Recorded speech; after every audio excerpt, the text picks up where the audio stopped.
Lasers, Cavers, and Magic.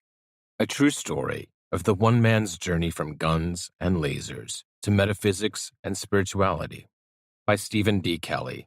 To my dear Danelle and my children, thank you for your patience. Introduction. The story represents a personal journey of evolution, 30 years in the making. My intention is to only show the series of events and experiences that have helped me to realize the path that I would learn to follow.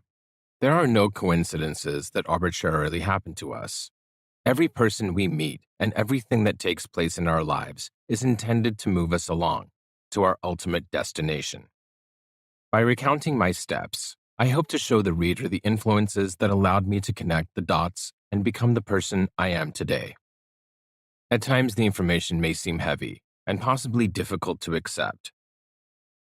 In order to deal with the many revelations, I've been obligated to develop a very open mind and to learn how to store away every bit of information, no matter how incredible.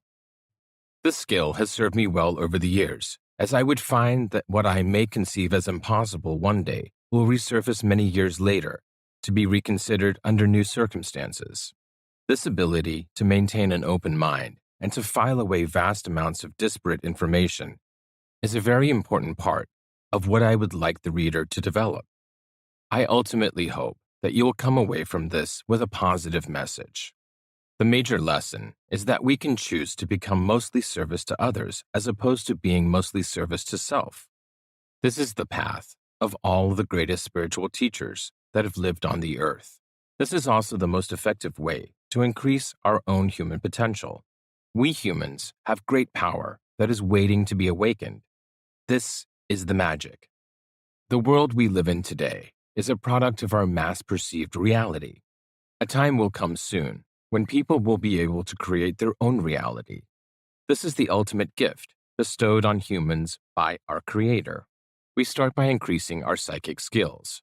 We grow more powerful when we share this energy with people around us.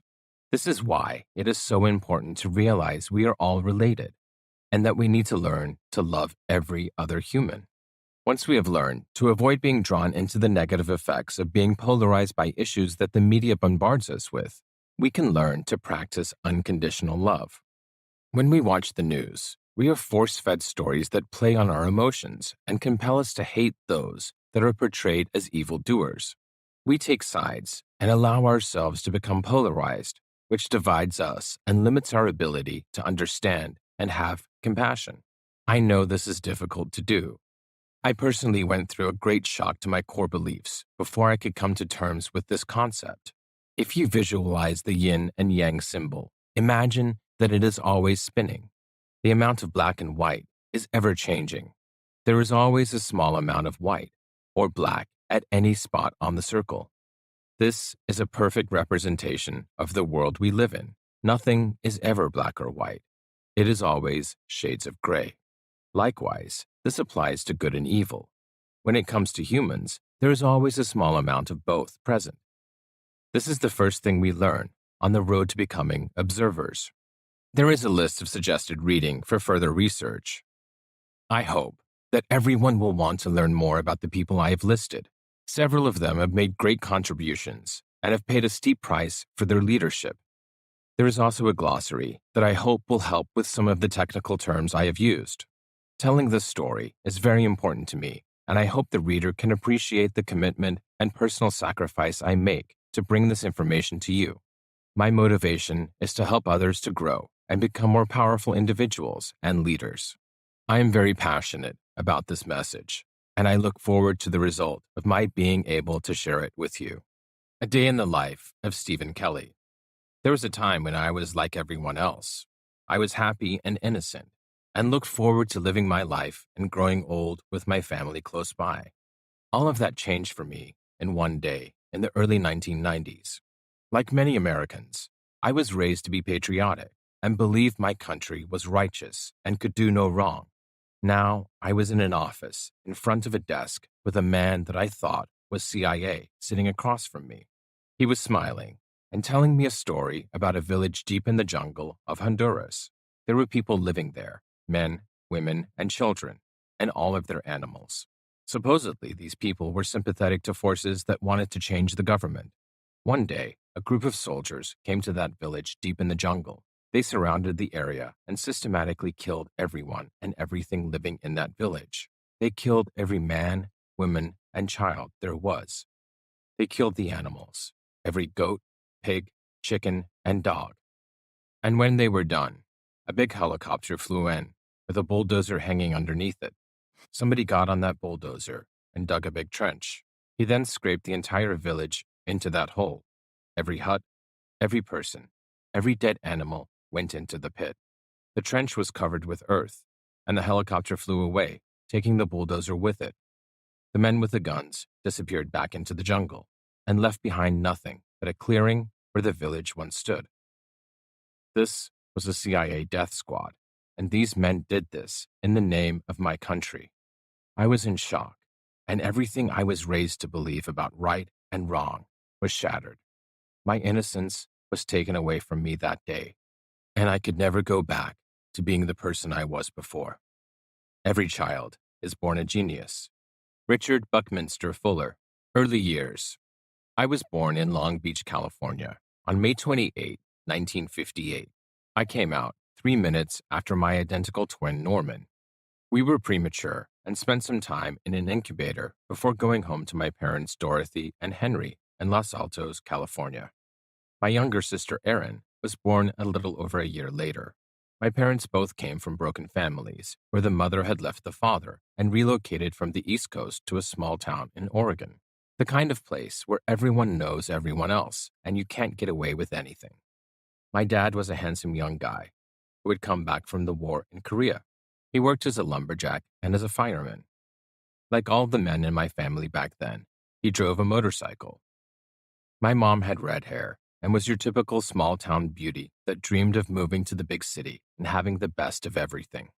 I never met either of my grandfathers and did not get to meet much of the family that was left behind.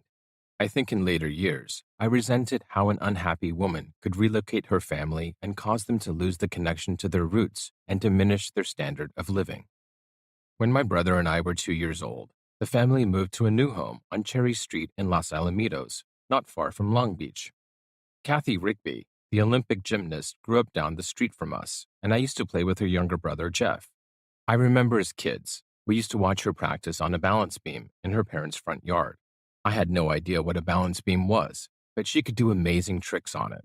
Little did I know that that little girl with the short blonde hair would go on to become an Olympic champion. She would even babysit us a few times. And then there she was on TV in front of the world. The next time I saw her was after the Olympics, and we were trick-or-treating on Halloween. She answered the door at her parents' house, and she was wearing a luxurious black fur coat. She had become a bona fide celebrity, and we were very proud that she was from our neighborhood.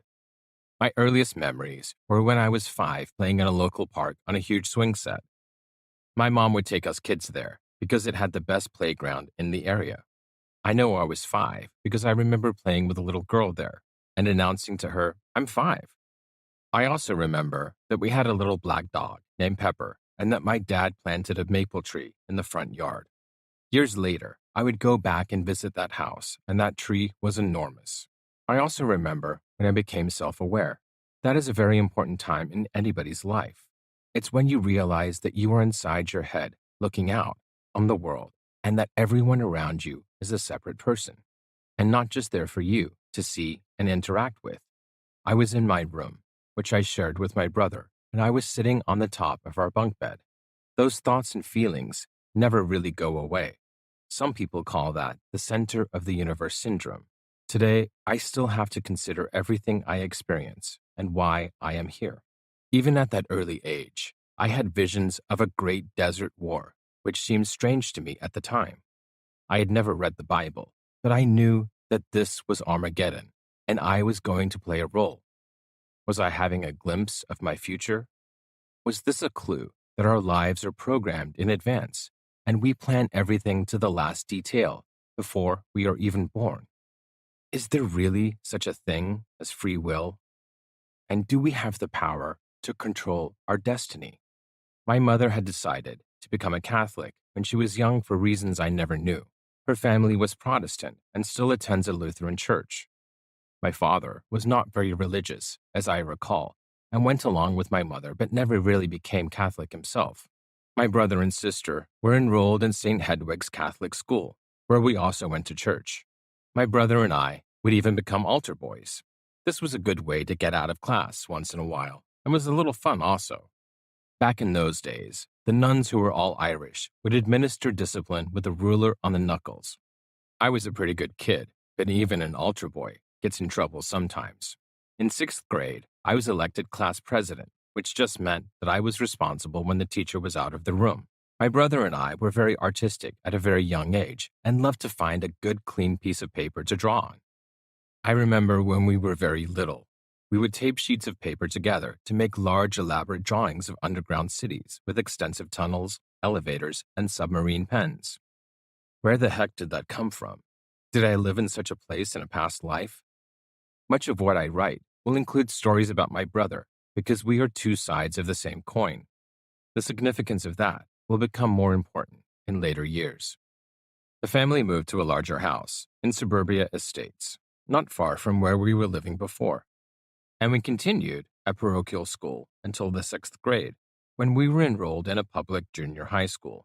Leaving our friends back at St. Hedwig's was hard, but we made new friends and became quite popular. Junior high was a rich time in my life. I had several girlfriends, some at the same time. I went to all the school dances that were always in the school cafeteria. My sister, who was a year younger, went with us and would always have her friends with her. There was no shortage of cute girls to dance with. She had one friend that I had a crush on named Sherry. She had dark, curly hair and was well endowed at an early age. I was madly in love with her, but she felt that I was like a brother to her and let me know she felt that way. Many years later, I would see her again, and she was finally interested in me. But by then, I was married, and it wasn't to be. My brother and I learned to scuba dive when we were 14 and went on diving trips with my dad and our friends. I had one friend from Catholic school whose father was the president of Scuba Pro, which makes the finest scuba diving equipment in the world.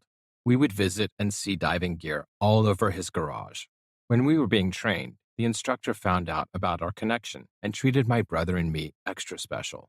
We dove in Malibu, Laguna Beach, Catalina Island, and Mexico. Mexico has some of the best diving in the world. The colors and rich amounts of vegetation and sea life is a stark contrast to the land above the waves. We even used to bring our tanks to Newport Harbor and try to make some extra money cleaning the bottoms of people's boats. Scuba diving is an incredibly visual experience, and it provided me with great subjects to write about in creative writing class. I feel very lucky to have had that experience, but the deep, dark ocean still scares the hell out of me. My brother and I both joined the Boy Scouts and did a lot of hiking.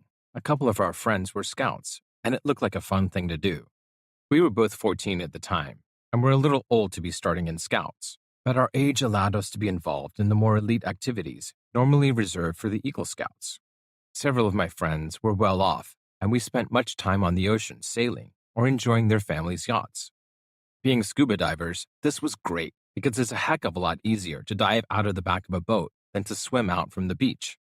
One of our friends' dad was a plastic surgeon and was a member of the Alamitos Bay Yacht Club. We would jump in a little sailboat at the yacht club and sail over to Seaport Village on the other side of the channel.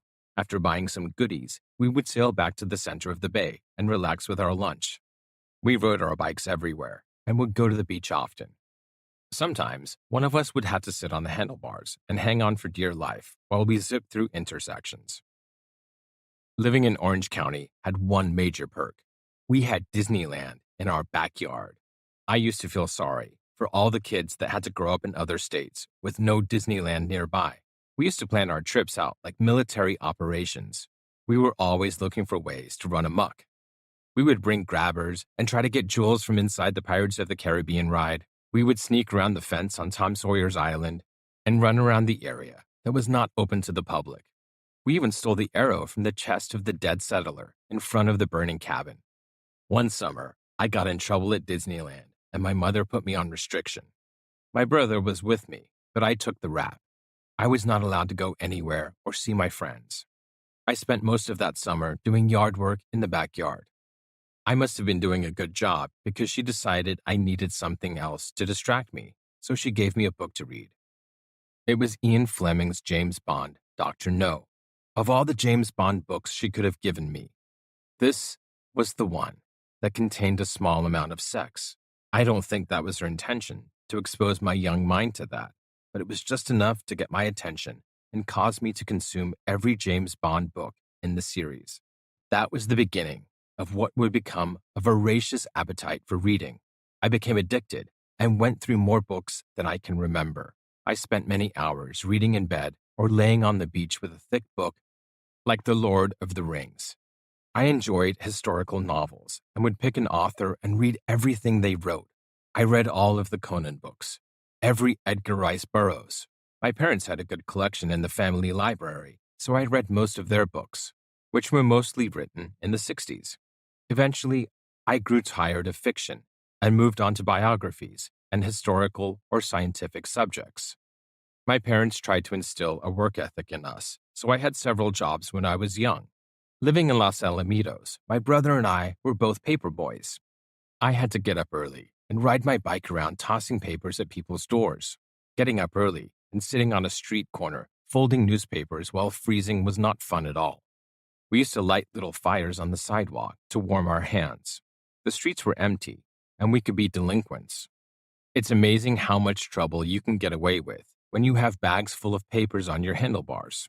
The police didn't look at us twice. One of my clients was a house of prostitution. I did not know about such things at that age, but I always noticed when I was delivering the large amount of motorcycles parked on the lawn. There always seemed to be a constant flow of sailors in and out at all hours. One time my dad was driving me around as I was trying to collect receipts for the month. The whorehouse had a big German shepherd that always barked at me from behind the flimsy screen door. I never got too close to that house, but that day, the dog decided to go through the screen door and attack me. My dad jumped out of the car and scared him off, but not before the German shepherd took a chunk out of me, leaving a nasty scar on my rear end. To this day, I can't understand why my parents didn't sue the property owner. We moved again, right before I was to graduate from junior high school. This time, we went to Anaheim, where my dad was going to work at his company's new office. The new house was big and very nice, and in those days, there were still orange groves and strawberry fields all over. We kids were not happy to be leaving our friends, and starting up at a new school was difficult and traumatic. There wasn't much we could do about it, and we did our best to enjoy the new house. We each had our own rooms with big closets. We had a swimming pool installed, and the backyard was planted with lush vegetation.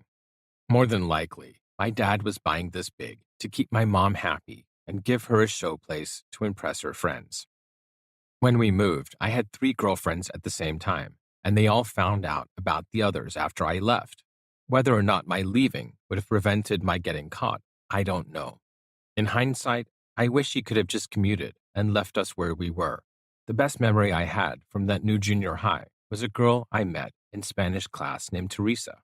She was also new to the school and had just moved to Anaheim from Utah. She was a blonde-haired beauty, and I swear she was the prettiest girl in the school. When my mother met her, she said that she had a face that could launch 1,000 ships. She was comparing her to the legendary beauty Helen of Troy. We went out together all summer, and I introduced her to my friends. Just getting ready for high school is not a good time to be starting over, and the friends you make are not always the best quality. I started smoking pretty heavy, as I was hanging out with the kids that smoked. Unfortunately, she was a very good girl, and at that age, my hormones were out of control, and I needed a girl that was not so pure. I let her go from my life, and always regretted it afterwards. When I was in high school, all the guys would fall over themselves when she walked by. When I told them that we used to go out together, they said that I was a liar, that I could never get a girl like that. It took many years for me to get over her. The only time I would ever see her again was at my high school reunion when I was standing there with my wife and she walked up behind me with her husband. We didn't talk, but both our spouses knew, and I remembered the look in her husband's eyes. I think he knew I still had a place for her in my heart. Throughout high school, my diet was awful and I didn't eat right. My mother was a good cook, but for some reason, we were sent to school without a decent breakfast and insufficient funds for a healthy lunch. For breakfast, I would usually have a cup of tea and toast, maybe a bowl of cereal. For lunch, I was lucky if I had $1 to buy a crummy little frozen pizza from the lunch line. I was not an athlete, and I spent a lot of time hanging out with the smokers, wherever they would congregate at school. I used to walk across campus with a lit cigarette in my hand without getting caught. Homework was a low priority and almost never got done, yet somehow I managed to get halfway decent grades. One thing I did do was to read the newspaper every morning, and I was very aware of what was going on in the world and able to astound my teachers with my knowledge of current events. When we moved to Anaheim, I got a job washing dishes at a local greasy spoon called Gilmore's. My brother and I both worked there, and we had some friends that worked there also. They had a Foster's Freeze on the side of the restaurant, and we used to make huge ice cream sundaes when the owner was gone for the night. When I was in high school, I got a job at Lucky's Supermarket bagging groceries. This is where I met my future wife, Danelle. The market job helped me afford to buy gas for my first car. It used to take $10 to fill it up, and I remember thinking how much money that was. My parents had an old blue '64 Ford Galaxy station wagon that I was allowed to take over when they wanted to get rid of it. It was a beast, but I poured money into it. I ripped out the back seats and covered everything in padding and thick shag carpeting. It had black tuck and roll on the ceiling, black paint on the rear windows, and an 8-track stereo with six 6x9 speakers. Of course, it also had big tires, magnesium wheels, and all the performance bolt-ons on the 352 CU big block V8. I had custom-made white aluminized fender wall headers that I used to uncork so I could drive around town making horrendous noise. I especially liked to race past the high school when class was in session, making a roar that everyone could hear. It even had a racing transmission that would make that thing chirp the tires when it shifted. The back window was plastered with stickers for all the race car goodies I installed. The car was the last thing you wanted to see park in front of your house when your daughter was going out on a date. It was a so-called sin bin. The police loved to pull me over and look for violations. I did not have any girlfriends all through high school. Because I was a smoker, the only girls I was exposed to were also smokers, and they did not interest me. When I met Danelle, it was almost graduation time for me. She was new to the high school and was coming out of an all-girls Catholic school. She got a job at the supermarket I was working at, and I was lucky enough to be the one to train her. The first night, I decided that I was going to make her mine. She was tall, just a little shorter than my 6 feet. She was Hispanic with long, dark hair and big brown eyes. She had a look that could pass for American Indian or maybe Italian. She used a shampoo that always made her hair smell great. She gave me a small lock of her hair, and I would sit there in class and hold it under my nose, keeping her scent with me. Her dad was an officer for Anaheim Police and very protective. He was a big Mexican guy that they called Dirty Dan. No doubt that nickname didn't come from him being a nice guy. I am sure that when he saw my station wagon, he knew that he had to keep her away from me. He blocked her from going out with me for a long time. She was at an age where she was trying to break away from daddy's grip, and I was a bad boy that she found exciting. Before school, all my friends would sit in our cars out in the student parking lot and smoke.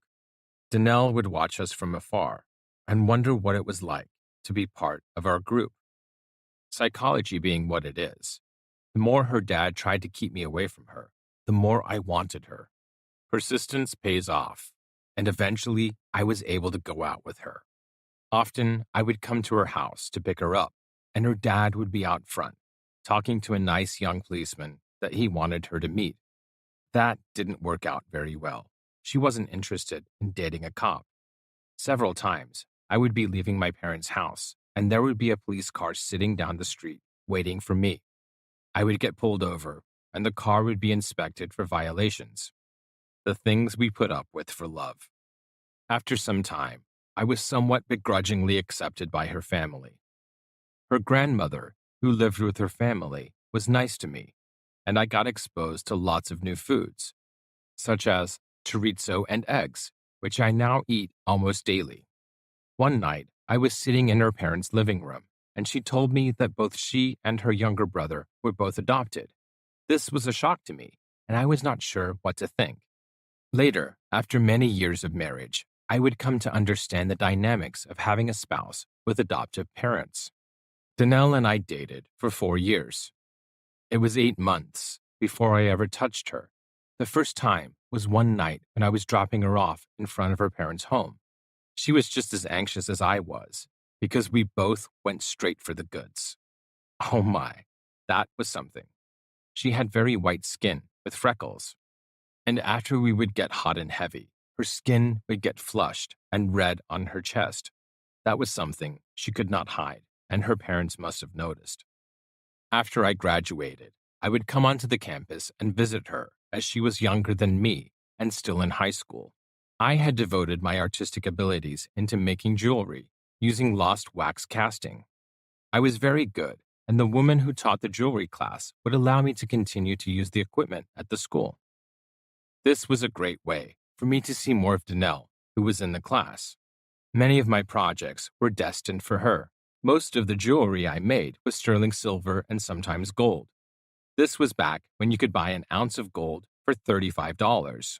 I told my parents to take all their money and buy gold, but they didn't listen to me and thought the bank was the best place to earn a return. God, I wish they had listened to me. Science is a wonderful thing if one does not have to earn one's living at it. Albert Einstein. The electro-optics industry.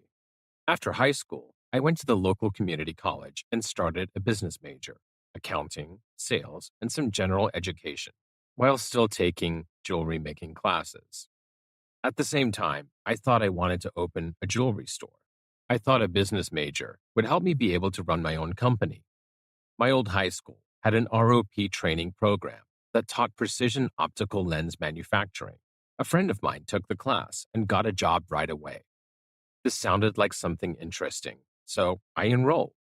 In the class, I learned the fundamentals of shaping, grinding, and polishing precision optical elements. Many of my high school friends were becoming electro-optical technicians, and this would have a profound effect on my future. To graduate from the program, you needed to complete 80 hours, which I blasted through while absorbing everything I could read about the electro-optical industry. Looking in the paper, I found an optics company that was hiring and went down for an interview. The company was Newport Research Corp in Fountain Valley. This company was a pioneer in building special tables for use in holography research. Normally, these tables were made of thick slabs of granite. Newport invented a substitute for granite that used a much lighter honeycomb construction. Lasers need to be set up on surfaces that were very stable and were isolated from all vibrations. They also built special legs for the tables that used pneumatics to make the table float and remove the slightest vibration. The company had set up an in-house optical fabrication unit to supply precision optics for use with their systems. When I got there, many people were waiting in the personnel office for their turn to be interviewed. When it was my turn, I walked down to the way to meet the people running the optics facility. Being prepared, I had with me my certificate from the class and a display case with some of my handmade jewelry and some of the lenses I had polished. Turned out, the boss was an old friend of the guy teaching the class, and he was happy to meet me. Before the interview was over, I remember him picking up the phone and telling the personnel office to send everybody that was waiting home. So now I was part of the electro-optical industry. It was 1977, and lasers were just beginning to become practical, and the technology was changing the world. My job was to run an edging machine that would grind the edges of the lenses to a specific diameter. I also cleaned the optics and learned about many other operations in the optical manufacturing process. My parents' house was still my home. They let me build a room in the garage, and I set up a tiny jewelry manufacturing area. When I was frustrated about something at work, I would invest in a piece of equipment. Before long, I had everything I needed to create jewelry and do repairs in my little shop.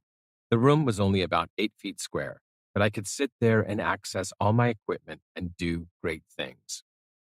Things were beginning to get tense at home. My dad began to have health problems and started on a dialysis program.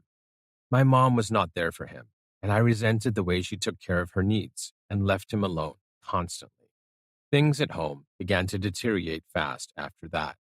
My mother did not really want me around to witness her indiscretions. I was spending a lot of time with my Danelle. My favorite place to take her was the drive-in movie theater, where we could occupy the area in back of my station wagon. This was also the time I decided to stop smoking because it interfered with the kissing. I couldn't get enough of her. We were in the back of my station wagon almost every night. It didn't matter what the movie was or how many times we saw it. We weren't watching. My parents weren't thrilled that I was dating a Mexican girl, even though she was just as white as us. Even in the late 70s, there was still a good amount of bias. This made me want her even more. One day, when I was working at Newport, I found a small helium neon laser tube broken in the trash can. The tube was very small for the technology of the time. The company was designing a weapon-mounted laser aiming device. I thought the broken laser was cool, and I took it home with me. The next day, the senior engineer was freaking out because the laser he tossed in the trash can was supposedly a big secret. I was made to go home and return with the tube and promptly fired. The company went on to produce several laser aiming systems that found their way into police and military applications. The laser was made famous when Arnold Schwarzenegger used one in the first Terminator movie.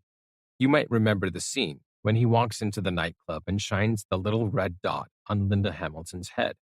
Eventually, one of the principals of the company named John Matthews decided to separate from Newport Corporation and would form a new company, Laser Products, which would focus on the weapon applications. Newport Corporation would soon become Newport Corp, and Laser Products would be renamed Surefire. After Newport, I went to work for a manufacturing jeweler who I met after I'd gone there to have some diamonds set into one of my high school jewelry projects. He was very impressed with my skills and was happy to give me a job. Here, I learned to do repairs, set diamonds, and did all the wax carving and lost wax casting. Those skills, combined with my electro-optical experience, would come in very handy in the future. I worked there for about a year and would take long lunches so I could rush home and spend some quality time with Danelle. One day, a woman came in wanting to sell a diamond ring. The owner of the store looked at it and said he wasn't interested. The girl working the counter brought the ring back to me and said, "Take a look at this. Your girlfriend would love it." It was a wedding band with 5 20-point diamonds, totaling 1 carat. She only wanted $75. Fortunately, I had the money to buy it and went back and cleaned up the ring. Turned out, the stones were very nice. After showing my boss the freshly cleaned ring, he said he should have bought it. Danelle had moved into an apartment with a friend of hers. She wasn't even 18 yet. I was spending most of my time with her. When I came home from work and showed the ring to her, she exclaimed, "Does this mean we're getting married?" I was so naive, it did not occur to me what would happen when she saw the ring. Of course, I gave it to her and we were engaged. It was not too long before I wanted to get back into precision optics. After being in retail sales, I felt my skills were being wasted. There were plenty of optical companies in the area, and I easily got hired at another company, J.L. Wood in Santa Ana, and began to rapidly expand my knowledge. J.L. Wood was a medium-sized company named after the owner, Jim Wood.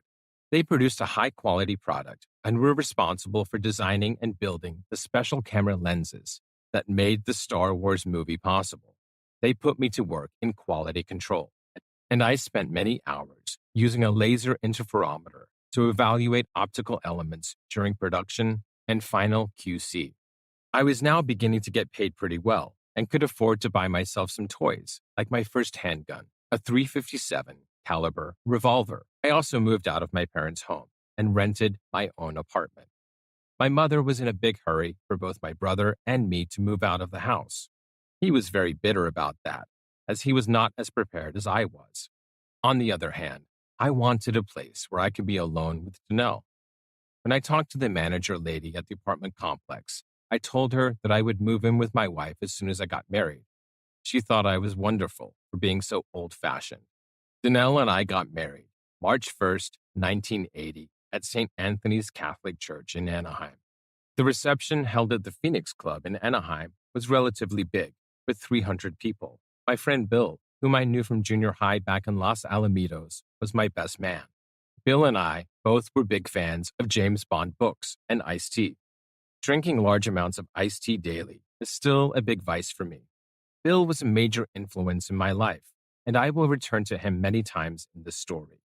For our honeymoon, we spent 5 weeks driving up the California coast in a big white Cadillac that we borrowed from Danelle's aunt. We stopped in Morro Bay the first night. Then we went on to Monterey and spent a night in San Francisco. On our last night in California, we stopped at a little motel in Humboldt and slept on a waterbed that was like a big water balloon. Then it was on to Oregon, where we visited with my family. It rained a lot while we were there, but we got to do some fishing and spent a good amount of time in the little bowling alley in town. Danelle must have seemed exotic to my cousins because they would make suggestive comments when it was time for my wife and me to retreat to our honeymoon refuge. When we returned to California, Danelle and I immediately moved into a one-bedroom condo, which we bought when interest rates were at 18%. Ouch. At the time, I was not working because I got in trouble at JL Wood for telling someone how much I was getting paid. That was a big no-no, and the personnel department was not happy about it. I made some money doing labor with Danelle's uncle Ernie, mixing cement and plastering houses. Ernie was a big Mexican guy with a thick mustache. He had a big old yellow truck that we rode all over the place to the jobs. He would make egg burritos that we would eat on the way to the job site early in the morning. This was a far cry from precision optics or even making jewelry, but I got some good exercise and some sunshine. We worked on mostly luxury homes in locations such as Laguna Beach. This was a different experience for me because often the homeowners would look at me like I was a simple laborer, and you could feel the disrespect they had. This was not a major blow to my ego, but I thought that these people had no idea who I was and my background. This was my first major lesson in humility. Ernie and I got along very well, but this was temporary, and eventually I would get back into optics. Danelle and I were a very passionate couple, and I knew the neighbors were a little jealous. There seemed to be several single women in our complex that lived vicariously through us. Our friends didn't come close to the amount of sex we had. There was a swimming pool right outside the front door of our condo. We would get out of the pool and not even make it to the bedroom. Our extended honeymoon lasted for quite a while. We were under some pressure to have children from her parents and Danelle's grandmother. Our first child, Michelle, was born a few years later. When I married Danelle, I knew she would be a good mother and would produce big, healthy babies. She was blessed with what they call childbearing hips. She also had wonderful, bountiful breasts that her doctor once said could feed all the babies in the nursery. I was happy when she was pregnant, and she would give me 6 wonderful children. I was there in the delivery room for each of them, and I can say that the feeling you get when the new child is finally there is the best you can experience. As a father, I can only describe how I felt, but for those who have not had children, I can say that this is what life is all about. Sometime in the early 80s, I was hired by the Perkin-Elmer Corporation. Perkin-Elmer was started by Mr. Perkin and Mr. Elmer right before World War II, because these men knew that most precision optics came from Germany, and they knew that the United States needed to develop a domestic source for all the optics the war effort would require. This company became one of the largest and most important optical companies in the world.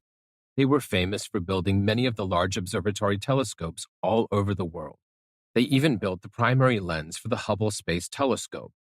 The part of the company that made the large telescope optics was called the Massive Optics Department. This is where I worked. These were the Reagan years, and the optics industry was booming. Lasers and ultra-precision optics were driving the semiconductor industry, and I began to make components for microlithography systems that were used to make semiconductors. Microlithography is a photographic process where an extremely detailed mask is exposed to a light source that projects a pattern onto a substrate such as silicon, that has been treated with chemicals to etch the details into material deposited onto the surface of the substrate. This process is repeated several times with many layers of different materials being deposited. It was very rewarding to be able to push the edge of the tolerances and advance the technology further every day. I felt great satisfaction in knowing that my efforts directly affected millions of people and made our country stronger. Eventually, I was running a whole area of the massive optics department with many people under me and was responsible for all plano or flat optics. This included all windows, laser mirrors, reflective optics, or anything with a precision flat surface. This was cutting-edge technology. The bulk of everything we did went into advanced weapon systems. It seemed like parts I was touching went into everything from tanks, jets, ships, helicopters, missiles, and anything you could imagine. At the time, I never thought that it would all be unleashed in the not-too-distant future. I didn't mind working on parts for Star Wars. What I did not want to do was make components for nuclear missiles. Who wants to work hard and do a good job on something that you hope will never be used? One of the nice things about PerkinElmer was that they would pay for expenses for employees that wanted to go to school. Lens making involves all kinds of math and geometry. In school, the teachers never do a good job of showing why it is necessary to learn mathematics. Working with all those prisms and complex shapes illustrated very well the importance of what you could do with math. I decided to go back to school and start at the very beginning with algebra. Only taking one course at a time allowed me to focus and get an A in each subject. I went all the way up to second semester calculus. One thing I found to be disconcerting was the fact that by the time I reached that level, that I was the last white person in the class. By then, all my classmates were Asian, Iranian, or of Indian descent. This gave me a bad impression about my fellow Caucasian students, who seemed to only want to take the easy courses. Another great thing about working at PerkinElmer was that there were engineers all over the company who were always happy to help me understand a difficult equation. The work was such that I could also do my homework on the job. PerkinElmer was a world leader in the manufacture of computer chip manufacturing hardware. At this time, they were making a new system for producing 6-inch diameter wafers. A finished wafer is cut up into tiny squares to yield hundreds of computer chips. This machine was built around a key component called a gas bar, which was a large aluminum block, precision polished on 4 sides, and served as an air bearing that complex optical elements slid on during the scanning process of the wafer exposure.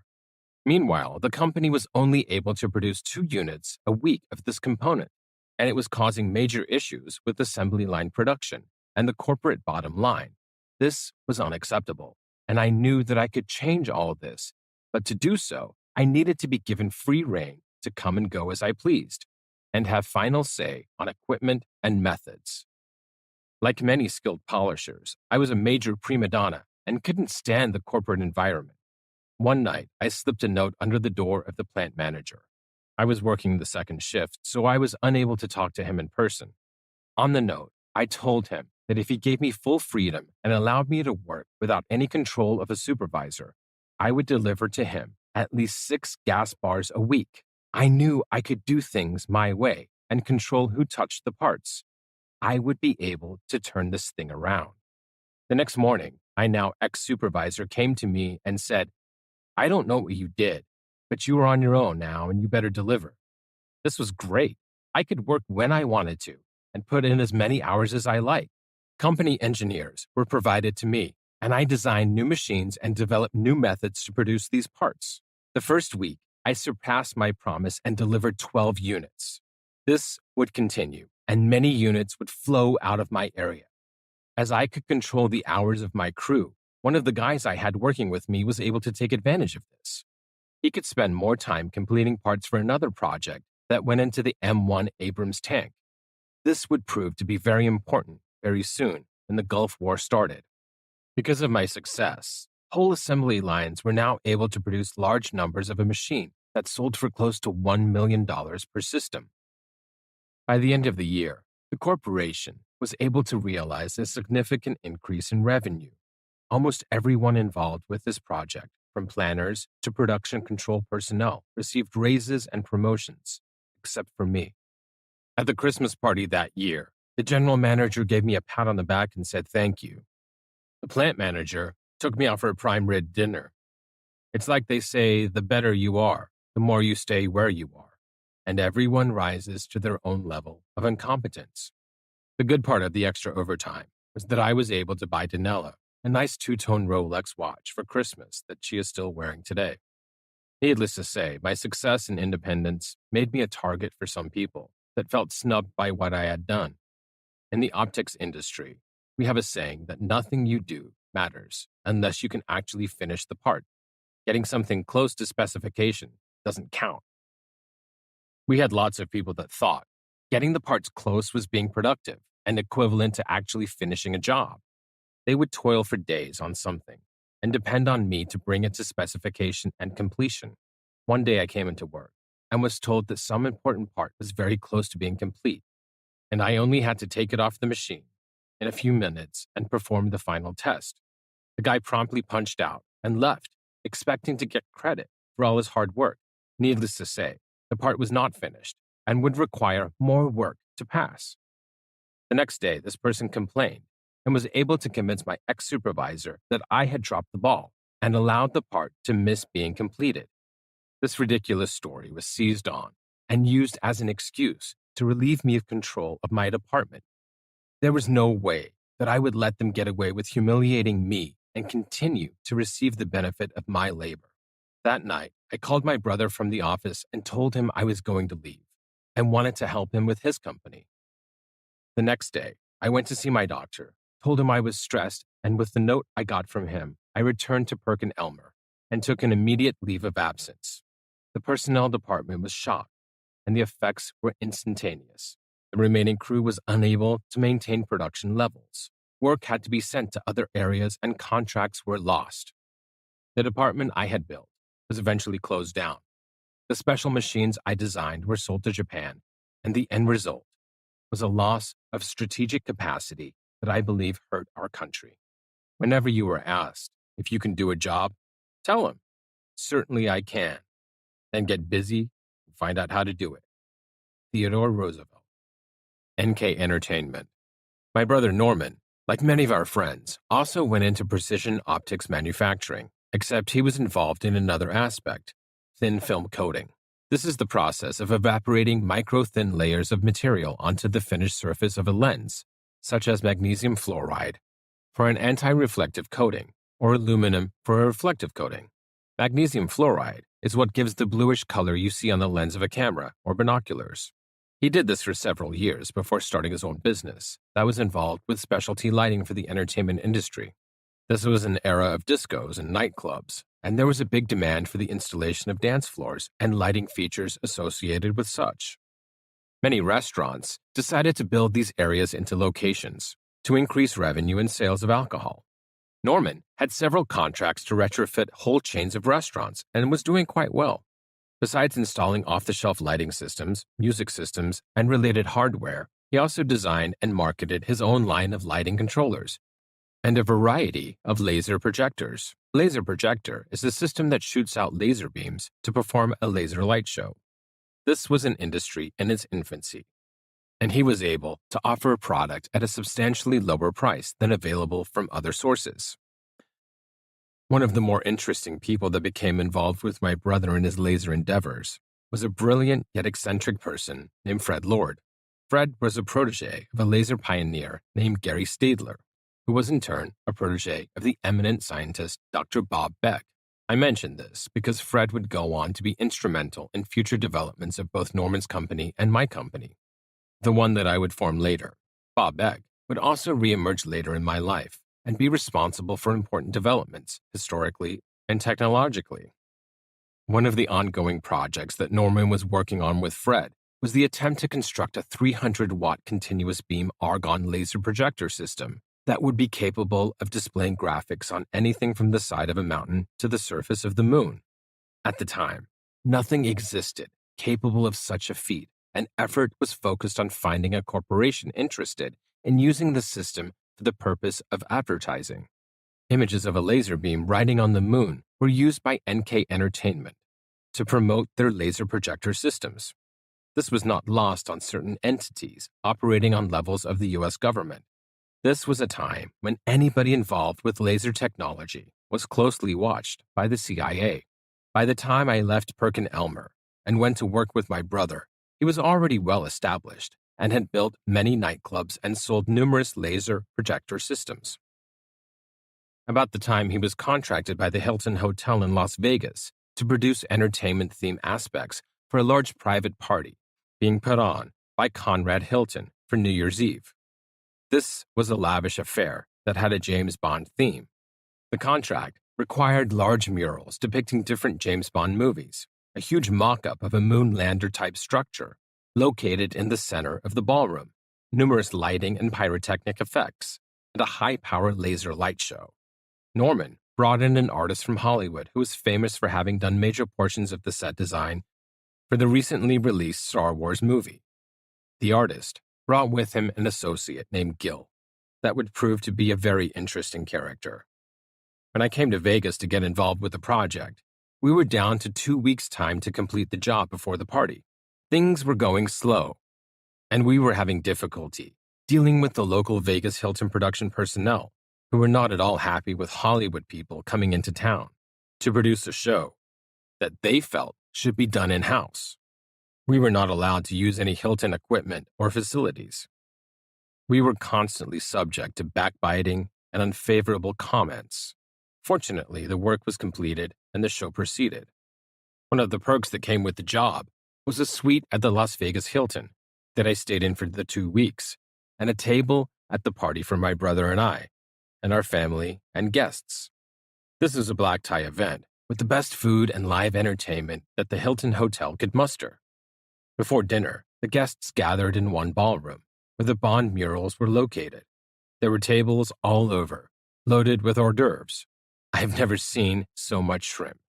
When it was time to move into the main ballroom, I was so worried that all this food was going to be wasted. The main course was prime rib, and there was a show put on featuring dancers portraying characters from James Bond movies.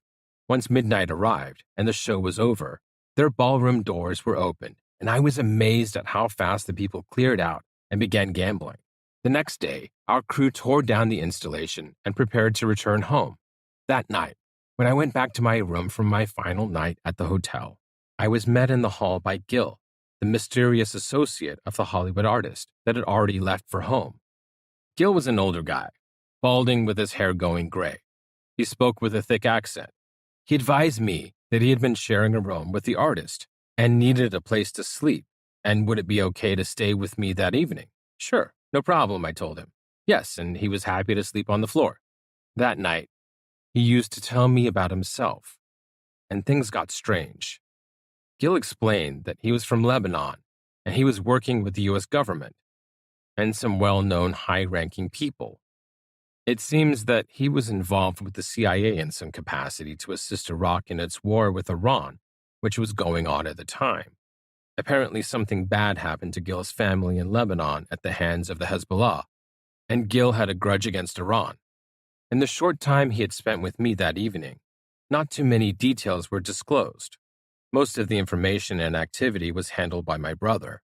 Apparently, this person needed to spend some time with me to determine something about me personally. This was my initiation into covert activities involving the CIA. In time of war, the first casualty is truth. Bill Carter, whenever you are asked if you can do a job, tell him, certainly I can. Then get busy and find out how to do it. Theodore Roosevelt. Helping Saddam. The deal was simple. Saddam Hussein needed American-made equipment to bolster his forces and give Iraq a tactical advantage. Items that were provided would be purchased with a 100% markup being paid by Saddam.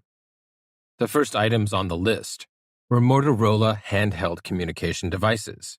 Now, why would the CIA need assistance from naive young Americans such as us to be involved with supplying goods like this to a warring country? Was this a test for future assignments, or were we just disposable patsies that could be used and discarded should things get bad? Norma did most of the work and had several meetings with important individuals involved with this operation. At one time, I contacted an Iraqi engineer who I knew that was still an employee of the Perkin-Elmer Corporation. He told me that he would not be interested in being involved and said that he had great fear that his family still living in Iraq would be in great danger. I had no idea just how evil Saddam was and his history of violence against the people of Iraq. One of the persons we recruited to help us was my friend Bill, who was working at that time for Hughes Aircraft Ground Systems Division. Bill was an engineer and was working on advanced phase array radar systems. This is a special type of radar that can track up to 50 objects at a time. Turns out that Saddam knew this and wanted to acquire this technology for installation at the Baghdad airport. This was something far more sophisticated than Motorola radios, yet we initially did not see a problem. It was about this time that we became aware that the FBI was getting involved and began to investigate what we were doing. Bill withdrew immediately and became very paranoid that he was being monitored. Everything came to a halt, and all the agents involved disappeared from the country. Nobody got in trouble, and no money was ever exchanged. Reagan was president at the time, and it would be many years before the U.S. government would admit to being involved with supporting Iraq in its war with Iran. There is no future in any job. The future lies in the man who holds the job. George Crane. Return to optics. I continued to work for my brother, doing installations and servicing clients who were using his products in their nightclubs and restaurants. Eventually, I returned to the optics industry, taking a job with Pyramid Optical as a production supervisor. This company had a manufacturing staff that was almost 100% Laotian. My job was to assimilate with these people and to somehow gain control over the leader of the group, who was the son of a Laotian chieftain. His name was Sid, and he was very resistant to my efforts and did everything possible to defeat me. He was a short guy, a little dark, with black hair, had a thick accent, and I could barely understand him. As nasty as he was to me, I respected him and did not let him bother me. One day, when he was being extra difficult, I told him, someday I would have my own company, and I wanted a guy just like him working for me. Sid was taken aback by this and said to me, "What is wrong with you? I say all these terrible things to you, and you say something nice?" Sometime after that, I was having some difficulty with another worker that said to me he would just go to another company rather than cooperate with me. I found out that the company he thought was going to hire him, named Precision Optical, had a vice president of manufacturing that was an old friend of mine from some years ago at another place I worked for called KMS. I informed the worker that I knew this individual and I was going to call him and advise him not to hire this person. When I actually did make that call, my friend talked to the other managers and convinced them to offer me a position there as a senior engineer. They offered me a nice wage and included a provision to provide me with gas for my commute. This was a good deal, and I accepted the position. The engineering position involved evaluating proposals, using blueprints to plan methods of fabrication, and design tooling and test procedures. One day, I was in the front office collecting my mail. I looked up, and there was Sid, the Laotian prince from the other company. He had been fired and was looking for a job. I think they blamed him for me leaving. My new company had many employees that worked for the company and left as a result of Sid's tyranny. In spite of this, I promised him that I would do my best to get him hired. I spoke to the president and the general manager and promised them that I would make sure that Sid did not cause trouble, and that I would talk to the other employees and would assure them also that Sid would not be allowed to harass them in any way. They agreed to hire him on the strength of my endorsement, and Sid became one of my closest friends. The company was having problems with becoming certified to produce certain components for military contracts that they were competing for. Before long, I was asked to replace the quality control manager in the effort to bring up the standards. I had to write a new quality control manual, which is the Bible that the company works to and sets the rules for how everything is done in order to maintain acceptable levels of control to satisfy mandatory government specifications. This job also relied heavily on my ability to be diplomatic and convince government and factory source inspectors that the company was in compliance and had the integrity to maintain it. I was successful in this effort, and they were able to secure a major contract. Very soon after that, I was asked to assume the position of the production control manager. Now I had to generate documents and controls to ensure traceability and integrity of all parts as they move from each stage in the manufacturing process. This was the last key step to satisfy the final level of government source inspectors that allowed the company to ship finished product.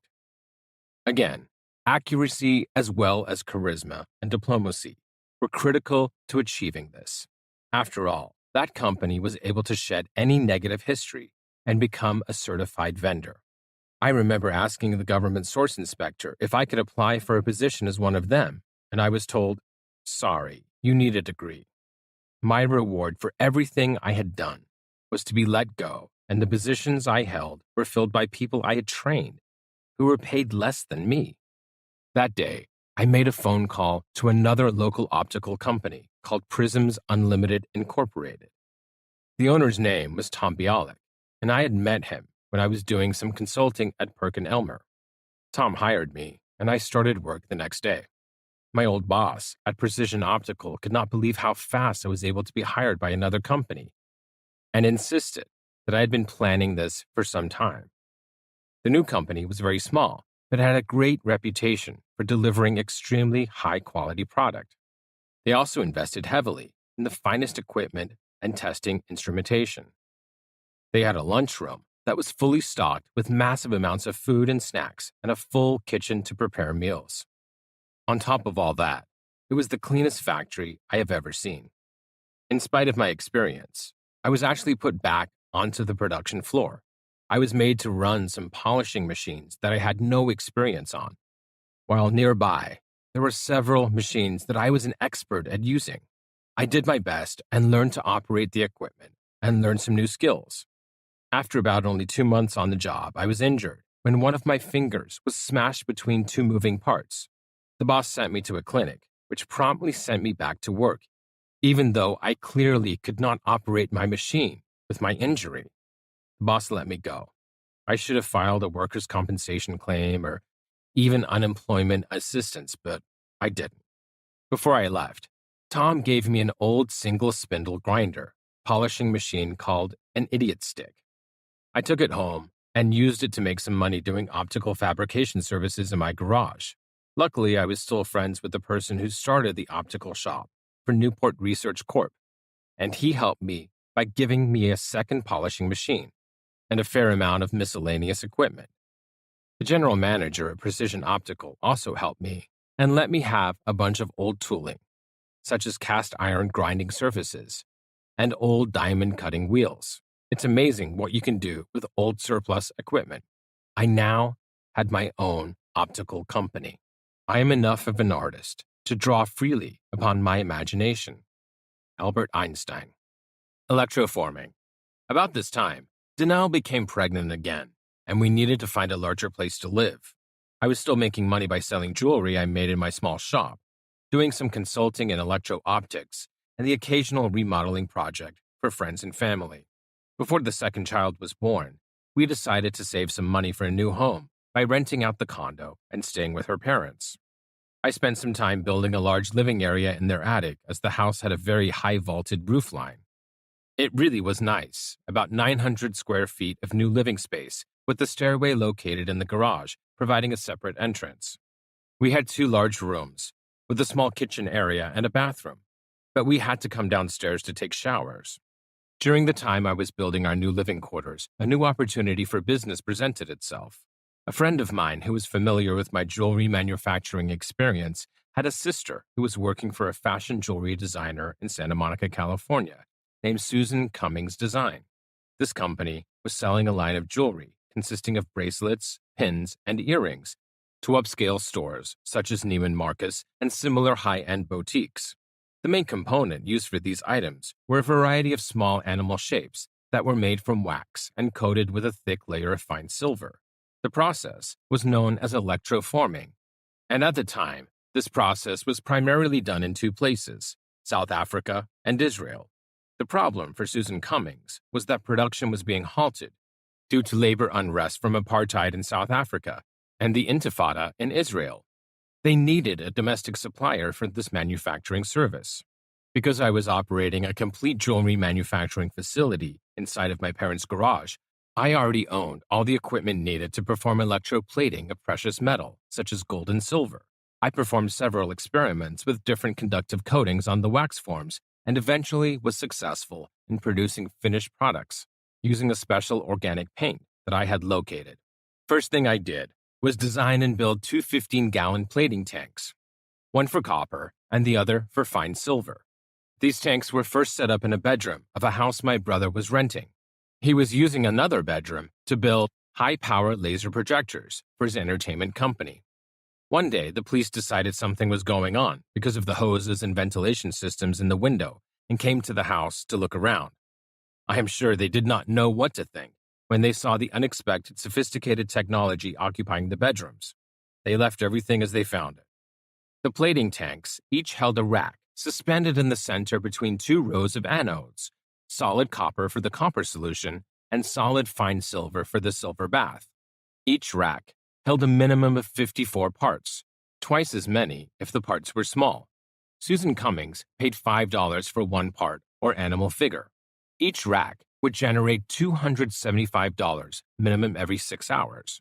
The tanks were run 24 hours a day, 7 days a week. A typical finished bracelet sold by Neiman Marcus held 7 animal charms and retailed for $400. When Christmas came around, you can bet that Danelle got a collection of this jewelry. My mother insisted that she should get just as much. Eventually, I was consuming up to 20 pounds of pure silver every month that was supplied to me from a friend who was a refiner. The silver used to come to me in big, long bars that were called dog bones because the edges were extra thick. I paid market prices and did not have to deal with any middleman. The original plan was to plate each part with a base layer of copper with a final coating of fine silver. It became evident quickly that copper would not cover the parts as well as silver.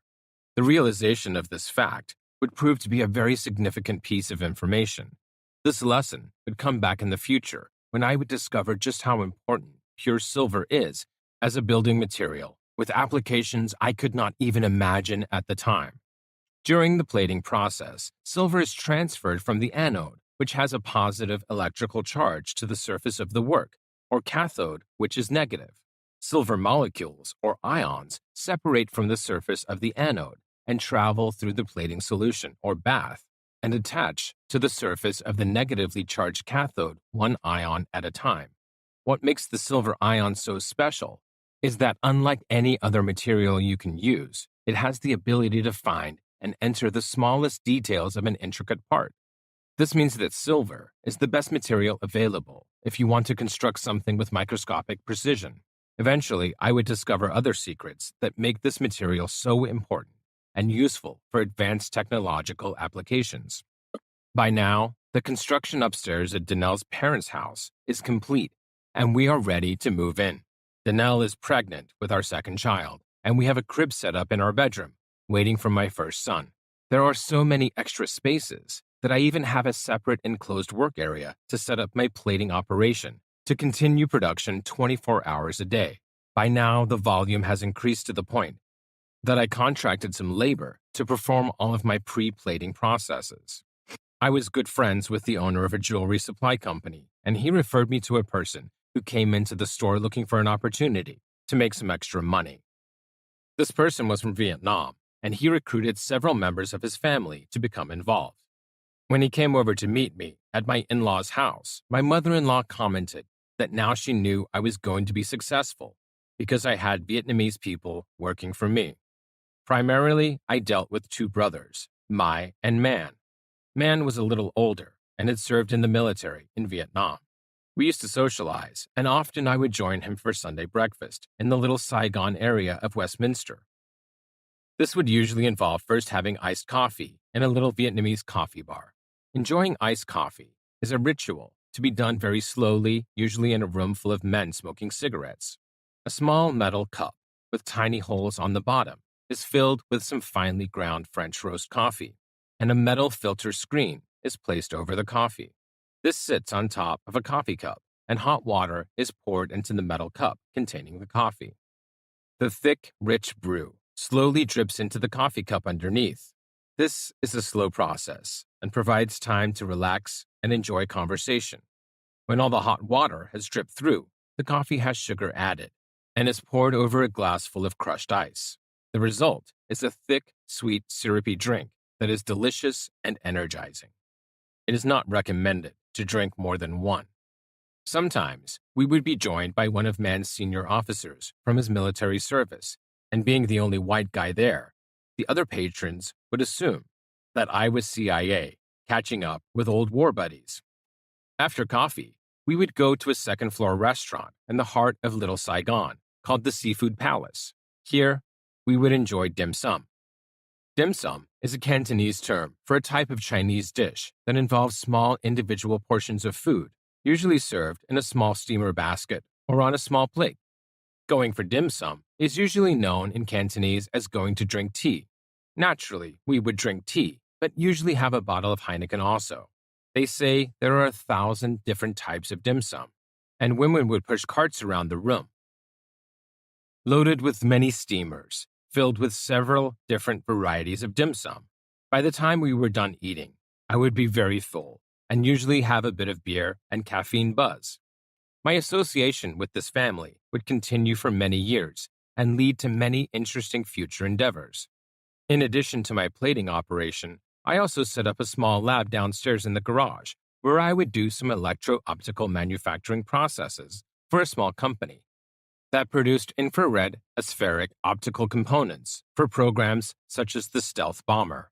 The plating operation was generating a decent amount of revenue, yet did not require very many hours of labor. I would load up several racks with parts from the constant flow of material my helpers delivered, and every 6 hours, one completed batch of parts came out and a new one went in. This meant that I would have to get out of bed and walk across the house every night to change a rack. But so what? It was essentially a money machine that spit out $5 all day. Our first priority was to save enough money to buy a house as soon as possible. California's housing market was overheating, and the cost of the homes we were looking at had increased over $100,000 in 12 months. I decided to rent a commercial building that could be used as a business address and a base of operations for my plating, as well as optics production, and also give my brother a place to construct his laser projectors. Find out what you like doing best, and get someone to pay you for doing it. Catherine Whitehorn. SK Industries. To help me find a good location to rent, I enlisted the help of a broker whose name I saw on the sign in front of a commercial building. It turned out that this broker was an old classmate from my days at St. Hedwig School, back in Los Alamitos. He took me to see several locations on the upper and lower end of the spectrum. He helped me to locate a suitable building that was 2,000 square feet, and most importantly, was set up in such a way as that allowed me to install modifications to the plumbing and sewer lines for the type of work I wanted to do. The rent was very reasonable, and probably the lowest in the area. This was October 1989, when I filed for my DBA to register my business name and established SK Industries. The warehouse was empty, so I drew up plans for the office space I wanted to construct there. This included several rooms for work areas, as well as a special place for the plating and necessary electrical power and plumbing required for high-power lasers. Because I was generating all of my income still at home and had plenty of free time, I was able to build my new office space at my leisure, and took quite a bit of time to complete it. Naturally, I used overkill and made everything as strong as possible, including a mezzanine floor over the office space that you could park a tank on. I always thought that should there be a major earthquake that my office space would hold up the building. Yes, I built it all myself. In the back of the building, I left a large area open for warehouse space. As everything was subsidized by the silver-plated jewelry sales, I was able to let my brother store material and build his laser products rent-free. We eventually brought in an associate of his that was constructing a small personal low-power laser projector for home use. His name was Vince, and he would often have his young wife accompany him, working on his systems. I didn't know how Norman met Vince or how long he knew him, but I can tell you that he was Mormon. Norman was involved in the marketing, and we dreamed of securing a large contract to retail these items from a company such as the Sharper Image. At the time, the only lasers that were available for low-power applications like this were glass tube helium neon ion lasers. These lasers were about the size of a regular hot dog and required a separate power supply that was about half the size of a pack of cigarettes. They produced a thin red beam, about 5 milliwatts of output power at 632.8 nanometers. Lasers such as this had only been available for a few years, but were very important for use in measuring machines, such as laser interferometers that were used to make advanced electro-optical components. Before the introduction of these lasers, technicians used mercury vapor lamps that had a much longer wavelength, and before that, in the old days, lens manufacturers actually used sunlight to produce the interference patterns necessary for seeing the curvature and irregularities of a lens during the polishing process. So you could say that advances in lens making led to the introduction of ion lasers, which allowed the ability to produce lenses of higher accuracy and tolerances, which ultimately led to the manufacture of semiconductor computer chips. The key to all of this is the ability of the laser to produce a color of light that is only a very exact thin slice of the electromagnetic spectrum. That means that the smaller the number of the wavelength, the smaller the increment of the measurement. This means the yardstick was able to measure with microscopic precision. For many years, American companies such as Perkin-Elmer Corporation dominated the market for machines used to produce semiconductor computer chips. Japanese companies such as Canon started to build equipment that used an even shorter wavelength, ultraviolet light, that allowed for much smaller and more complex computer chips. This was the end of American domination of that industry. Eventually, semiconductor production led to semiconductor lasers. Early semiconductor lasers were primarily built in Japan and were used for new products such as compact disc players. These devices emitted a relatively long wavelength of near-infrared light that was barely visible to the human eye. As with the glass tube ion laser, advances were made in semiconductor laser technology that led to shorter wavelengths that were visible to the human eye. The earliest of these visible semiconductor laser diodes produced a dark red light that was 670 nanometers. To the human eye, this was far more visible than the earlier near-infrared lasers, yet less bright than the helium neon laser tubes, which were closer to 630 nanometers in wavelength. The advantages of the semiconductor lasers are obvious. Besides being a tiny fraction of the size of even the smallest helium neon laser, there was no glass tube that could easily break, and the amount of power needed was equally small in comparison. The main difference between the ion tube and the laser diode was that the ion tube produced a very thin, coherent beam of light output, and the laser diode put out a fan-shaped beam with an elliptical cross-section. These required the use of a small lens to collimate or focus the light into a beam. At the time when the first visible laser diode came to the United States, they were very expensive and very rare. We were trying to produce small laser projectors, so this was a technology we were very interested in. The first step was to design a small electronic power supply. We acquired some laser diodes and got to work on it. Remember, back in those days, lasers and people who built them were a rare commodity. Political power grows out of the barrel of a gun. Mao Zedong, the Ollie North Gang. Sometime before this, my brother Norman was in Washington, D.C., doing a laser show for an event being held at the International Airport. It was at this time that he would meet Don Nixon, the nephew of President Nixon. Norman would become friendly with him, and Don would become very interested in the development of our laser systems. Don fancied himself as some sort of CIA operative and was well connected with the intelligence community, as I mentioned earlier. Norman had already attracted their attention with his advertising portraying high-powered lasers being projected on the moon. This relationship would continue for some years, and my brother would be questioned about developments that they were interested in that, unbeknownst to either of us, I would develop in later years. This was very strange.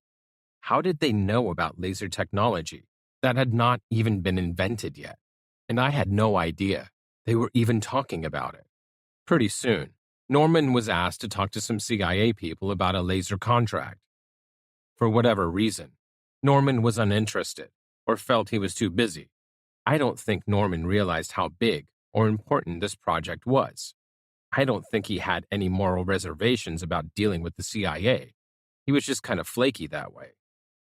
He asked Vince to go to the meeting and see what this was about. Vince was a young guy and decided to have me be involved because of my experience with electro-optics and government requirements for manufacturing military components. The meeting was held in an office building in Costa Mesa, California. The man we met was named Bob Bosio. The name of the company was API, which stood for American Precious International. What that stands for, I will explain shortly. Just inside the office, there was a conference area with a long table. On the wall to the right were numerous assault weapons on display, some equipped with a cylinder-shaped laser device that we would learn was a product they produced. A woman sat at a desk up front who was introduced as their chief financial officer. Two young men, dressed in black military pants and combat boots, wearing handguns in tactical holsters at their sides, served coffee and seemed to be employees. We went into another office, where we met the man in charge. Bob was heavy-set, with dark hair and a receding hairline. In the corner of the room was a black flag, with white letters, spelling NSA. Bob explained that API was formed to provide goods and services for CIA operations and was positioned to take advantage of marketing opportunities that would arise from the availability of advanced knowledge gained during covert operations. We were told that American Precious International was originally involved in the sales of precious gems such as rubies, sapphires, and emeralds that were smuggled out of the Far East by Vietnam-era soldiers who were listed as dead or missing in action. I have to assume that these were men who didn't have families waiting for them or didn't care about those they left behind. According to Bob, it was common for men being recruited by the CIA to disappear in combat, stay behind after the war, and reemerge later with new identities. Vince and I never discussed how we felt about this revelation. API had a new product line, which was called the Predator Laser Sight. The first version of this product used a small helium neon tube and contained two 9-volt batteries to supply power. They were now assembling a newer version that used a solid-state laser diode module in lieu of the helium neon tube.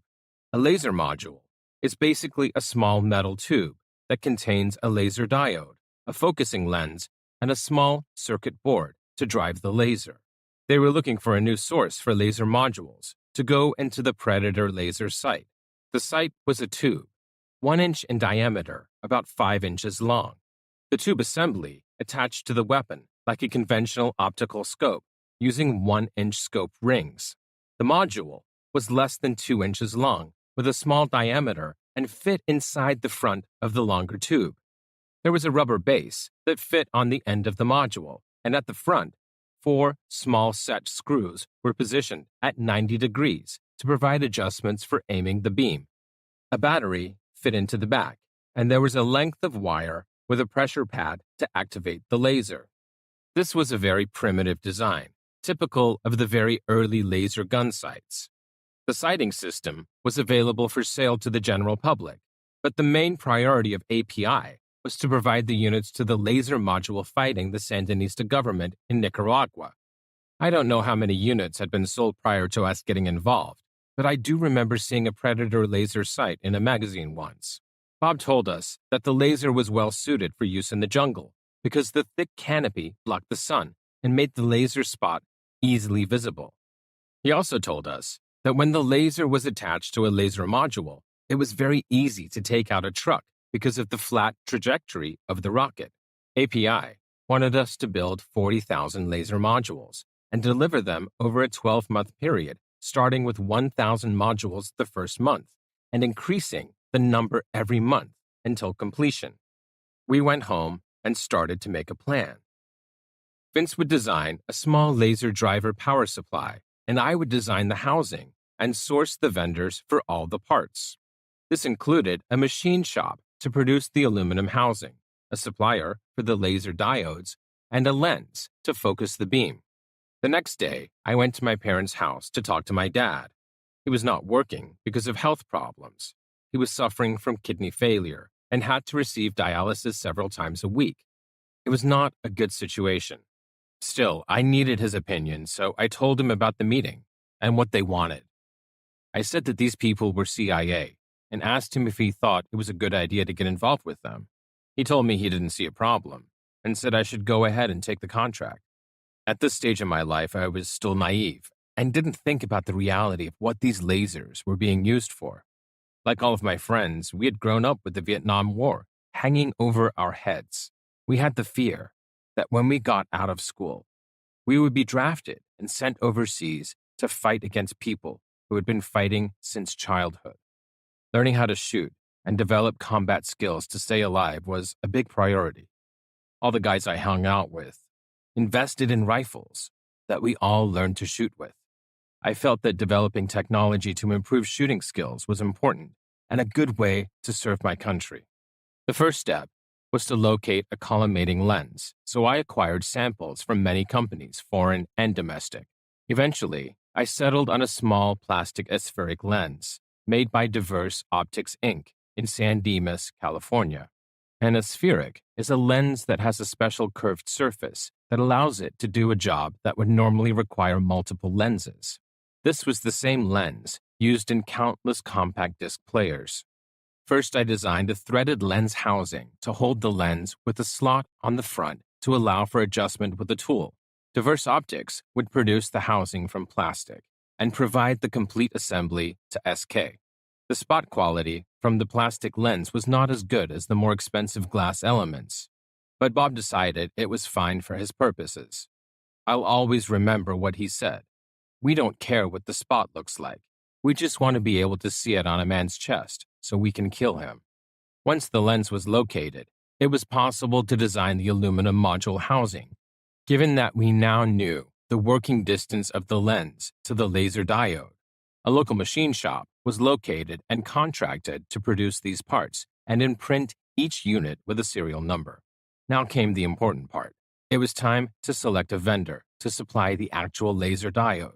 Japan was the major supplier at the time, with the exception of the Philips Corporation from the Netherlands. Worldwide production of visible laser diodes was still very limited at this time. Many companies were just entering the market, and few could deliver 40,000 units in the 1 year required. All of them wanted to land this order because at the time, this was the largest visible laser diode contract in the world. The major players were Toshiba, Hitachi, Mitsubishi, Sony, NEC, and Philips. Negotiations were my responsibility, and I needed to present an image commensurate with the scale and importance of the project. SK Industries was still a very small company, and had any of those companies been aware of our actual size, it would have hurt my efforts to secure the best pricing possible.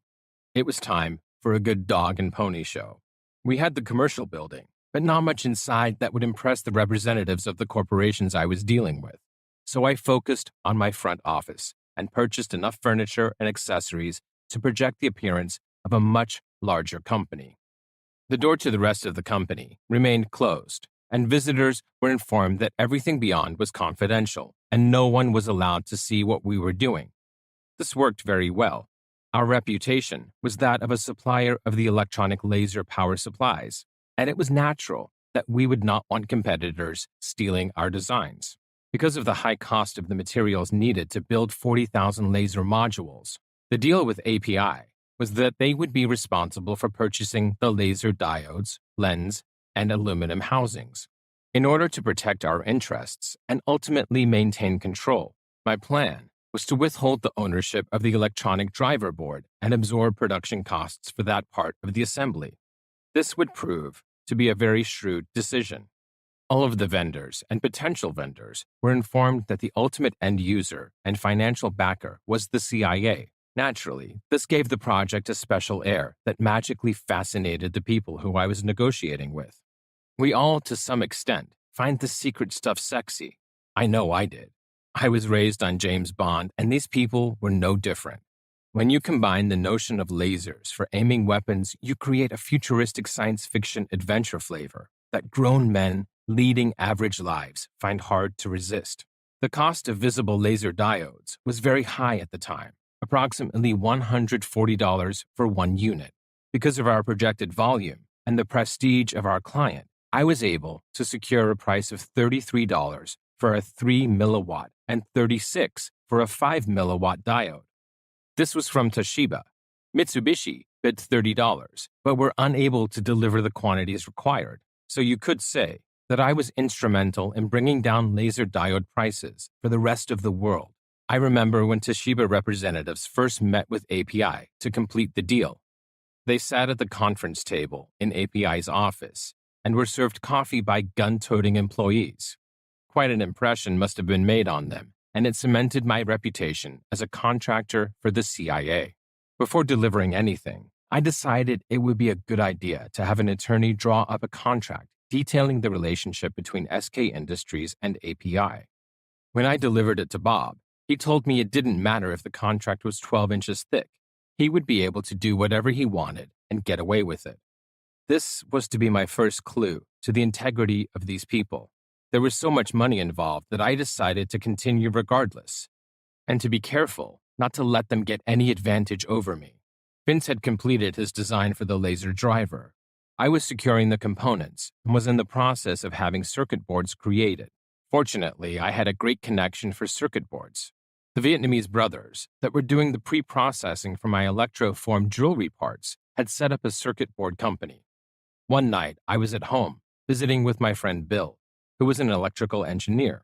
We were looking over the specifications for the Toshiba laser diodes that we were going to use. Bill noticed a critical detail after looking at Vince's design for the laser power supply. The laser diodes contained a semiconductor chip that emitted raw laser light when power was applied. The chip emitted light in two directions. Light went out of the front, which produced the beam, but it also went to the rear, inside of the laser, to a photoconductor, which allowed for the power supply to continuously monitor changes in output. This was important because the output power would go up or down as the temperature of the diode changed. Laser diodes have a specific operating temperature rating that needed to be controlled. This means that if the laser was used in a cold environment, the output power could increase to beyond the required levels for eye safety, as well as overdrive, and potentially kill the laser diode.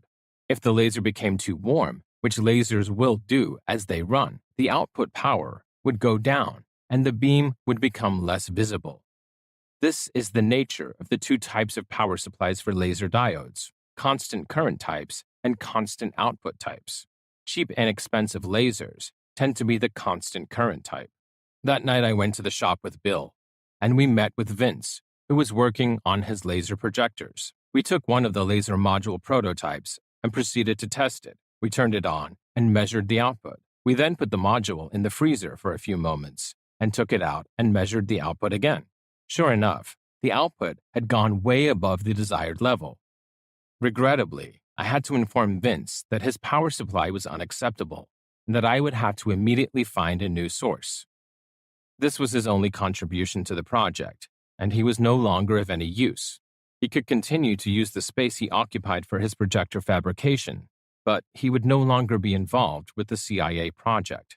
This was very harsh, I know, but we were on a schedule, and his failure could not be tolerated. Immediately, I contacted Fred Lord, the laser expert I mentioned earlier, and asked him to produce a constant output power supply that would utilize the optical feedback function of the laser diode. Fred was my first choice because I knew he could do it, and he deserved to be involved. Fred had no moral dilemmas about dealing with the CIA and looked at this as another opportunity to stay ahead on the technology.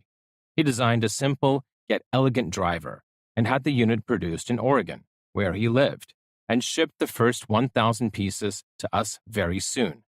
Needless to say, Vince was not very happy and moved his operation out of my office.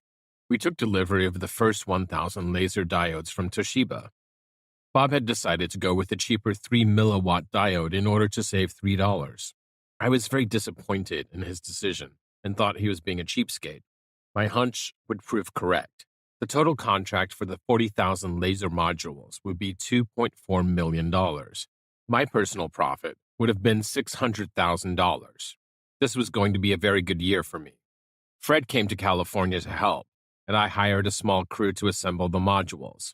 We had to perform several operations like cutting lengths of black and red wire, stripping the ends, and filling the assembled modules with black epoxy.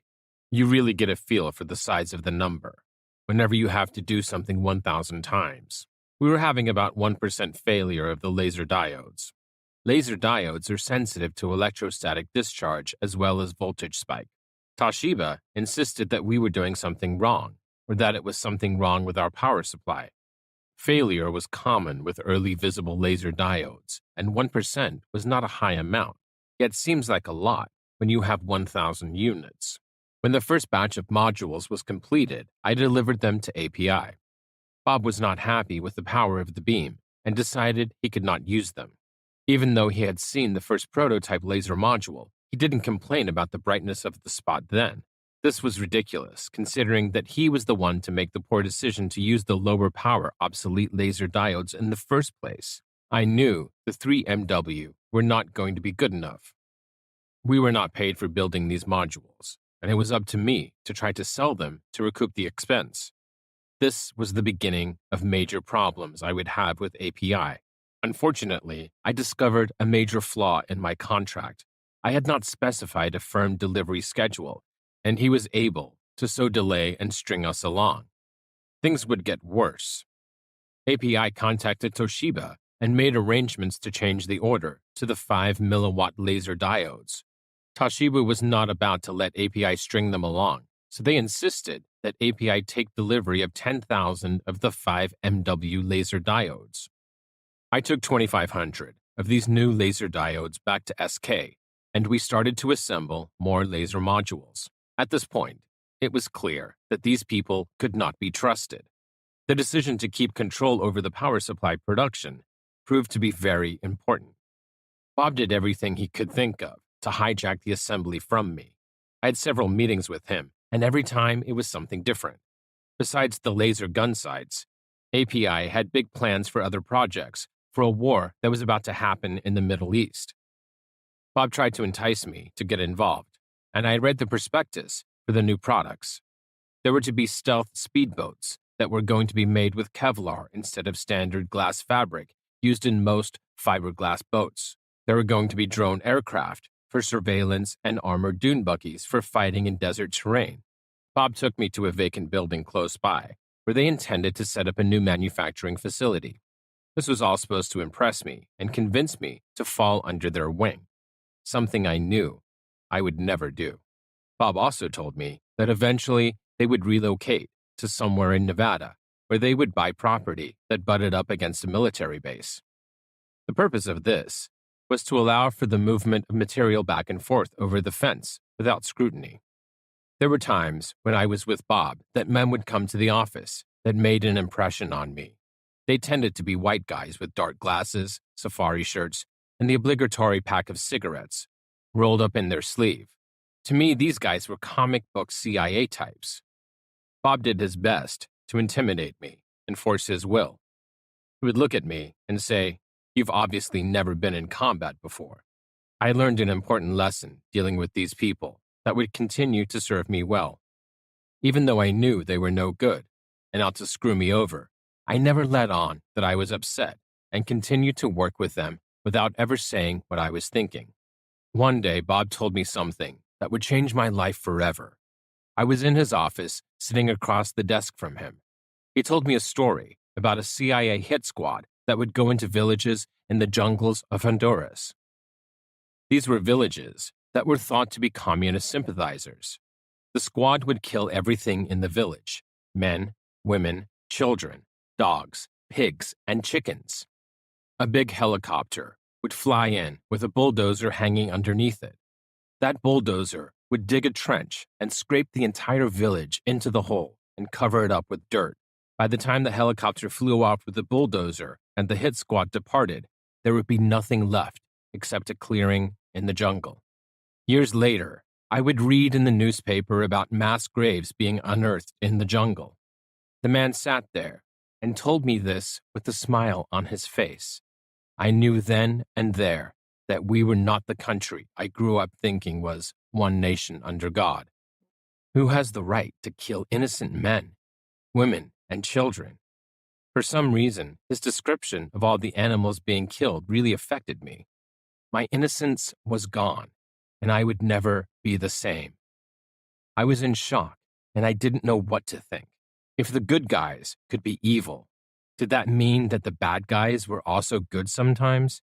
The last thing I wanted to be was a tool of evil. I don't want to go to hell for making money off of a product that I was building. My concept of good and evil was shaken, and I had to go back and relearn everything I knew about history and what motivated people to do what they did throughout time. A coward is a hero with a wife, kids, and a mortgage. Marvin Kittman. New home. We moved out of my in-laws' attic and bought a 3-bedroom home not far away from them and close to my parents' house. We still had only 2 children, the girl and the boy, and a little black cat named Midnight that I picked up as a hungry little stray in front of the market. Housing prices were going nuts, and I spent around $230,000 for a property that was barely good enough by my standards. The realtor was an ex-cop that knew my father-in-law. I think he knew the house was not worth the money because you could tell he did not respect the seller very much. That did not stop him from doing his best to pressure us into committing as soon as possible. I wish we would have held out for a little longer, but we needed to get out of her parents' home a little sooner than expected due to some turmoil that had erupted between her mom and dad. I put down 25% to get a no-qualifying loan, about $70,000 cash. We sold the condo and made about $30,000 from it. Our new house was a 1-story on a corner with a big oak tree out front on a big lot. In the backyard, there were several fruit trees, and against one wall, there was a blackberry vine growing. The house had a 2-car garage that was big enough to park our cars in and still give me room to set up my plating operation. There was a park behind us, and all of the schools were in walking distance. What I really wanted to do was tear that house down and put something nice on the lot. Unfortunately, this was the start of the 90s, and California real estate was going to crash. Still, I was dealing with API, and the word from Bob was that George Bush Sr. was going to move against Saddam Hussein, who had recently invaded Kuwait. Bob was in a position to know what was going to happen and told me about satellite surveillance and special forces that were being placed in Iraq in advance of our assault. He led me to believe that our lasers would be used to indicate targets. He told me that units would be placed on roofs with special timers that would activate and illuminate impact areas for laser-guided weapons. The world was waiting to see what would happen. One day, I had a meeting with Toshiba at their offices in Irvine, where I sat down with a room full of executives. They asked me if we were going to war. I told them yes, it was going to happen. The process had already started. These were the days where the world would see what the Reagan defense buildup was all about. Many people had assumed that America had lost its dominance in the world and were under the false impression that Japan had become the technology leader.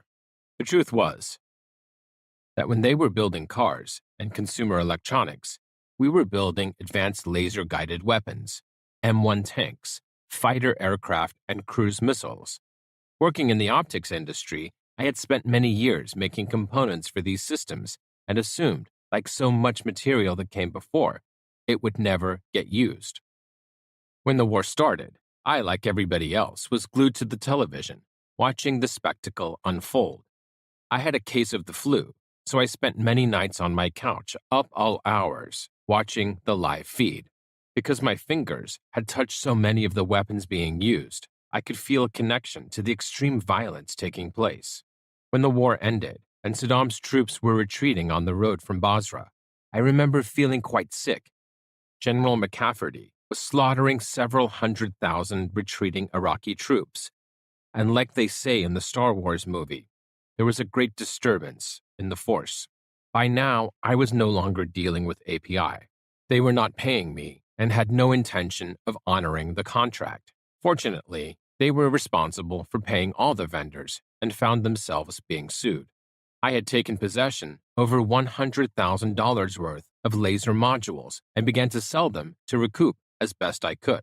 I thought for sure these guys would try to take me out. For the time being, they were being kept busy by angry vendors and had been run out of town. Still, I needed to watch my back. Right away, I placed ads in the major laser trade magazines, Photonic Spectra and Laser Focus World. I offered a 3 milliwatt laser module for $79. Back in those days, this was a very low price. The response was excellent. I was contacted by major corporations, universities, and research institutions from all over the world. Everybody wanted a module to test. I even took laser modules to sell at computer swap meets that were common back then. It was at one of these swap meets that I would run into Peter Hook, the chief scientist for Laser Products Corporation. The man was the same person who had fired me many years ago from Newport Research Corporation for taking home the broken helium neon laser tube. When he came to my table to inspect the modules, I said to him, "Hey Peter, those laser tubes aren't worth crap now, huh?" He made a stupid look and walked away. The next day, I got a call from a man I knew was one of his engineers. He wanted to come to my shop and purchase a laser power supply. This was a multi-million-dollar company, and they still thought they needed to steal technology from a tiny startup such as my company. I was becoming a threat. My module sales were doing well, and I was able to continue a good relationship with the vendors I established with API. They had no problem with me and would continue to supply material at the same rate as I had previously negotiated. Eventually, I started to produce new stock using the more advanced 5 milliwatt laser diodes. Soon, I started to receive inquiries from countries I had never heard of, with names like Bosnia, Croatia, and Slovenia. Like many others, I was unaware of the civil war that had started in the former Yugoslavia. They would ask questions like, what was the spot size at 200 meters? And could they withstand shock and recoil? Obviously, they intended to use them for laser gun sights. Of course, I had no idea who the players were and who was fighting who. Very often, I would get faxes from these people from Wien, the capital of Austria. Vienna was a hotbed for spy activity back then. By itself, a laser module was not much good for using as a laser gun sight. It needed to be assembled into a housing that provided a means of aiming as well as a battery and activator. Because I had experience working with API, I knew the limitations of their system and the frustration of having the laser being unable to maintain a 0 point of impact. The Predator system was large and contained many variables that would move and when combined would make it impossible to maintain accuracy. Laser gun sights were still a new concept that had yet to be taken seriously by professional users of guns like the police. Some SWAT teams had incorporated them for use by snipers, but they were still impractical for use by rank-and-file police officers. One day, I read a story in the newspaper about a 14-year-old Mexican kid that was running away from the police in Santa Ana, California. He was climbing over a wall, and a police officer shot him in the back and killed him. I decided right there that if I could make a laser that was good enough to be used by every cop on the street, that a fleeing suspect would see the red dot and could be convinced to stop running to avoid being shot. So I began to design the next generation of laser gun sights.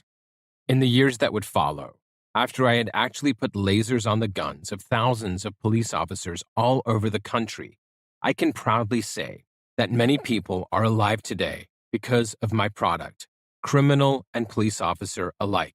Unfortunately, many people are also dead. But I must consider that those casualties may have killed others had they not been shot.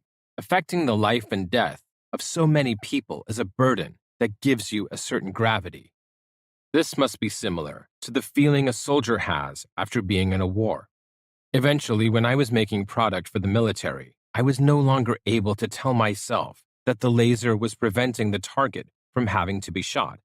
Military lasers are always invisible infrared that the target can't see and has no way of knowing that a bullet is about to impact where the laser spot is. In warfare, there is no deterrence or alternative to lethal force. It has become appallingly obvious that our technology has exceeded our humanity. Albert Einstein. Law 17. One day I was sitting in the shop, building lasers when I received a call from a young man from Portland, Oregon, named Robert Toole. Rob was building laser sights into the Glock handgun. It turns out that he had been purchasing my laser power supplies from Fred Lord. The company that was doing the assembly of the power supplies had begun dealing with me directly, and Rob was no longer able to buy them from Fred. Rob was in trouble and needed to deal with me. When I asked him who was selling his systems in California, he said nobody, and I said, I am now. Now I needed to apply for and become an FFL, which is a federal firearms license. Rob sent me a Glock fitted with one of his lasers. The name Law 17 came from laser-aimed weapon, and 17, which was from the Glock Model 17, being the first model of Glock sold. A full-size frame, 9mm caliber handgun, with a magazine that held 17 rounds of ammunition. The Glock handgun has a frame or lower made from a polymer material, very much like plastic. There is a cavity in the back behind the magazine in the grip. What Rob had done was create a housing that contained the laser diode and the lens only. The housing was mounted to the front of the trigger guard by 4 small bolts. Adjusting these bolts allowed for the aiming of the laser beam. A wire ran from the housing through a hole drilled in the trigger guard to the cavity in the back, where there was the power supply, activator, and battery located. The battery was rechargeable, and this was accomplished with a 9-volt battery connected to an adapter. The quality and finish of the work was very crude, but the concept was superior to other laser sighting systems available. I began to show the sample gun around to some of the major gun stores in the area. One of the larger stores, B&B of Westminster, California, showed great interest and provided several Glock frames for installation of the laser. These were shipped by me to Rob in Portland. It was time to begin contacting local police agencies to schedule demonstrations. Before one such event, I arrived early at the site and experienced a failure of the laser after shooting only a few rounds. Apparently, the wires broke inside the frame due to recoil. Fortunately, this happened before the law enforcement people showed up, and I was able to cancel the event and leave. Some time had passed, and I had not received the laser installations back from Rob. The customer was getting concerned, and it became apparent that I was going to have to jump on a plane and retrieve them myself. When I arrived at the Portland airport, I was met by Rob and his friend Johnny, who was driving a stretch Honda limousine. I thought that was humorous, but they wanted to impress me. Rob was tall, with short, dark hair. He was younger than me and had served in the army. He smoked cigarettes and, like many soldiers, had developed the habit of keeping half-smoked cigarettes in his pocket, which did not smell very good. Rob took me to his home, where I met his rather large pit bull, his couch, and the dog's fleas. The home was modest to be polite, and I did my best to be comfortable and not complain. In the morning, we went to the place where the lasers were being built. The facility was not very sophisticated in many ways. The methods being used to modify the Glock frames were crude, and the result was damaging the frames. There were no instruments to measure laser output, and he was guessing at best at what they were set to. The quality of the basic components was poor, and I discovered that Portland did not have local sources to purchase simple necessities, such as quality wire. This was a problem, because the frames I had shipped were incomplete, and the work that had been done so far was unacceptable. Because of this, I knew I would have to bring the guns home and finish the job myself. While I was in Portland, Rob took me to meet a man named Don Coons. Don owned a police supply store in Oregon City and was responsible for most of the Glock sales in the Pacific Northwest. Don had a PhD in forestry and apparently was the person who had conceived the idea to build a laser into the Glock originally. Don had supplied Rob with the frames to work on and had absorbed most of the losses from botched installations. Don was a good guy and seemed happy that I was getting involved. Rob also told me about his brother Ron and the controversy between them involving the laser system. According to Rob, when Don contracted with Rob to create the original laser system, his brother Ron convinced him to file for a patent and put it in Ron's name because Rob was going through a divorce and his ex-wife would somehow gain rights to the venture. Rob agreed to do this, and Ron provided the funding for the patent application. Things went bad soon after that, and they became estranged. It was time for me to go home. So I packed up my customer's frame and got on the plane to California. When I got back, I immediately began to design and build my own housings to allow me to install the laser system in my own facility. About the same time that I had completed my first system, I received a call from Rob. He was in trouble because he had many incomplete Glock frames and needed my help to satisfy the commitment he had made with Don Coons. Now I had to decide if I should continue to do this myself or if I should absorb Rob into the operation. There really was no advantage in bringing Rob to California, but I decided to do it anyway. It seemed like the right thing to do, and I am a bit of a softie that always wants to help someone when I can. Rob arrived and brought with him his meager tools and a number of Glock frames that belonged to Don Coons. It would take some time to repair and complete the units for Don, and I had to take on this responsibility. Rob was not allowed to perform any work on these guns or any future installations I would take in. His job was to be creative and think about ideas for new applications. For this, he would receive a fee for each laser we would install. Being a jeweler, I had the equipment and experience to do the work on the frames by hand without destroying them in the process. Rob was getting a good deal and didn't mind not having to do the work anymore. He was also living with me for free and not paying rent. One day, I took him with me to go sailing on a 42-foot yacht that a friend of mine owned.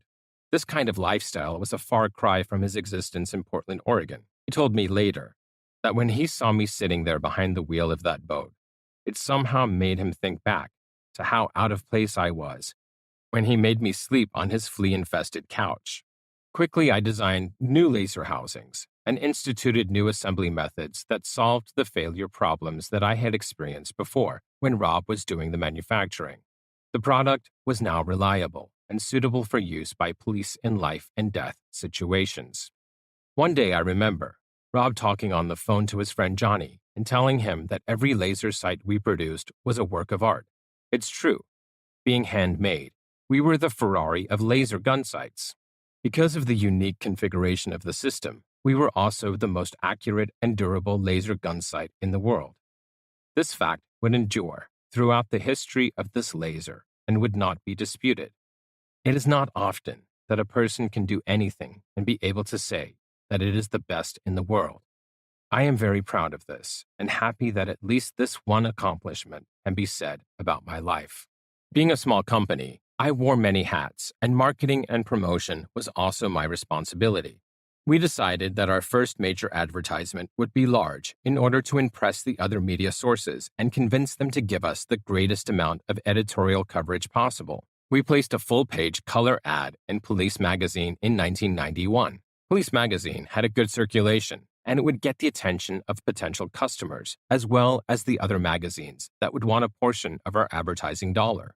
The plan worked well, and I was contacted by every other law enforcement trade magazine as well as every gun-related magazine in the business. I convinced them to provide free editorial of the product in order to ascertain the results of their distribution.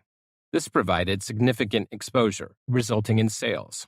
Eventually, I would place small quarter-page ads in several of these magazines, and the product became well known. In those early days, when laser gun sights were first being introduced, we had many competitors. Everybody wanted to get in on the action. One of these companies was Applied Laser Systems. They were located in Grants Pass, Oregon, and created a system that was a direct copy of ours in many ways. They ran the wires through the frame the same way we did and put the battery in the back of the gun, similar to what we were doing also. What they did differently was to use a laser module complete with the power supply mounted to the trigger guard with 3 bolts, similar to the Law 17. The module was much larger, and the housing we were using and the activator they used was a pressure pad located on the front of the pistol grip. The result was a much less accurate system that would not fit into holsters as well as ours and provided less control for activation by the user.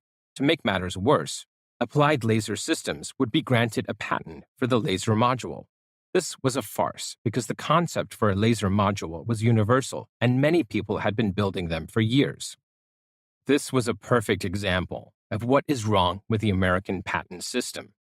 ALS would use this patent with a team of 20 lawyers to coerce and profit off of every other company producing laser modules, as well as SK Industries. They sent me a letter demanding that I stop selling laser modules in 1993. This was incredible, coming from a company that was so obviously copying our design. With ALS having 20 lawyers and $1 million, there wasn't much I could do. I continued to sell laser modules, but I could no longer advertise them. There was one other company selling a laser sight built into the guide rod of a handgun located under the barrel inside the frame. That company was LaserMax, who I mentioned because they would become a pain in the future. We had also designed a guide rod type laser sight, but decided it was a bad idea because it could not be adjusted and would fail from the heat of the gun barrel. There was a day when one of my customers invited me to speak at a meeting of the Orange County Range Masters Association. This group was composed of every range master and training officer for all of the law enforcement agencies in Orange County. Naturally, I was proud to do this and looked forward to speaking about our product, so I wrote a speech and went to the meeting. When I got there, I was informed that John Matthews, the president of Laser Products, was a member of the association and would not allow me to talk about my product. This put me at a great disadvantage because I had to throw out my speech and ad-lib on the general topic of laser gun sights in law enforcement. The audience was already very intimidating, and John had put me on the defensive. I grew up being harassed by police, and now here I was in front of a room full of them, and I had to give a speech. Public speaking alone is one of the scariest things you can do. When I was done speaking, John got up in front of the room and did his best to trash me and implied that I was not an actual engineer and that my product was garage-made. My experience with the CIA taught me to maintain my cool in such a situation, and after the meeting, I went to shake hands with Mr. Matthews. He told me in so many words that he had invested millions of dollars developing his company, and he wasn't going to let me get in the way. What a nice experience that was. Friends may come and go, but enemies accumulate. Thomas Jones. Aerotech. One day, the Law 17 was featured in a magazine that was doing a story on modifications for the Glock handgun. Several other companies had products featured in this article. One of them was Aerotech. Aerotech was a machine shop in Washington that had made a name for themselves stealing designs from several manufacturers of accessories for the Glock handgun. They contacted SK Industries with the intention of doing the same with us. Rob got wind of this and promptly gave them a call. He decided to go behind my back and make a deal with them. He began to collect samples of our components and informed me that he was going to go back home and visit his girlfriend. The entire time he was with me in California, he was living in my home and was treated like one of the family. My kids used to call him Rob the dog. We even took him along for family excursions like camping trips. So Rob was gone, and the extent of what he was up to would soon become evident. One day I went to visit one of the machine shops that were making components for me, and the owner told me that he had faxed copies of all of our drawings to Rob in Oregon. I could not believe that they would do that without contacting me. It did not occur to them that this was suspicious. Of course, I was very concerned at this point, but still shocked by what happened next. Every major gun magazine simultaneously run advertisements for a laser gun sight from Aerotech that looked exactly like the Law 17. This new laser was called the Law 2000 and was being billed as an advanced version of the Law 17. Close inspection of the photo in the ad revealed that this laser was a mock-up and clearly did not even exist at the time the ad was made. To complicate matters, Ron Toole emerged with the patent, having been granted for the Law 17 laser system. I decided that I would make a deal with Ron and have him go after Aerotech. Ron agreed to make a contract with me, and I had to pay him so much money up front and so much per laser after that. To counter Aerotech, I began a series of advertisements trying to educate the market that we were still in business and that the Law 2000 was a knockoff. It was my decision that money was better spent on advertising than on attorneys who would have to take them on out of state. Besides violating the patent, they were clearly using a deceptively similar trademark. It was several months after the initial Aerotech ads ran that an actual product was created. The final product did not look like the first ads that had run, and several steps were taken to make the laser slightly different than the patented Law 17 design. It turns out that these changes substantially affected the laser's performance, and it turned out to be an inferior product. The battle between SK and Aerotech would continue for many years, with Aerotech ultimately ceasing to produce the Law 2000 laser system. Rob would eventually stop working with them and become friendly with me again. For the purpose of continuity, I will continue with this chain of events and return to an earlier important happening later in the story. SK Industries would introduce several other laser sighting systems for weapons used by military and law enforcement. Our focus was on this market because our standards for performance were very high, and we could compete best against the other companies because our customers could stake their lives on our product's accuracy and reliability. We had even sold several systems to the U.S. Secret Service when they were still using the Glock. One day, when Rob was still with us, we both went to lunch at a local restaurant with a Secret Service agent who was using our system. He asked me to consider not selling our laser sight to the general public. I asked him if they were going to give us a substantial contract to compensate us, and what about our competition that they were not concerned about. He said that he could not promise anything, and I told him that we could not limit our sales at their request. They eventually went to a new sidearm as standard issue, and we would no longer install lasers for them anyway. Being a small company and trying to do so many things by myself, I was never as adept at promotion as my larger competitors. Had I been properly funded during the first year that the Law 17 was available, I could have secured a much stronger market position and realized far greater growth. One year, I did attend the SHOT Show in Dallas, Texas. The SHOT Show is the shooting, hunting, outdoor trade show and is the premier trade show for the firearms business. Aerotech did this show before me and was the darling of the industry at that time.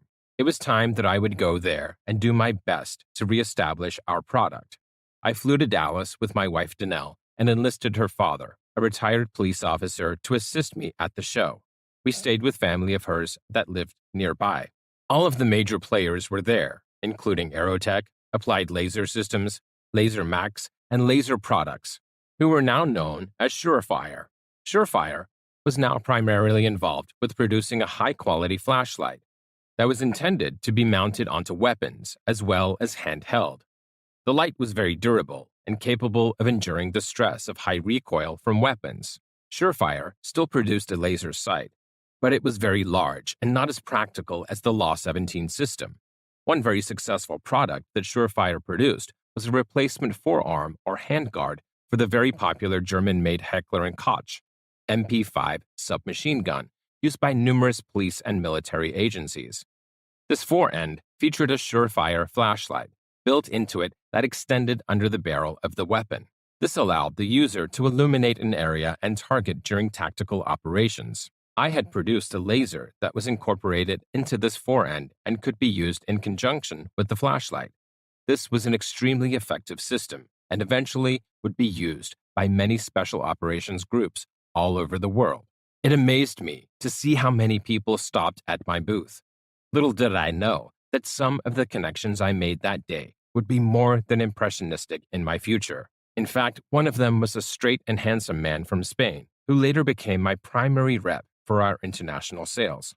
We even got a visit from John Matthews, who inspected the laser system I had built into his MP5 forend. He recognized the benefits of what I had done and admitted to me that his company had become primarily a manufacturer of flashlights and that we produced a better laser. I was very happy to hear this and proud to say that we are friendly to this day. He had found respect for me and informed other people in his company to assist me in the future. Ron Toole was also at the show and spent a good amount of time at my booth talking to me. He wanted royalties, and I was anxious to show him that I was working hard to promote the product and kept him informed of every major contract I was pursuing. Two of the larger agencies I was pursuing were New York City Transit Police, with 8,000 Glock-carrying officers, and San Antonio, Texas, with 4,000. During the show, I also showed him two examples of a prototype laser system that was integrated into the removable rubber grip of a Colt 45 automatic and a Beretta 9mm handgun. Unfortunately, I had no idea that everything I was telling him would come back to bite me in the rear. When we returned to California, I ended up on the same flight as John Matthews. My father-in-law was there also, and he was aware of the incident that took place at the Rangemaster's meeting. He confronted John and said something rude. This was embarrassing, but John continued to be friendly toward me afterwards. The secret to creativity is knowing how to hide your sources. Albert Einstein. Crimson Trace. The competition for the New York City Transit Police involved every major laser manufacturer at the time. SK Industries provided one Glock Model 19, which was a smaller version of the full-size Glock Model 17 in 9mm. SK was in a very good position to win this contract because almost every other laser had been rejected. When the final results of the preliminary tests were made, I was in for a shock. The only laser to pass the test was the Law 17, and an offering from a new company called Crimson Trace. The Crimson Trace laser was similar to the Law 17, with a battery in the grip, but had a modular laser assembly that was mounted snugly onto the trigger guard that was modified slightly. Crimson Trace sold its first Glock laser in July of 1994. What was amazing was that Crimson Trace was a machine shop in Oregon that had made a deal with Ron Tool to produce laser gun sights. Ron was using all of the information I was feeding him to start a new company to compete with me directly. It was no surprise that we were the only two systems to pass the testing because we were similar in many respects. Needless to say, I was not happy about this, but I continued to be licensed by him, and Crimson had to also accept that I was going to continue to produce the Law 17. One of the other major contenders for the New York City Transit Police contract was the guide rod laser produced by LaserMax in New York City. LaserMax was known for doing whatever was necessary to win contracts. There was a rumor that one of their female vice presidents of marketing had even had an affair with a senior Glock executive to advance their product. The Glock executive apparently lost his job as a result. When the time came for the next stage of testing for the Transit Police contract, SK Industries and Crimson Trace were each asked to provide 30 lasers to be installed on Glocks for field testing. These lasers were to be purchased from each company. LaserMax, who had already been rejected, offered to provide 60 guide rod laser units to the Transit Police at no charge. Both SK and Crimson were informed of this, and we were informed if we would also be willing to provide lasers at no charge. Both of our systems would have been sold for about $300 each. This was unacceptable. At the time, the national television news was reporting the story about New York and featured the guide rod laser on TV. The results of the test showing how the guide rod laser had failed were smuggled out of the agency by someone on the inside who felt this was a rotten deal. Both Crimson Trace and I contacted the New York Transit Police chief and implied to him that something corrupt had taken place, and we would let it be known. The chief retired very soon after that. Crimson Trace would eventually introduce a new product that would change the world and make millions of dollars for the company: the Laser Grip. The Laser Grip was introduced in 1996. I am certain that the inspiration for this product was provided by Ron Tool. From when he saw the prototype that I was working on, it was my intention to mount the actual laser under the barrel on axis with the gun's aiming sight, with the batteries and electronics located in the rubber grip. They had done something different by locating the laser in the grip also, with the beam being projected from the side of the gun. To a purist, this was not ideal, but it was simpler to manufacture that way, and it didn't matter to the laser buying public. The idea was a winner. Sales were explosive, and the Laser Grip is one of the most popular sighting systems available today. Even though I had stopped paying Ron fees for every laser I produced, I was still friendly with him and the president of Crimson Trace, Lou Daniels. At another SHOT Show I attended that was held in Las Vegas, I had a meeting with Ron and Lou, and they asked me if I would be interested in moving to Oregon and working with them. I had one of my workers with me who had been a loyal employee for many years, and I could not make a deal with them, having him there. Soon, I actually began to purchase components from Ron, such as laser diodes and the special focusing lens that we both used. Crimson had a larger volume than SK. and I was able to buy these items at a good price. It wasn't long before Ron and Crimson Trace parted company. I never knew what happened, but I suspect that Ron was pilfering the material he was selling to me. In spite of this, I was still able to deal with Lou and purchase the components from him. Naturally, this confused some of the Crimson Trace salespeople who could not understand our special relationship and why the company would be helping a competitor.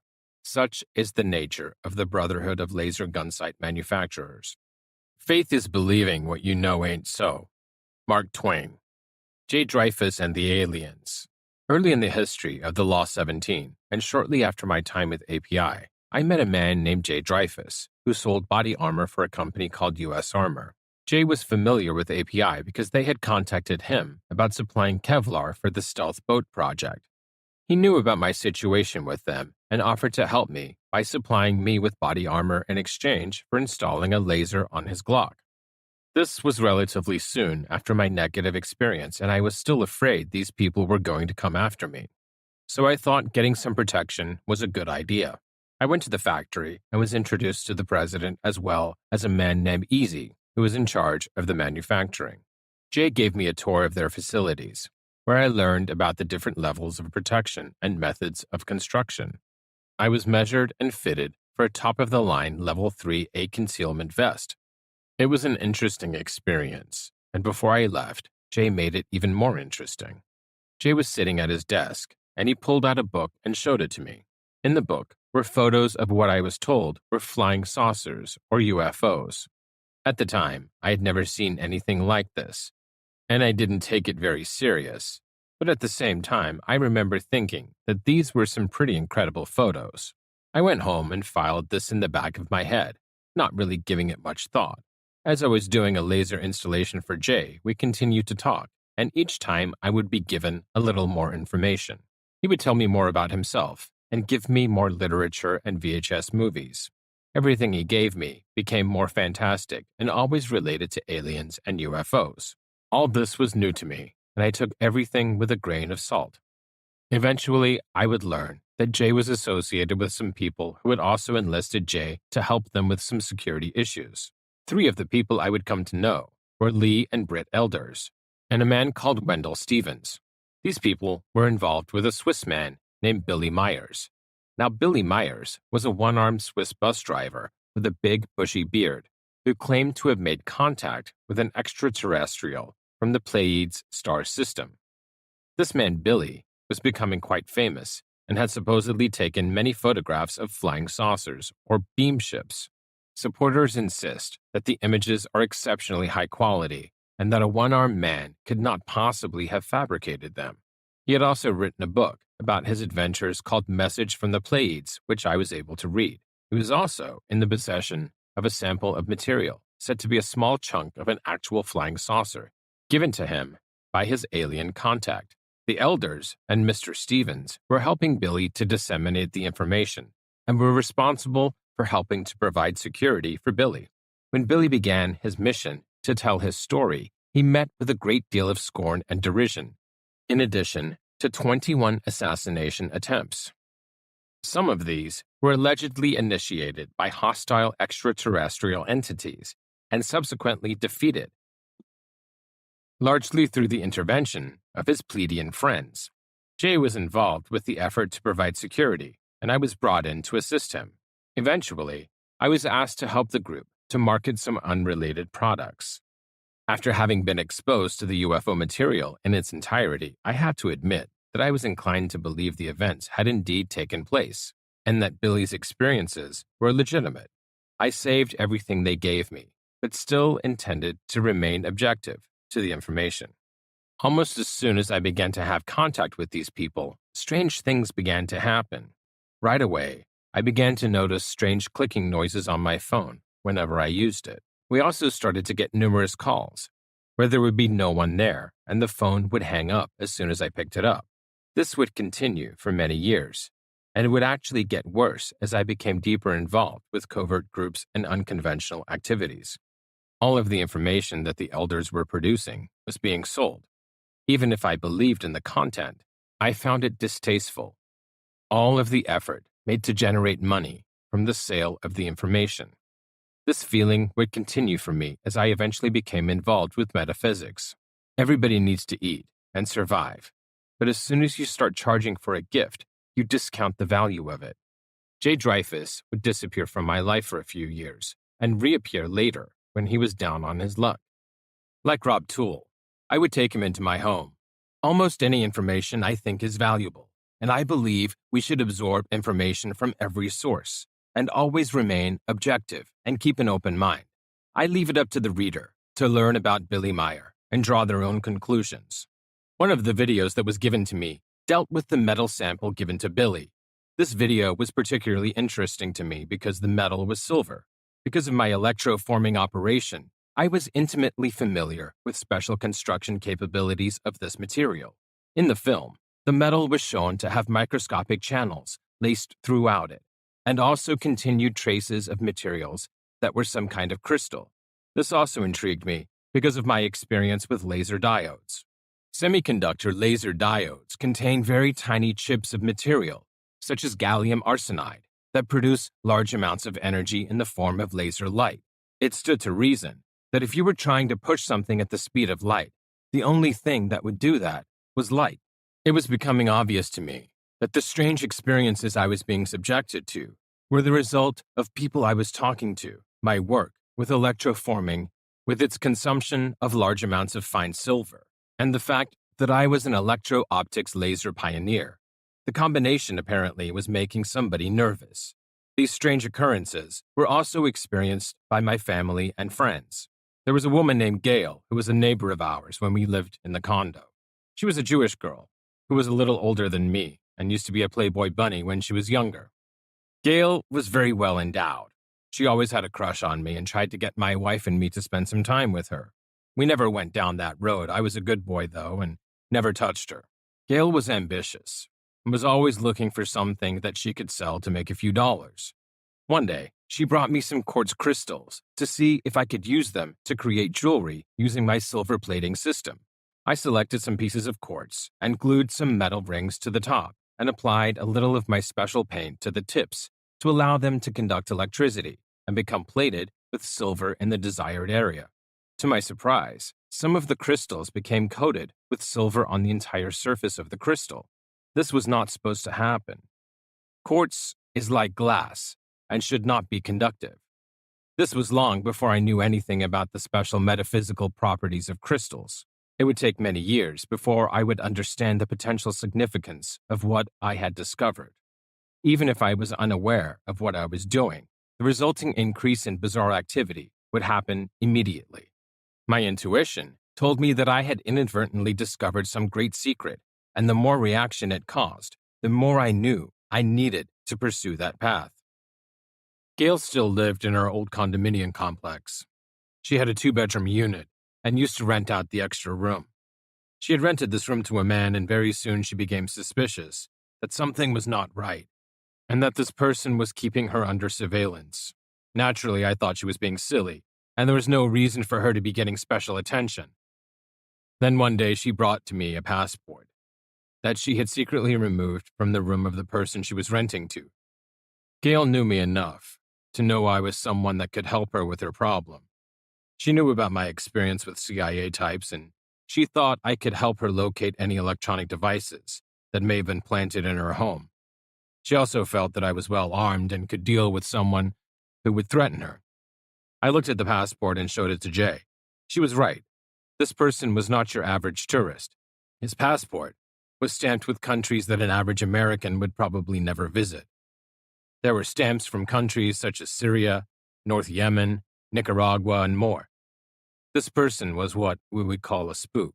We told her to return the passport to where she found it and do what she could to get him out as soon as possible.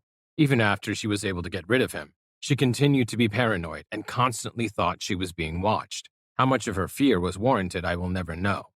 I had a small photo of her in my office. I thought perhaps someone was in my place of business doing surveillance and decided there was something going on between us. The man moved out of her apartment soon after that, but she still worried that she continued to be watched. An even stranger thing happened to my cousin Mark.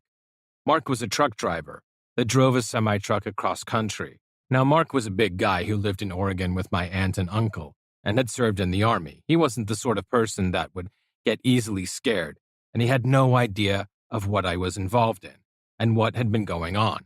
One day, I was out with the family doing something. When we came home, there was a semi-truck parked in front of the house.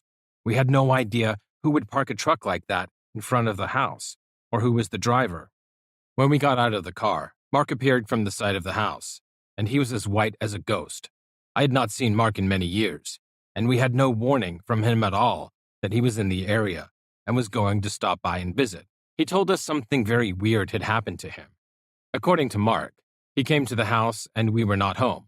He decided to wait for us, so he went around the side of the house and let himself into the garage, where he sat down to relax and drink a beer, on a large upholstered chair that I had set up near my plating racks.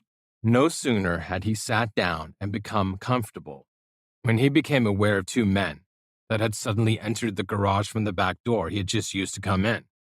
Before he could respond, something happened, and he was frozen still and unable to move. His vision became blurry, and he could not turn his head to look at the intruders. He said that the men spoke to each other and said something like, "It's okay, he's just another loser." The men turned around and left, and he was suddenly able to move again. He got up and ran out the door to see where the men went. There was no sign of them anywhere, and when he went out front to look for a vehicle, there was nothing there, and we had just pulled up. I tried to explain to him what was going on in my life and realized that the reason he had received the special treatment from these mysterious people was because he had not called us, and whoever was watching the house and our activities did not know what to think of the strange person that showed up out of the blue, driving a semi-truck and going into the garage where the plating operation was going on. Were these the so-called men in black, or were they phase shifters that could appear in a location using advanced mind control equipment and disappear without a trace? Were they there to protect my family, or were they just caught by surprise by someone who had slipped their surveillance? I firmly believed that Mark was not having a hallucination. He ended up staying with us a few days and was able to better understand the situation.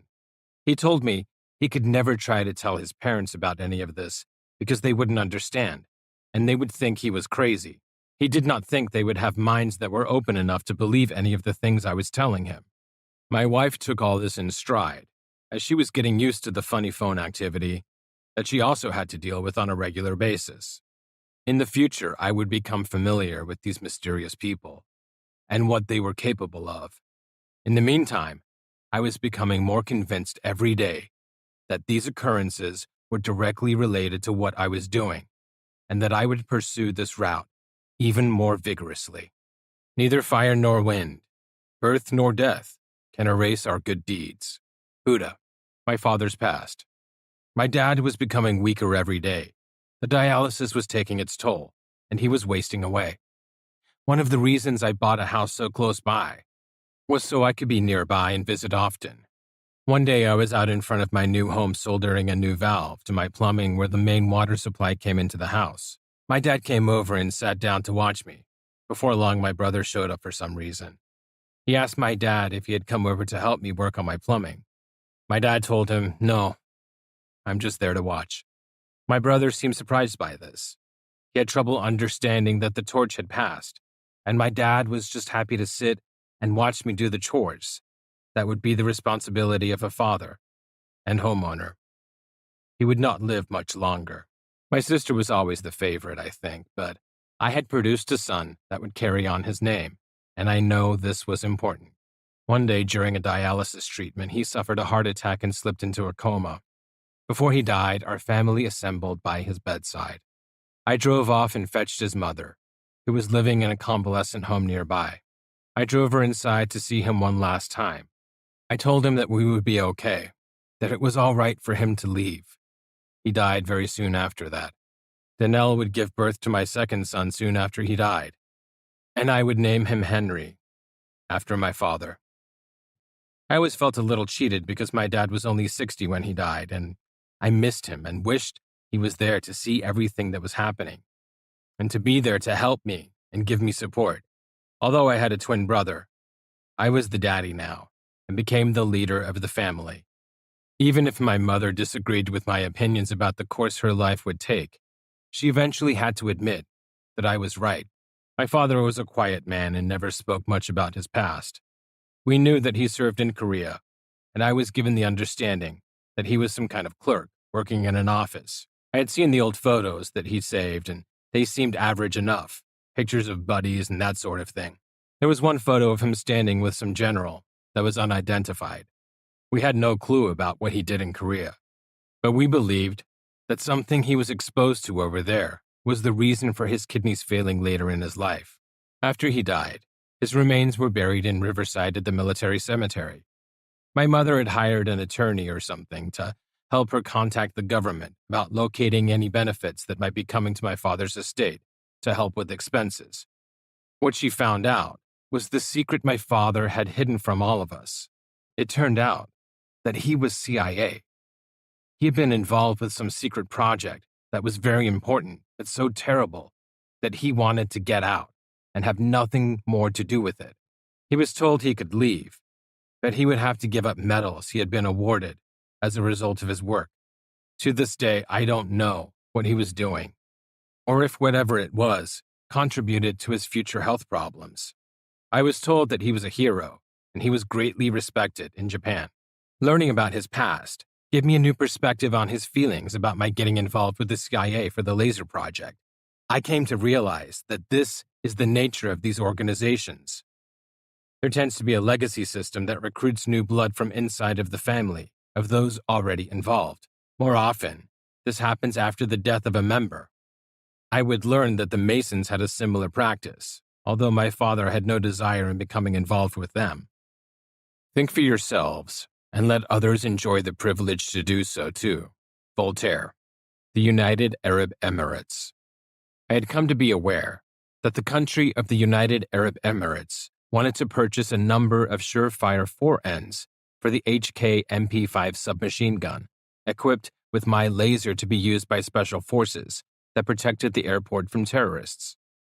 There was a man that got in touch with me, who was the defense liaison officer in the UAE embassy in Washington, D.C. We discussed the system, and he relayed the information to the people back home responsible for awarding the contract. Numerous companies contacted me and submitted quotations that were highly inflated. The UAE government was very insulted by this, as there was an opinion held by these companies that this was a rich oil-producing country, and they could be gouged. This happened over and over, delaying the opportunity for me to sell the product. One morning I came into the office, and there was a message on my answering machine. The person on the recording was asking to talk to a person that I did not know, who he had just spoken to regarding the Law 17 laser for the MP5. His phone call had been intercepted by someone who pretended to be working for my company. I assumed that this was done by the CIA, and that someone, presumably Israel, did not want the UAE to have this technology. The man who called lived in South Carolina and wanted to secure the goods in the United States and fly them to his connection in the UAE. I told him about all the other greedy people who had come before him and told him exactly what he should charge his country for the product in order to ensure success. He followed my instructions and was promptly awarded the contract. Soon I received the funds and delivered the merchandise. Shortly afterwards, I called the UAE man at the embassy in Washington and told him that I was going to fax him a copy of the end-user license. He gave me his fax number, and I sent it off. When I called him back to verify that he had received it, he said he didn't. We checked the number he had given me and concluded that I had used the correct fax number. At this point, he became very alarmed that the fax had been intercepted by someone and that we should have no further discussion of the matter. From that day on, I assumed that it would be better to disregard any requests for sales to Arab countries, even if they were friendly, because the U.S. government did not want anybody other than Israel to have this technology. A nuclear power plant is infinitely safer than eating because 300 people choke to death on food every year. Dixie Lee Ray, Hanford. One day I received a fax from Westinghouse Corporation, who was doing work at the Hanford nuclear plant in the state of Washington. This was the place that made the plutonium that had been used for one of the nuclear bombs dropped on Japan. They were looking for a very high-powered laser. I called the man who sent the fax, and he told me how he had come to contact me. He was on a plane and was talking about a project that required a huge laser to a person that happened to be sitting next to him. Whoever this person was, they told him that they knew of a laser company that could do amazing things with a very small amount of money. That company was SK Industries. He did not tell me the name of the person he was talking to on the plane that day, and I still wonder who it was. He told me that they were looking for a very powerful laser that could be pointed at the ground and would be able to burn a hole up to a mile deep that would vaporize the soil and allow the escaping gas to be analyzed for radiation. He said that there was a problem with contamination and that this laser would need to be able to be moved around the area of the plant to locate how bad and how far the radioactive contamination had spread. He said that trees in the area were testing positive for radiation. He had a budget of $1 million and wanted to know if we could do it. I called my friend Fred Lord and told him about the request. He said it was possible to do what they wanted within the budget allowed. So I called back the man from Westinghouse and told him we could build his laser. He told me he would immediately get on a plane and fly out to California to see me. He never showed up. I didn't hear from him again, and I don't know what happened. I suspected that he may have arrived at my building and decided that my company was too small. Perhaps he was told not to do business with me. I don't know. Sometime afterwards, President Clinton declared 195,000 acres surrounding Hanford a national monument called the Hanford Reach. No doubt this was done to conceal the fact that the entire area was hopelessly contaminated from nuclear waste. A similar area was created surrounding the China Lake military base in the California Mojave Desert. My friend Bill and I had for many years traveled to this part of the desert to camp out and go shooting. If you've never been out there, you should consider visiting. It really is beautiful. The skies are clear and blue, and the view goes on forever. In the spring, for a short time after the rains, the ground is filled with California poppies. Everything is covered with orange as far as the eye can see. There was an old man named Virgil who lived like a hermit at a place called Steamwell Springs. The dirt road to his place was called Steamwell Road. Virgil had an old Plymouth Valiant, and when he drove into town, he would drag a tire behind him to help smooth out the road every time he was on it. Steamwell was a pipe that came out of the ground on his property that spewed small amounts of sulfurous water. You wouldn't want to drink it. After Virgil died, Senator Dianne Feinstein created the Steamwell National Monument. Bill and I drove out to the area to investigate. When we drove down the old dirt road to Virgil's place, we found rocks had been placed in the road to block our passage. Having a four-wheel drive, it was easy enough to go around and continue to where Virgil had lived. When we got there, the shack that was Virgil's home had been demolished, and the pipe that was the steam well was smashed and no longer produced the water that gave the area its name. It was obvious that this national monument was not to honor the steam well or the man that has spent so many years of his life protecting the entrance to the Indian petroglyphs located just past his property. I was sure the most likely reason for this area's designation as a national monument was to create a larger buffer zone around China Lake to protect their secrets and make it harder for people like me to witness what they were doing in the skies above. In times of universal deceit, telling the truth will be a revolutionary act. George Orwell. Tom Hansen. One of the strangest events in my life would occur in '93 and would involve my mother. My dad was dead, and she would meet someone who remains mysterious to this day. My mother worked for a local branch of Bank of America. She was the manager of a branch in East Anaheim, where I also had my business account. One day she was golfing with another person from the bank. This was one of her favorite activities, something she used to do quite often with my dad. On this day, two other people would join them and form a foursome. One of the people to join them was a man who identified himself as Tom Hansen. Tom claimed to own a computer software company called Hansen Analog. Supposedly, his company created software used by most major hospitals. He represented himself as being very wealthy. Apparently, he had some charm and convinced my mother to go out with him. Tom was not afraid to spend his money, and they did many things together. Needless to say, things progressed rapidly, and Tom began to express his interest in learning more about her children. My mother was beginning to think he was a little strange, but decided that if he was truly as wealthy as he was portraying himself, then perhaps it would be okay for him to meet us, and maybe be able to offer some financial support in our business dealings. This was primarily directed to me.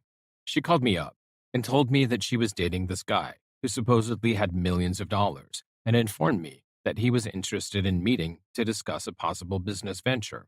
It seemed to be worth a shot to see what he had to say. I gathered up some of my laser products, including a Glock fitted with the Law 17 laser. I drove down the street to my parents' home and sat down with this man at the kitchen table. Tom was a stocky man, a little shorter than me. His hair was starting to gray, and he parted it on the side. He wore glasses that darkened in the sun. At first, he didn't say much, and I didn't exactly know what he wanted to hear. So I talked to him about my company and some of the directions I wanted to go with for future products. He told me he was interested in getting involved with me and told me that he also had several friends who had substantial amounts of money that would also like to become involved. He liked to drop names and mentioned that he had dealings with several prominent political figures such as Bob Dole. He also told me that he was connected with the Drug Enforcement Agency, or DEA, and that he had access to funds and assets that had been seized. He told me that he wanted to invest $10 million with me and that I would be given 51% equity ownership of all funds provided. This sounded ridiculous, but I was willing to see where this went. He told me to produce a business plan detailing what I would do with the funds, and that we would meet again as soon as this plan was complete. I decided to create a business plan that followed the basic direction I was going with SK Industries. At the end of the meeting, he asked me a question that I found very strange. He asked me what I knew about non-ferrous metal. Immediately, this raised a red flag in my mind. Deep down, I knew he was talking about silver, and this had something to do with my theories involving the construction of beam ships, and I suspected that he was aware of my electroforming endeavors, which I had not mentioned. So I gave him a cryptic response. I told him that I knew it, non-ferrous metal, had uses that most people don't think of. He nodded his head and said, "Good answer." Strangely enough, I had very recently been having a conversation with Paul, the guy that had worked with me about my theories on manufacturing methods for large, silver flying saucers. This conversation took place upstairs on the mezzanine of my shop, far away from any phones or anything that could be used to listen in. I was telling Paul about my conversation with the Russian scientist, who was involved with using lasers to direct deposition of materials in a large-scale electroforming operation.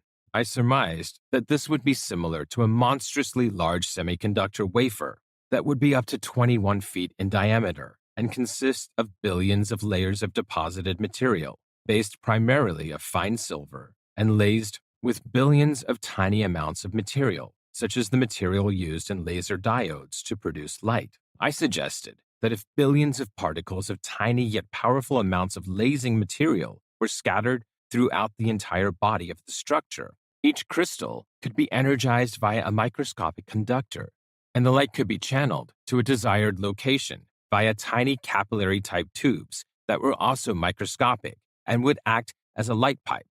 This laser energy of whatever wavelength was desired could be fed out of the bottom of the craft to provide immense amounts of laser light to push the vehicle to the speed of light, or perhaps it could be directed to some chamber where something like a fusion reactor would be located. This would be very similar to the manufacturing process called rapid prototyping, except the structure would have details far greater than the most advanced semiconductor made today, with a huge diameter and so many layers that it could take 100 years to deposit something perhaps 10 feet tall. This would correspond to the information provided by Billy Meyer, as well as details disclosed by former Area 51 workers such as Bob Lazar. I would meet Bob Lazar in the future, and we'll discuss that later in the story.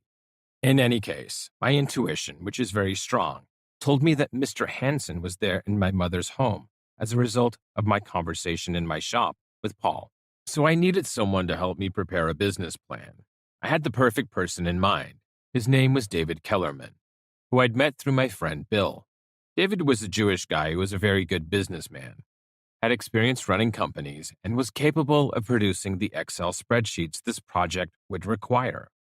The only reason I mention his Jewish heritage is because I want to make it very clear early on that I am in no way anti-Semitic, because this will become an issue in the future. Many of my friends are Jewish and continue to be so to this day. Polarizing issues are tools used to divide people and are always used to discredit information that is valid, my story being no exception. It was 1993. Aerotech was becoming a problem, and Applied Laser Systems had lawyers demanding I stop producing laser diode modules. Ron Tool had been granted the patent for the Law 17 system.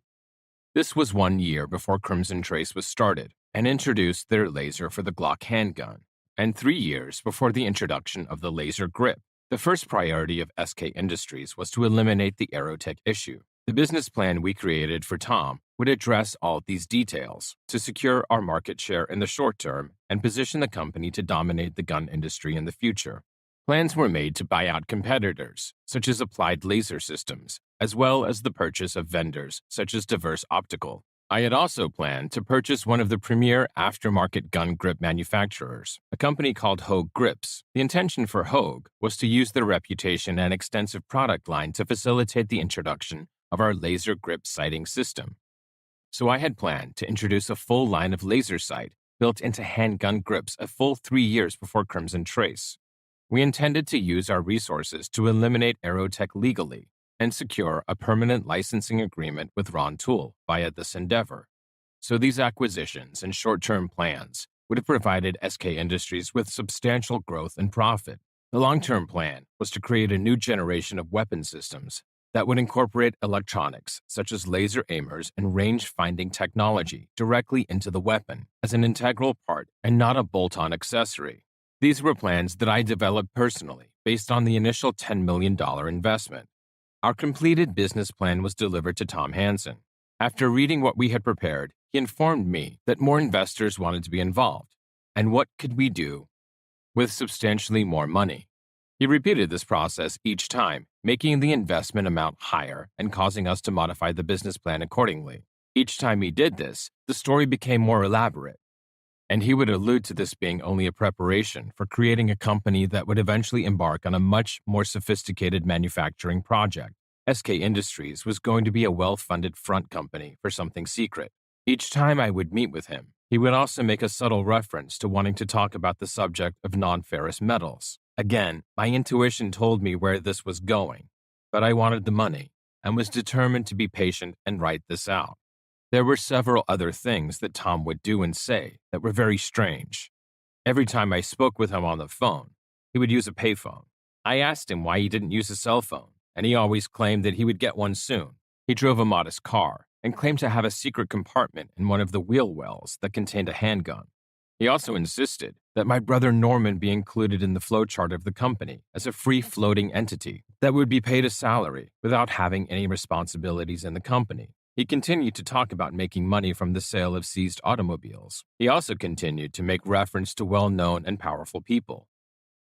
I had asked him to please hurry and make some funds available so that I could take care of some debts, including some money owed to the IRS.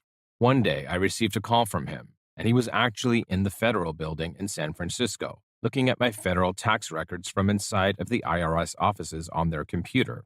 All I could think was what sort of person could gain access to my records from inside of the IRS. I was beginning to get frustrated with Tom by now and became more forceful in my request for him to provide at least a token amount of the money promised. It had gotten to the point where the investment we were expecting had reached $63 million, of which I was supposed to own 51%. We were also going to receive a fleet of 4 Tauruses. He promised that he was on his way to the bank to make a deposit or some kind of transfer that never happened. A lot of time and energy had been invested by me and Dave Kellerman. I was going around negotiating with many companies to buy them out, some of which were not in a hurry to be acquired. At this time, Tom was on a ski trip in Colorado with my mother. I was sitting in my office when I received a call from him. He told me that he had some friends from Skunk Works he wanted me to meet. One of them was from Raytheon Corporation, the other from EG&G Corporation. Alarm bells were going off in my head. I now knew for sure that this entire exercise involved getting to me for the purpose of some project involving alien spacecraft. There was a moment of silence on the phone. I did not speak. Finally, I said to him, "This non-ferrous metal you keep asking about is silver, isn't it?" Another moment of silence, and he said yes. I now knew for sure that my conversation with Paul regarding beam ship manufacture had been heard. "And you know more about me and my family than any of us have told you. How is that?" He replied, "Through parabolic means." Instantly, I envisioned someone in the building across from me using a microphone with a parabolic dish to amplify the sound. I then realized that it was more likely a satellite had been aimed at the roof of my building in the general area of where I was sitting with Paul. I had worked on spy satellites at Perkin-Elmer, and I knew that sound waves can be focused, much like light, using a very high-precision parabolic reflector. It would be very simple to place a sensitive microphone at the focal point of a large parabolic reflector dish, the same way a photoarray sensor would be used to see galaxies many light years away. By now, I was angry. I knew I was being spied on, and this man had slept with my mother to gain access to me. I told him that when he returned from Colorado with my mother, that he had better be prepared to deliver the funds that he promised, and that I did not want to hear any more bullshit. I knew when the plane would land, and I lived so close to my mother that I rode my bicycle over to the house to try to catch them. It didn't occur to me that he would bolt, but I did consider confronting him with one of my Glocks and demanding the truth about whom he was and who he was working for. I rode my bike back home and decided to return with my truck with the intention of blocking his car in the driveway and preventing him from leaving until I had gotten some answers. By the time I returned, which was only a few minutes later, Tom had arrived and immediately jumped out of the car, pulled my mother's bags from out of the trunk, dropped them on the driveway. He then jumped back in the car, telling my mother he had to leave, and sped away. When I pulled up, she was carrying her bags into the house and told me that Tom had suddenly driven off, without even taking a moment to help her bring her luggage inside. She was shocked at this behavior and had no idea of what had transpired during my phone conversation the day before. I decided to investigate and see what I could find out about this person, something in hindsight that I should have done from day one. Looking at his business card, I realized there was no address or phone number. I called a local hospital that was supposedly using his software and was told that they had never heard of him or his company. Within a day or two, my mother received a handwritten letter from him explaining that he could no longer be able to see her because of a problem he was having with her son. The letter had no return address, and I still have it in my possession. I have 2 photographs of him that were taken by my mother. Considering that he is a non-person, I see no reason not to publish them in this book or online. I was left to wonder just who this person was. There were several possibilities. Was he a simple con man? Was he an agent working for one of my competitors? Was he CIA or FBI? In the future, I would learn more about secret organizations that would make me wonder if he was something even more sinister and obscure. Was he even human? Some of his bedroom habits I would learn about made me question if he was a man not used to living amongst normal people. My friend Dave, who worked so hard and devoted so much time to this, was angry and wanted to sue him, thinking he was a con man. My friend Bill insisted that none of this ever happened and that I was a habitual liar and had made this whole story up. Talk about denial. It would be many years before he would even talk to me after this incident. Either way, it was clear that these people were afraid of me, and I had failed their recruitment process because I knew too much and would not allow myself to be manipulated into getting stuck on some secret base, working on alien technology, and probably never seeing the light of day again. This was no different than what Bob at API was trying to do, except these people were more sophisticated and conniving in their efforts to get me. If you're in a bad situation, don't worry, it'll change. If you're in a good situation, don't worry, it'll change. John A. Simone, Jr. Big changes. About a year after the Tom Hansen incident, we were about to lose our first home. The California real estate market had crashed, and whatever equity I had was gone. The value of our house dropped about $70,000, the same amount I put down in cash. I still had the highest mortgage payment and paid higher property taxes than anybody on my street, and we for sure did not have the nicest home. By now, we had 5 children, 2 boys and 3 girls. Danelle was not working, and we had a woman that came to the house and helped her with the kids and the housekeeping. Her name was Julia, and she helped take care of Danelle's grandmother, Lupe. After Lupe died, we had Julia come to work with us to keep her in the family. Julia was from Mexico and didn't speak English. I did my best to try to communicate with her using the Spanish I learned in high school. Julia had a little crush on me and would call me Mr. Steve. We had 4 cars. A Volvo that I bought when we lived in the condo, a Pontiac Fiero GT that I bought when we lived at her parents', a white Cadillac that was my dad's, that my mom sold me after he died, and a big monster Ford 350 4x4 truck that I recently had purchased. I had to let Julia go, and I gave her son the Volvo to help out her family. I was no longer making the jewelry for Susan Cumming Design because they had stopped paying me and was behind by about $70,000. I sold whatever silver anodes were left back to my refiner. I tried to make a deal with our bank to see if I could modify our loan payments. They told me that if I could show a reduced income, that there was a possibility they could do something. I generated financial documents to illustrate our situation and was told we didn't make enough money to qualify for a new loan. We decided to file for bankruptcy and ended up squatting in the house for a year. The credit cards were gone, and our spending was greatly curtailed.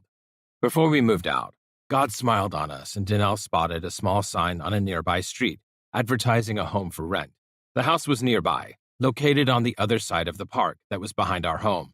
The house was huge. It was intended to have 7 bedrooms, but was set up to have 4 bedrooms and a giant bonus room over the garage. The family that owned the house was Korean. They had never made any improvements to the home over the years. Everything was still original.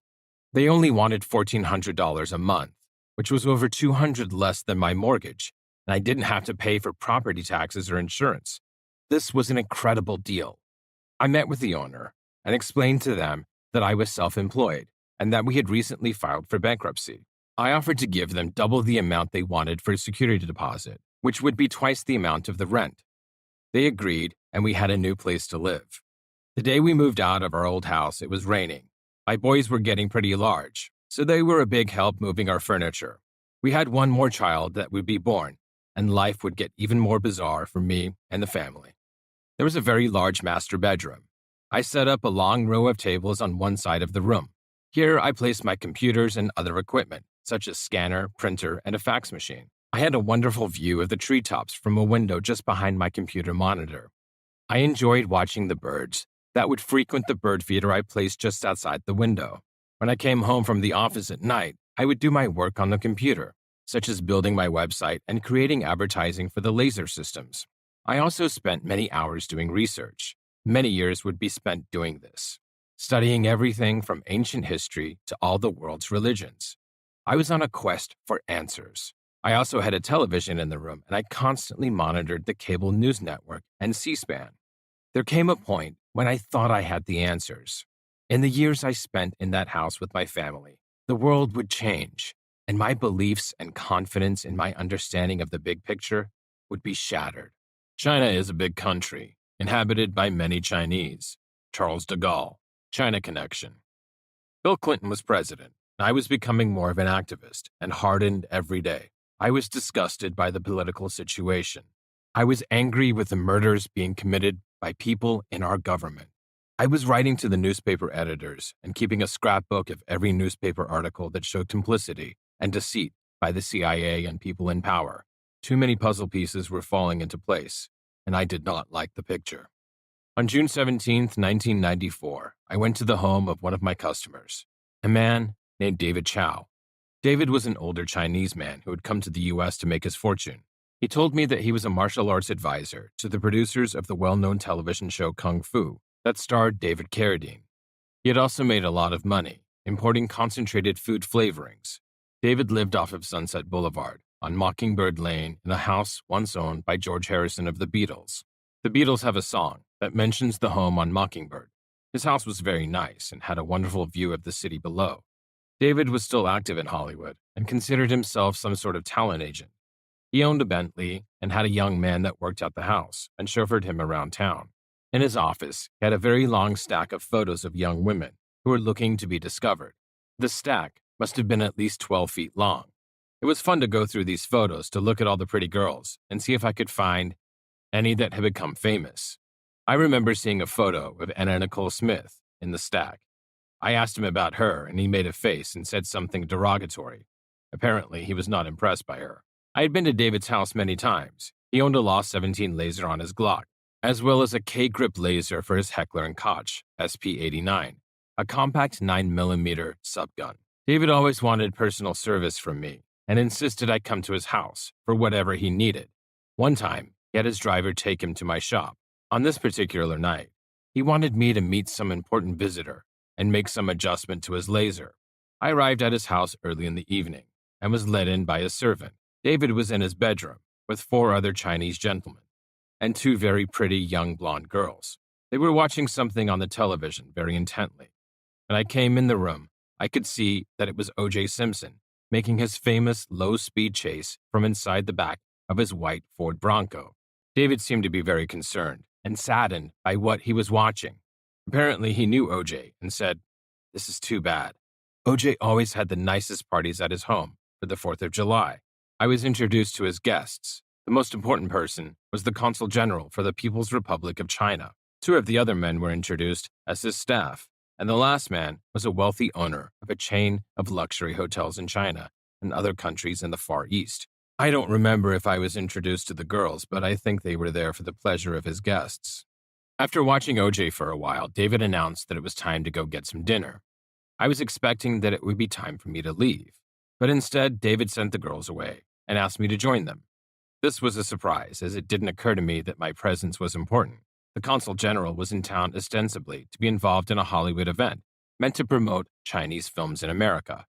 This was a front for the actual business to be conducted. The group left his home, and we went in two cars to a Chinese restaurant in Hollywood. The two staff members rode with me in my mother-in-law's Toyota Camry that I had borrowed. They were impressed with the car and asked me if it was a BMW. I said, "No, it's Japanese." When we got there, I stopped in the street by the front door, and a valet took the car for me.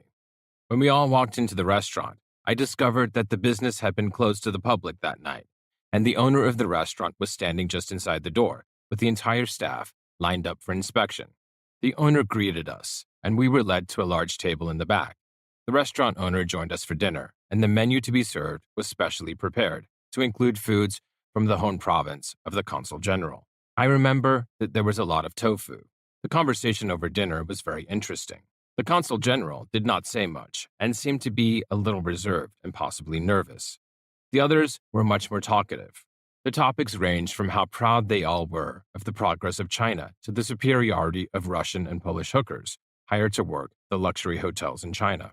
I became aware that the staff members were actually high-ranking officers in the Chinese military, and they worked for Norinco. This is a large Chinese company that manufactures ballistic missiles, artillery, machine guns, tanks, lasers, radars, surface-to-air missiles, ammunition, and landmines, to name a few. These men were very comfortable and confident, and I began to believe that the entire trip to the U.S. was for these men to do something important. I enjoyed the meal and did not feel out of place as they all spoke English that evening. The owner of the restaurant apologized to me, assuming that the food was a little too ethnic for me, and said that he was not expecting any Westerner to be there. One of the other men, the hotel owner, I believed, commented on my skill with chopsticks and said I was very cosmopolitan. At one point, the senior military man made the comment that unlike other nations, China had never invaded another country. I corrected him and reminded him that China had just recently invaded Vietnam and that the Vietnamese military had successfully fended them off. He suggested to me that this was just a police operation similar to what Ronald Reagan had done in Grenada. After dinner, we went back to David's home for drinks and cigars. The two military men traveled with me again, and big surprise, the conversation turned to lasers. They asked me about my products and about my philosophies on laser gun sights in general. They also made a comment about Aerotech, and I had the impression they were confused about the difference between the two companies. We retired to David's study to drink some cognac and smoke the cigars.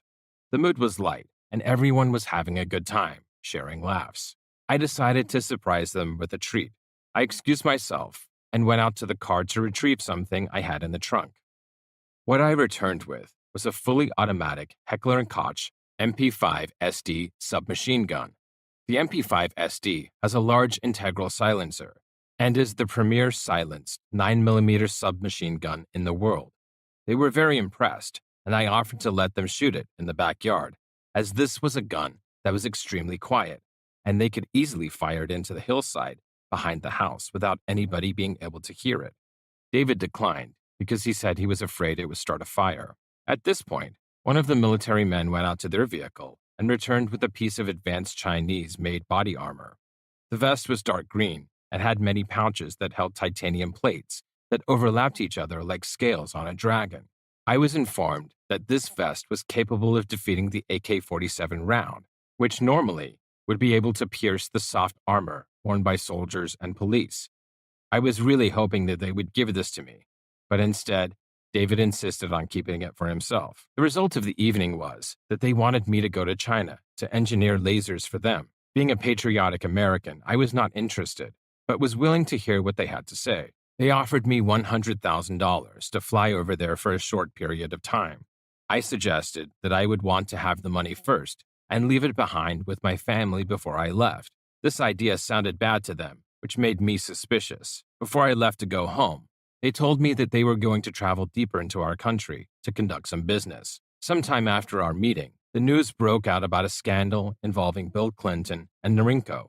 It was reported that Norinco frequently confronted the Clinton administration in a number of arms scandals, including attempts to sell Chinese-made machine guns to U.S. drug dealers. In 1996, Gary Webb wrote an expose in the San Jose Mercury News, alleging that CIA-backed Contra guerrillas fighting the Nicaraguan Sandinista government used drug dealers to funnel cocaine into Los Angeles to be sold by gangs, and the profits shipped back to Nicaragua to fund the Contras.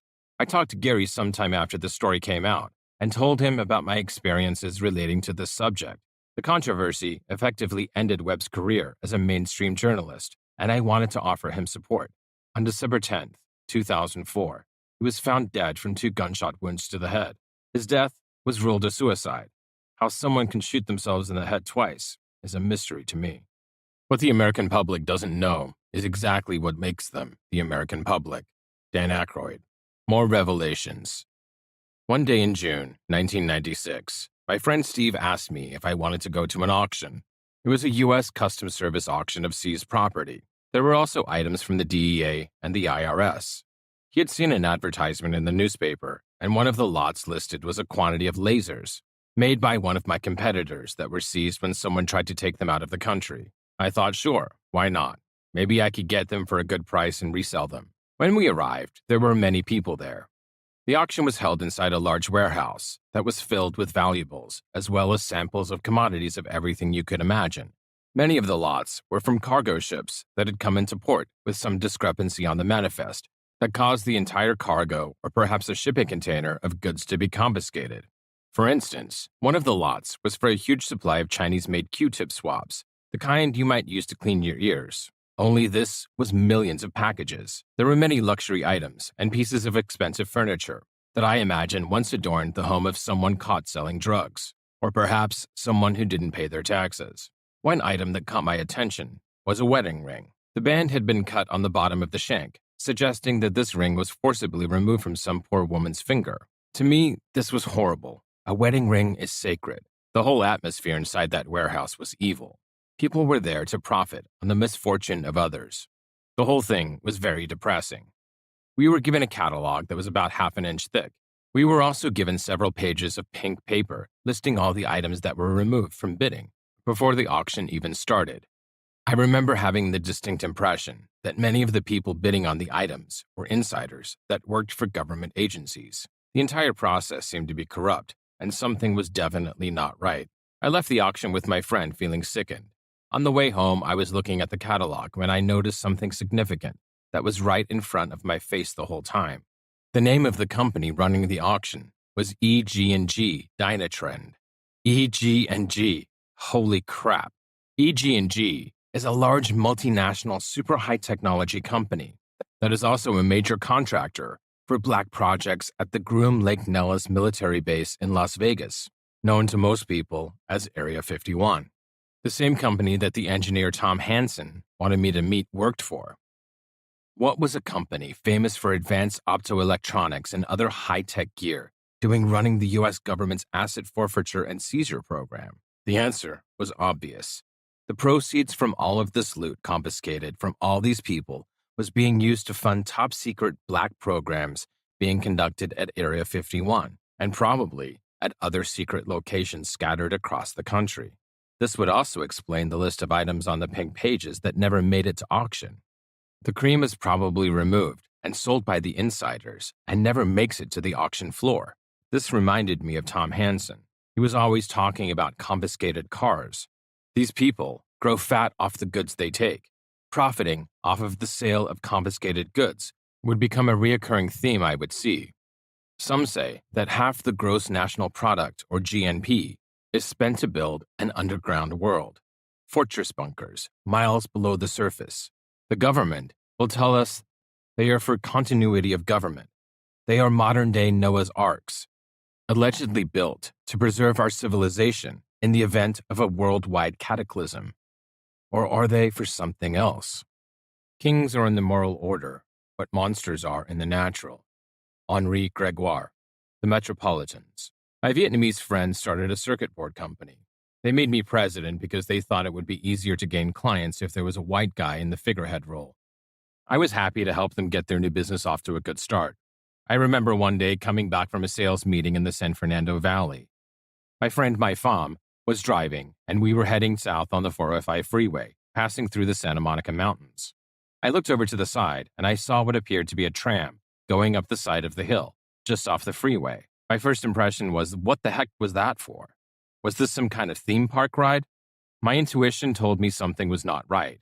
Whatever it was, I was getting a bad feeling about that location. On December 16, 1997, the new $1.3 billion Getty Center would open. This is the main subject of my story. The secrets that would be revealed are the most important and explosive facts I have to share. The risks involved in doing so are massive. I have no time for skeptics. They are a force of the dark side. My brother Norman lives with a friend named Don, who is a certified public accountant. Don has a friend that he once worked with named Jim. Jim was also an accountant. Don and Jim remained close, and as events in Jim's life began to become strange, he would always share the details with Don. Now, Jim's father was a high-level Mason. One day, a package arrived at the family home for the father. Inside was a jade statue of a dragon. The statue had a hole going through the center of it in the stomach area. His father did not know where the dragon statue came from or who had sent it. He decided to display it and placed it on the mantle. Very soon after the statue came into the home, the father would die. Jim did not know it, but he was about to become a legacy. He was to take his place among the elite of the elite. His recruitment began with an offer of a new job. He was to become the trust fund manager for the Getty Museum. He would meet a man we will call Aaron, who would become his handler. Jim was offered several incentives to make the new job irresistible. He was given a luxury home, a large amount of cash, and a box of Cuban cigars. As this was happening, he told his friend Don everything. Don, in turn, shared everything with Norman, who in turn reported every detail to me, his brother. I noticed immediately the similarities of what was happening to Jim with the experience I had gone through with Tom Hansen. I had regular conversations with my brother and informed him everything I knew about the secret groups and my knowledge of extraterrestrials and metaphysics. This information was all shared with Jim, so that he was constantly being briefed as his handler brought him into his secret world. Before the Getty opened, Norman and Don were invited by Jim to tour the facility and were able to go behind closed doors. This was quite an honor. Even Hillary Clinton had requested to visit the museum early and had to wait until some time after my brother was able to do it. The Getty is a wonder of architecture that some suggest is reminiscent of King Solomon's castle. I will discuss my perception from my visit soon, but for now I will focus on what my brother saw when he first went there. It would still be some time before my first visit. When you arrive at the top of the hill and disembark from the train, there is an opening in the wall to the left that leads down a narrow corridor to the security area. The normal museum visiting public never sees this section. From inside of the security area, there are entrances that lead deep below the mammoth concrete foundation of the building. It should be noted that this foundation was the thickest and largest concrete pour in the United States, besides the Hoover Dam. The tour went down long hallways and past several rooms that seemed to contain immense amounts of art and paintings stacked in rows in such quantity that it seemed to dwarf the amount of art actually on display for the public in the museum above. The person leading the tour actually stated that the Getty was storing a large amount of art for the Vatican, as this location was essentially a bunker. My brother also told me that they saw a room that was filled with weapons, such as M16 assault rifles, the same as used by the military. This seemed to be far beyond what would be required for a museum security. This was an arsenal, enough to equip a small army. Nobody seemed to think that this was out of the ordinary, and thought to ask questions. As the tour progressed deeper under the museum, the levels of security increased, and doors began to be equipped with sophisticated palm scanners and other types of biometric security access systems. Eventually, the group came upon an extremely massive steel door. The door was open and led to the inside of an enormous elevator large enough to hold something the size of a tank or even a large truck. As the group stood there, my brother said in a loud voice, "That's a nuclear blast door." The man leading the tour instantly became alarmed and shouted, "No, it isn't," and quickly led the group away. When my brother came home and told me about everything he had seen, it became clear to me what we were dealing with. Jim's indoctrination was only the beginning, and I would feed him questions through my brother to ask his handler, Aaron. Here is a small sample of some of the questions and some of the answers.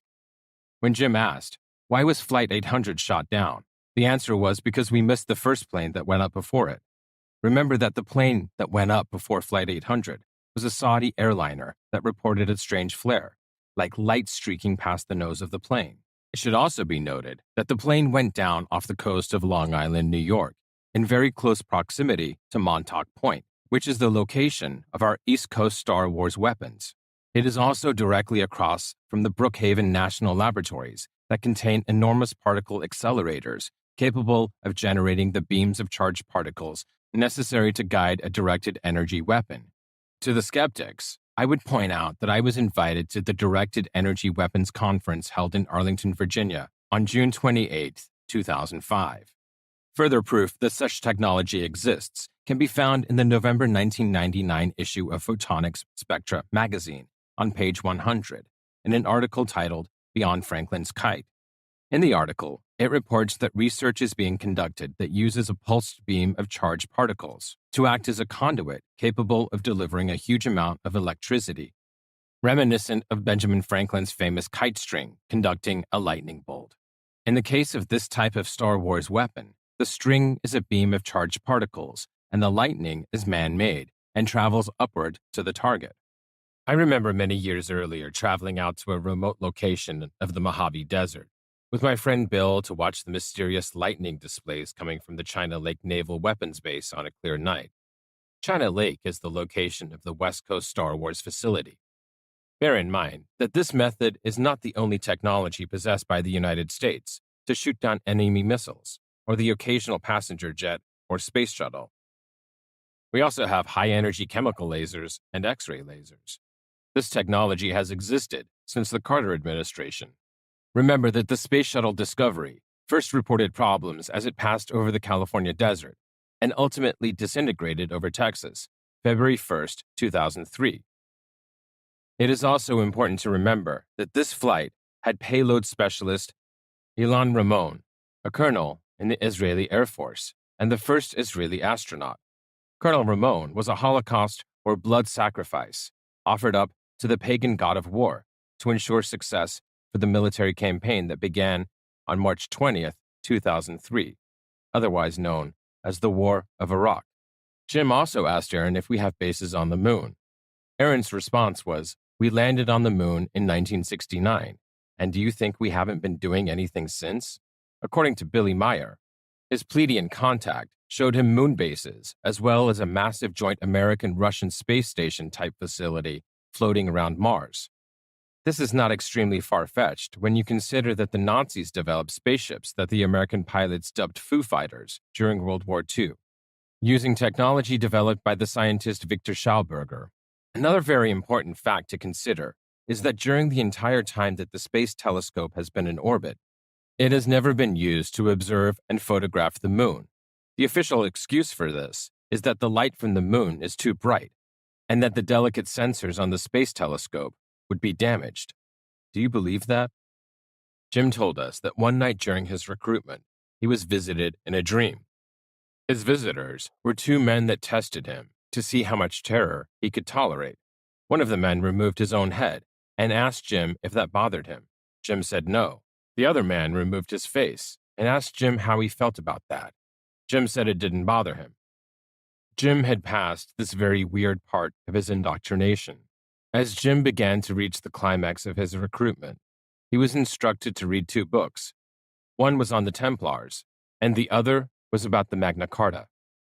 There are actually two versions of the Magna Carta, one for the common people and the other for the nobles. Many people are familiar with the Templars from the popular book The Da Vinci Code. Although the book was a fiction, the Templars actually exist to this day and truly believe that their mission is to locate and protect the descendants of Christ, the real Holy Grail, or royal bloodline. The Magna Carta should be read by everyone. It was a document forced upon King John by the barons he was being defeated by in 1215. Aside from declaring certain rights for the people, it also forced entities such as the Catholic Church, the Templars, the Hospitallers, the Jews, and the nobles to respect each other's right to exist and to not interfere in the practices of the others. This was contingent on 20% of the assets of each being pledged to the crown for perpetuity. Jim was instructed to fly to the island of Malta. Once there, he was to deposit a certain amount of money into a certain bank and go to a particular bar located in a restaurant. When he went to the bar, he was greeted by a man who seemed to appear out of nowhere, who represented himself to be a relative of Colin Powell, the American general, who apparently is also a Templar. From there, he was taken to a secret underground location where he participated in an ancient rite to initiate him into the Templars. The details of this initiation were not revealed to us by Jim, as he was now becoming one of them and began to accept and believe what he was told. Jim would still continue to relay information to my brother, and we would hear many fantastic things.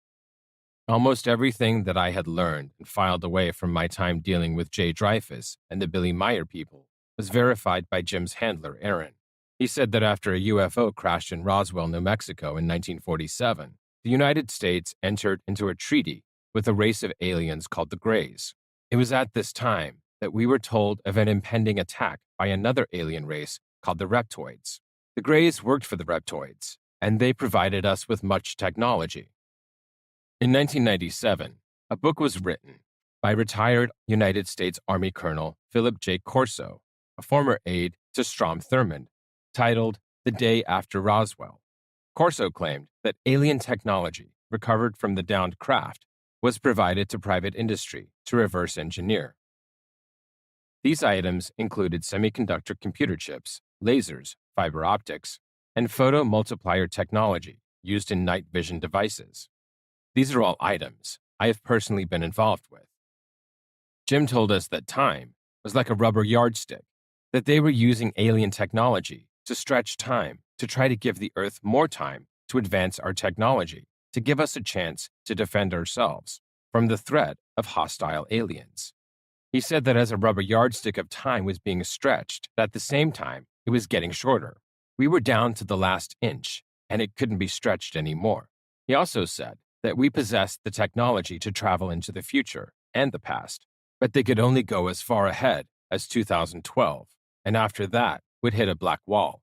He said that they could see what people were going to do in the future. But that those who would do something that touched the lives of everyone could not be touched because the universe would prevent it. He told us that the time travelers were called phase shifters, and that a favorite technique they used was to phase shift from bathrooms of restaurants that they knew had been in business for long periods of time. I suspect that the men who visited my cousin Mark in my garage were phase shifters. Jim also told us that he was starting to develop strange psychic skills, and that he could now break a glass with his thoughts. Eventually, Aaron would suspect that Jim was being briefed by someone that was aware of the most controversial aspects of the indoctrination Jim was going through. Aaron decided that he wanted to meet the source of all of this information. Aaron was amazed that someone on the outside could be aware of so many closely guarded secrets. He wanted to know how we knew these things. Everything I told my brother had come from my metaphysical sources, such as psychics and channelers, people who believe they are receiving information downloaded from entities, such as aliens or angels and such. Now, Norman had a friend who lived back east, who was some sort of Eastern European blue blood. Her name was Bora, and she lived in a great big mansion, had a lot of money, and was a gifted psychic. Bora was also very skilled at remote viewing, which is the process where a psychic can travel or use astral projection to visit any location and observe what is there. This is well documented as something done by the CIA to gather information on enemies, and was illustrated recently in the movie The Men Who Stare at Goats. There is a great book on remote viewing written by Joe Moneagle titled Mind Trek. In his book, Joe talks about his experiences working for the government 17 plus years on the secret Stargate program, where psychics such as Joe used remote viewing skills to gather intelligence. Bora was asked to use her skill to visit the Getty and explore beneath the museum. Bora came to California and went to the museum. That night, she went back to my brother's home and used remote viewing to return to the Getty and travel deep below the building on top of the Santa Monica Mountains. What she reported afterwards would scare the hell out of us and create a moment of fear that we would be killed for sure. Bora said that the elevator my brother had seen went down several miles. It did not use cables, but some sort of advanced magnetic drive to go up and down. The first level she reached housed 200 psychics that she said were Nazis who were there for the purpose of defeating incursions by other psychics, attempting to probe below them. Apparently, they failed. She said that below this were several levels of construction that consisted of large tunnels that radiated from a central hub, like spokes on a wheel. Inside of these tunnels were living areas and support facilities like you would need for a city. People were living there. She said that everything was extremely luxurious, with large amounts of artwork, fine marble, and gold fixtures. She said that there appeared to be additional entrances to this underground city that led us to a private home in the area near the museum. She reported that the lighting and power used in this city seemed to be of some advanced technology unavailable to us on the surface. Bora also described a transport that was like a train that moved at super speed in two directions from this complex. One direction went out to sea and traveling underground and would emerge at a similar base located under Santa Catalina Island, where there was access to a submarine pen. The other direction went on to an additional underground complex beneath the China Lake military base, and from there to more bases, such as Area 51 and beyond. In November of 2000, England's Prince Andrew made a tour of California. His first stop was at Edwards Air Force Base, ostensibly to inspect a new generation of strike fighters because he had flown military aircraft during his time in Britain's Royal Navy. His next stop was the Getty Museum to view a collection of Raphael drawings on loan from his mother, the Queen. What he was really doing there should be obvious. From Edwards, he would be able to go underground and jump on the transport and take a ride to the Metropolitan under the Getty. He could then go upstairs and reappear as if his actual mission was to see his mom's art collection. If anybody was paying attention, they would remember that J. Paul Getty received a knighthood from the Queen right after the Getty Center was completed. What was he being rewarded for? Why is the Queen of England concerned about a museum in Los Angeles, California? Remember that the Magna Carta pledges a portion of Templar assets to the crown. Mr. Getty was being knighted for being such a good Templar and building a nice new underground castle for the greater glory of the Queen. At the very bottom of the facility, under the Getty, Bora described a place that was used for worshiping Satan. Now this is where Bora would show her true colors. She knew what was going on in this temple, and she immediately made excuses for what was happening. Bora was your typical New Age goddess who believed in the divine feminine and embraced pagan philosophies.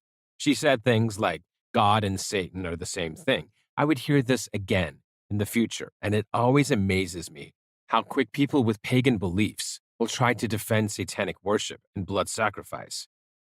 Blood sacrifice is never acceptable, and the God of creation will never ask us to destroy any of his creation for his glory. Norman and Dawn took Bora to have lunch at the Getty with Jim. As they were sitting outside of the cafe, Jim was asked if Aaron would be joining them.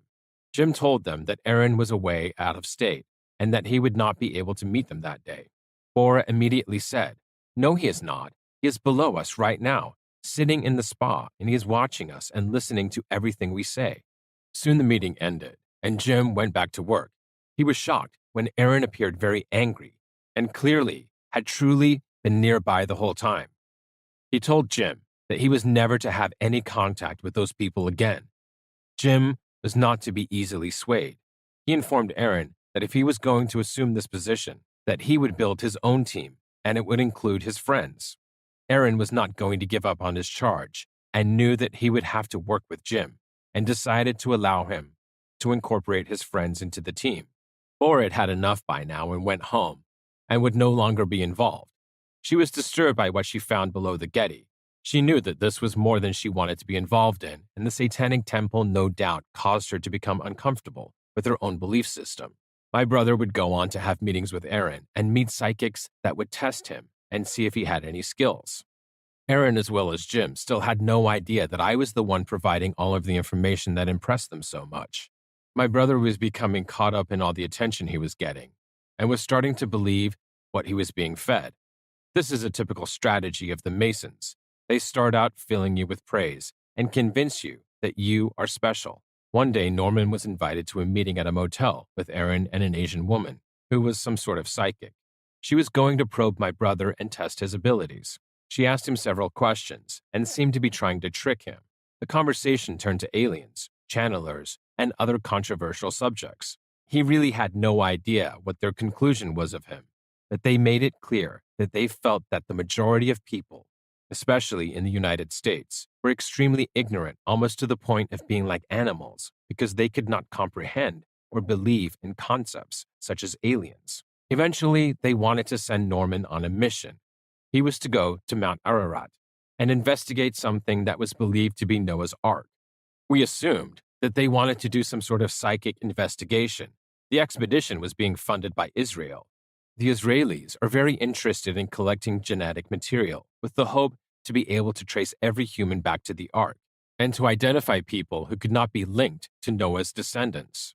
There is an ancient book called the Epic of Gilgamesh, thought to be one of the oldest books ever written. It is a Sumerian text predating Babylon. The book describes a great flood, similar to the flood story in the Bible. In the Epic of Gilgamesh, there is another great boat that is built by someone other than Noah. The story even makes reference to the biblical ark and suggests that Noah was not the only one warned to prepare for the flood. This would explain why today there are two great anomalies that have been identified as possible locations of Noah's Ark. One is high up on Mount Ararat, and the other is on a plain in Iran. As is common with people who struggle to grasp unorthodox ideas, they would rather argue about which anomaly is the real ark and whether the ark actually exists. Nobody wants to consider that there are two great ships built, and that people other than the occupants of Noah's Ark survived the flood. This is why Israel wants to locate genetic material from the archaeological site up on Mount Ararat. World leaders, including President Clinton, wanted to collect DNA and medical records, and by using the Human Genome Project, hoped to identify who in the world's population could or could not be traced back to Noah's Ark. It should also be noted that the great archive of medical records that our government is creating and digitizing is being stored in Israel. Before Norman could embark on this expedition, he would need to first assume a military rank and would receive a salary of $70,000 a year. The problem with the military rank is that you lose all your rights and can easily be thrown into a military prison. The problem with leaving the country is that you lose all your protection. The biggest issue was that $70,000 a year was not enough money to make the proposition attractive, so he declined. I continued to try to insulate myself from these people and would only communicate with them through my brother. Bill Clinton was still president, and I was very partisan and unhappy with many of the events that had occurred during the administration, such as Waco and the many scandals. I was also heavily involved in the weapons business and was being financially affected directly by Attorney General Janet Reno's attack on the Second Amendment and gun owners in general. I was very outspoken and would often write letters to the editor of the local newspaper to attack issues I was concerned with. Aaron made a plea for us to help with something very serious. We were told that the Earth was being threatened by invasion from hostile extraterrestrials. The time to develop some kind of effective response was short, and we were all humans and should put aside any political differences and work together for the common cause. So I was being asked to take the weight of the world on my back and try to think of a way to defend the Earth from alien invaders. This seemed very reasonable, and I decided to devote my energy and thought to coming up with a solution. I only had one stipulation: no more shooting down airplanes. I would have nothing to do with human sacrifice. I thought about every type of weapon system and reasoned that any technology we could develop would easily be defeated by countermeasures already created by an advanced civilization. I knew that anything that relied on mechanical, chemical, or electrical power could be overcome. I thought about my Christian beliefs and wondered if the use of scripture could be incorporated to create an advantage. I considered everything from holy water to enclosing Bible passages inside of bullets. I eventually rejected all of these ideas and decided that the only advantage an Earth human might have is our soul and our ability to develop our psychic skills. This is when I decided to stop focusing my creative energy on further developing the science of death. I would now begin studying metaphysics and learn to increase and develop my psychic skill. Metaphysics is the combination of science and spirituality. Modern science does its best to explain the secrets of the universe, but only the most gifted scientists realize that they must embrace metaphysics in order to advance understanding of concepts beyond our comprehension. Although I continue to consider myself to be Christian, and I use my belief in Jesus to filter everything I learn, I have also studied several forms of Buddhism and embraced the theories of energy and human potential that are common in those beliefs. The whole time that I was devoting my thought to this endeavor, I felt very alone and that I had the weight of the world upon my shoulders. There was nobody I could talk to about this without them thinking I was crazy. I wanted to spill my guts to my parish priest. My wife knew everything that was going on, and she would ask me, how do I fit into all of this? She was very patient and had to put up with the phone surveillance and the occasional incident involving our car being followed. This saving the world mentality was taking its toll on my marriage. My children were also exposed to these things when I would discuss them, and I am happy that they would develop an understanding of this reality that I hope will stay with them and make them deeper thinking individuals with open minds. Something would happen very soon that would discourage me and make me think twice about my desire to continue working with the Templars of the Getty.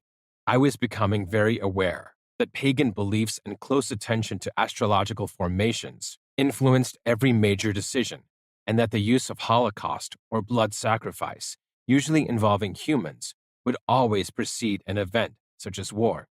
I knew that the planet Mars was fast approaching an important position. I also knew that Halloween was based on an ancient Celtic holiday that involved human sacrifice. I was concerned because I felt I knew something bad was coming.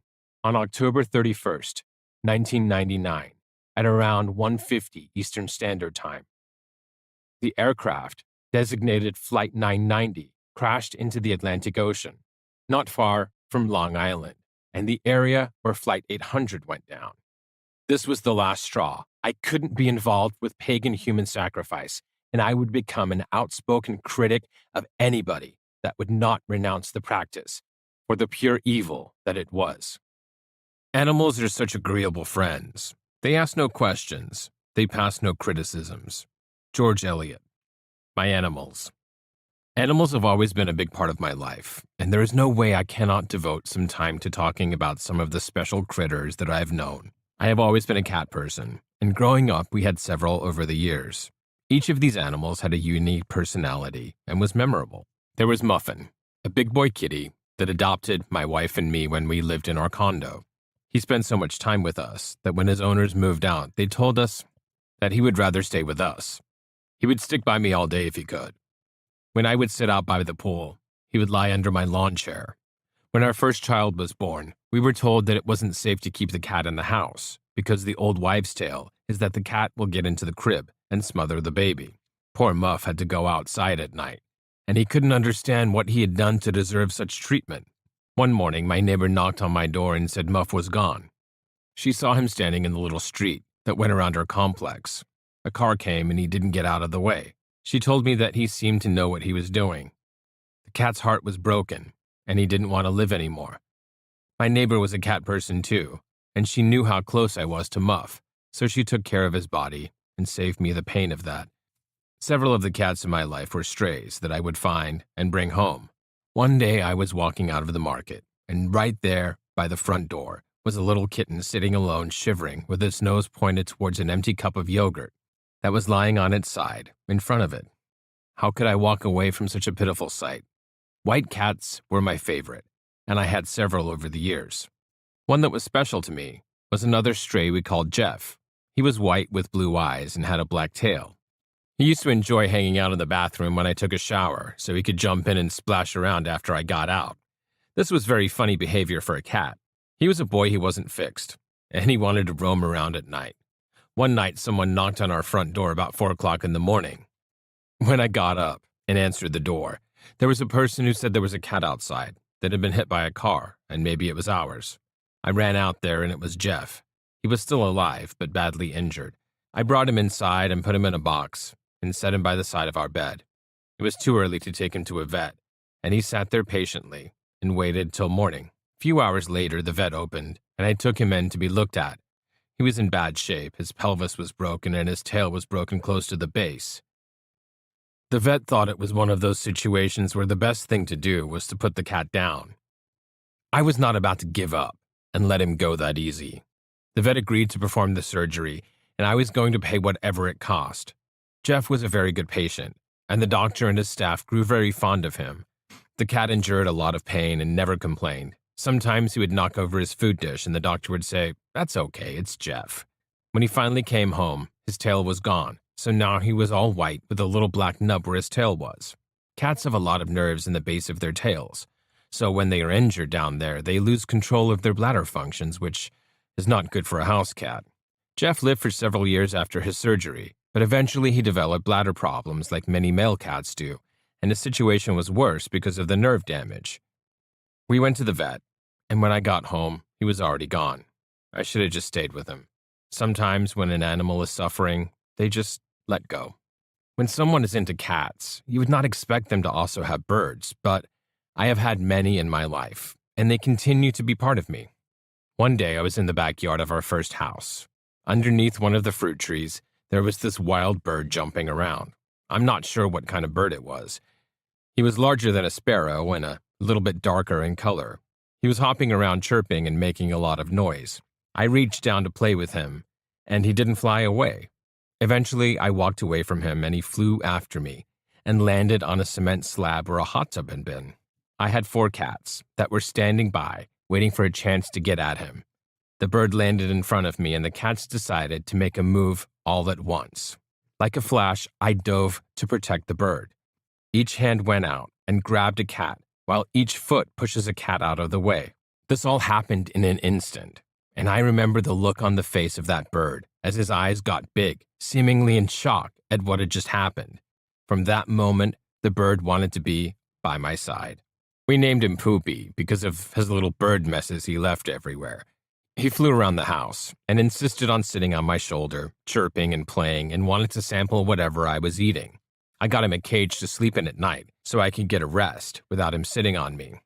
When I would get up in the morning, I tried to sneak out into the front room as quiet as I could so I could get a few moments to read the newspaper. If I made the slightest noise, he would realize I was awake and start to loudly insist that he be let out to play. When I would take my shower, he would follow me into the bathroom and jump up on the shower door. He loved the water and would jump up on my shoulder and take his morning bath. He would go to work with me and fly around the office. One day, the mailman opened the front door, and Poopy flew up to the startled carrier to say hello. The man was afraid that the bird was trying to escape and apologized for opening the door. I told him it was okay, that if he wanted to leave, he was free to go. One day, the family went to a large park for a get-together, and Poopy came along. He had so much fun. He would sit on my shoulder, and I would pick him up and toss him into the air. He would fly around the park, making a big circle, and land high up in a tree just above me. When I would raise my hand, he would drop down and land on my shoulder. He was more fun than a kite or a remote-control airplane. People were amazed that a wild bird could be so trained. One day, the family went to my in-laws' house to go swimming and have a barbecue. The bird came with us and was enjoying being able to play with the kids and me in the pool.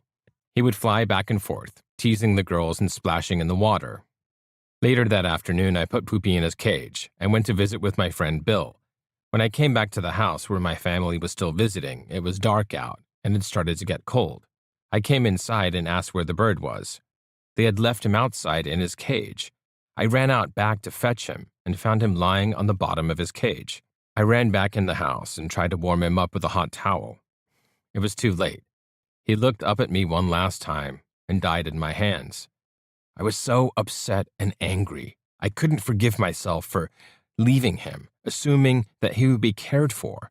These people were not animal lovers. They never had pets and didn't have a clue to how to care for a fragile creature like this bird.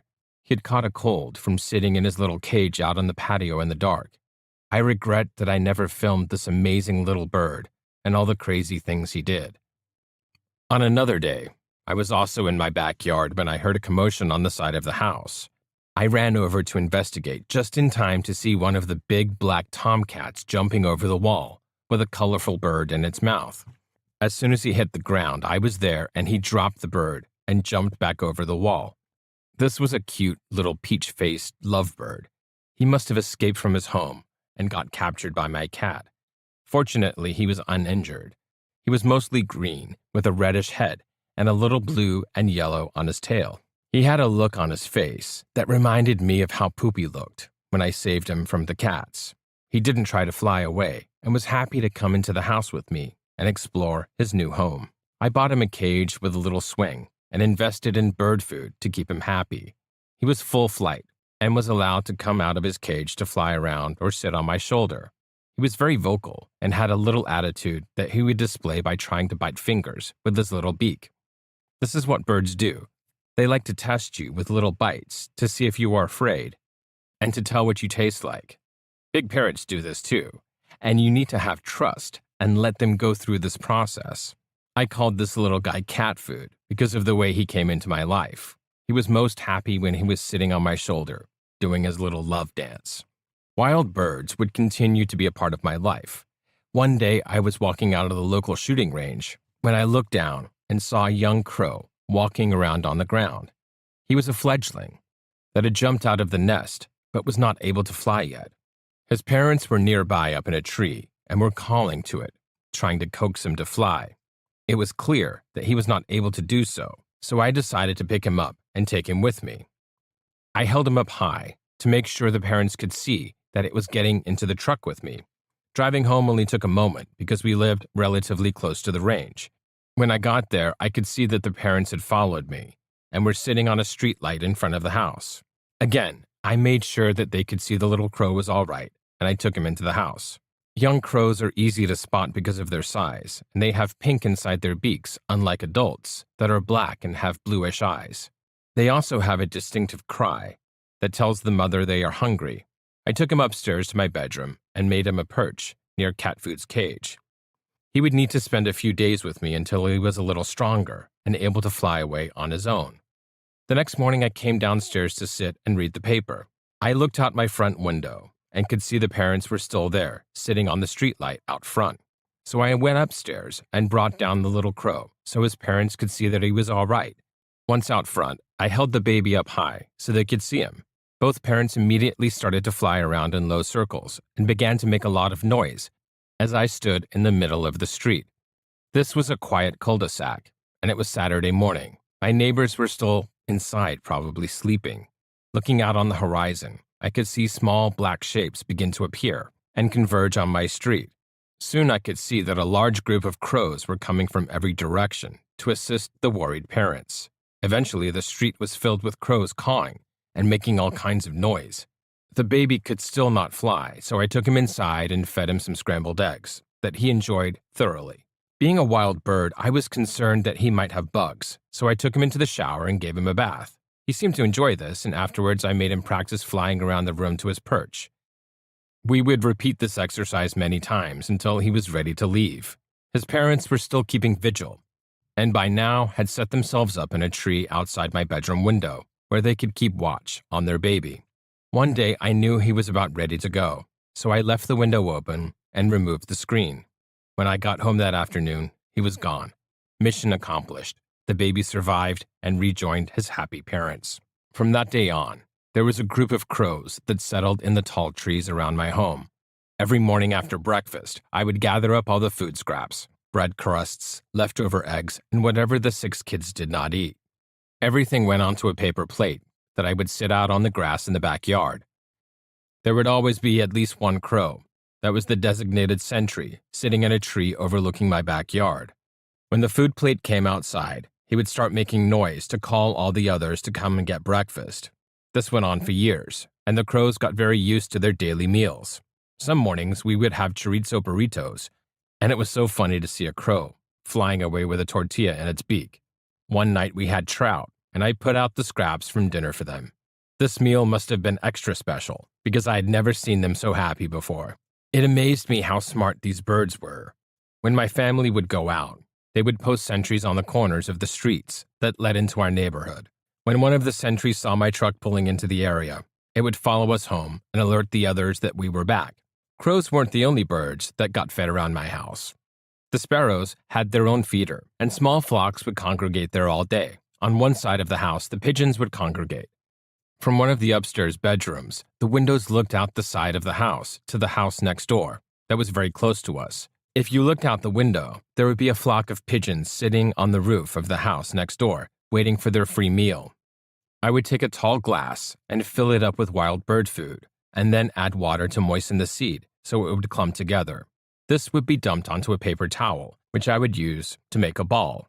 I would take this upstairs and toss the ball of food out the window and onto the roof. The pigeons would sit there and patiently wait for this and would eat every bit of seed that landed on the roof.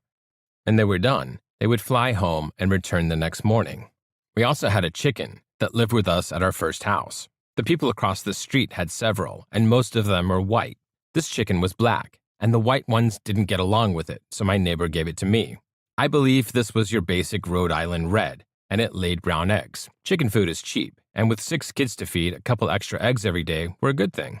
Like all the birds that came into my life, this little chicken became my friend.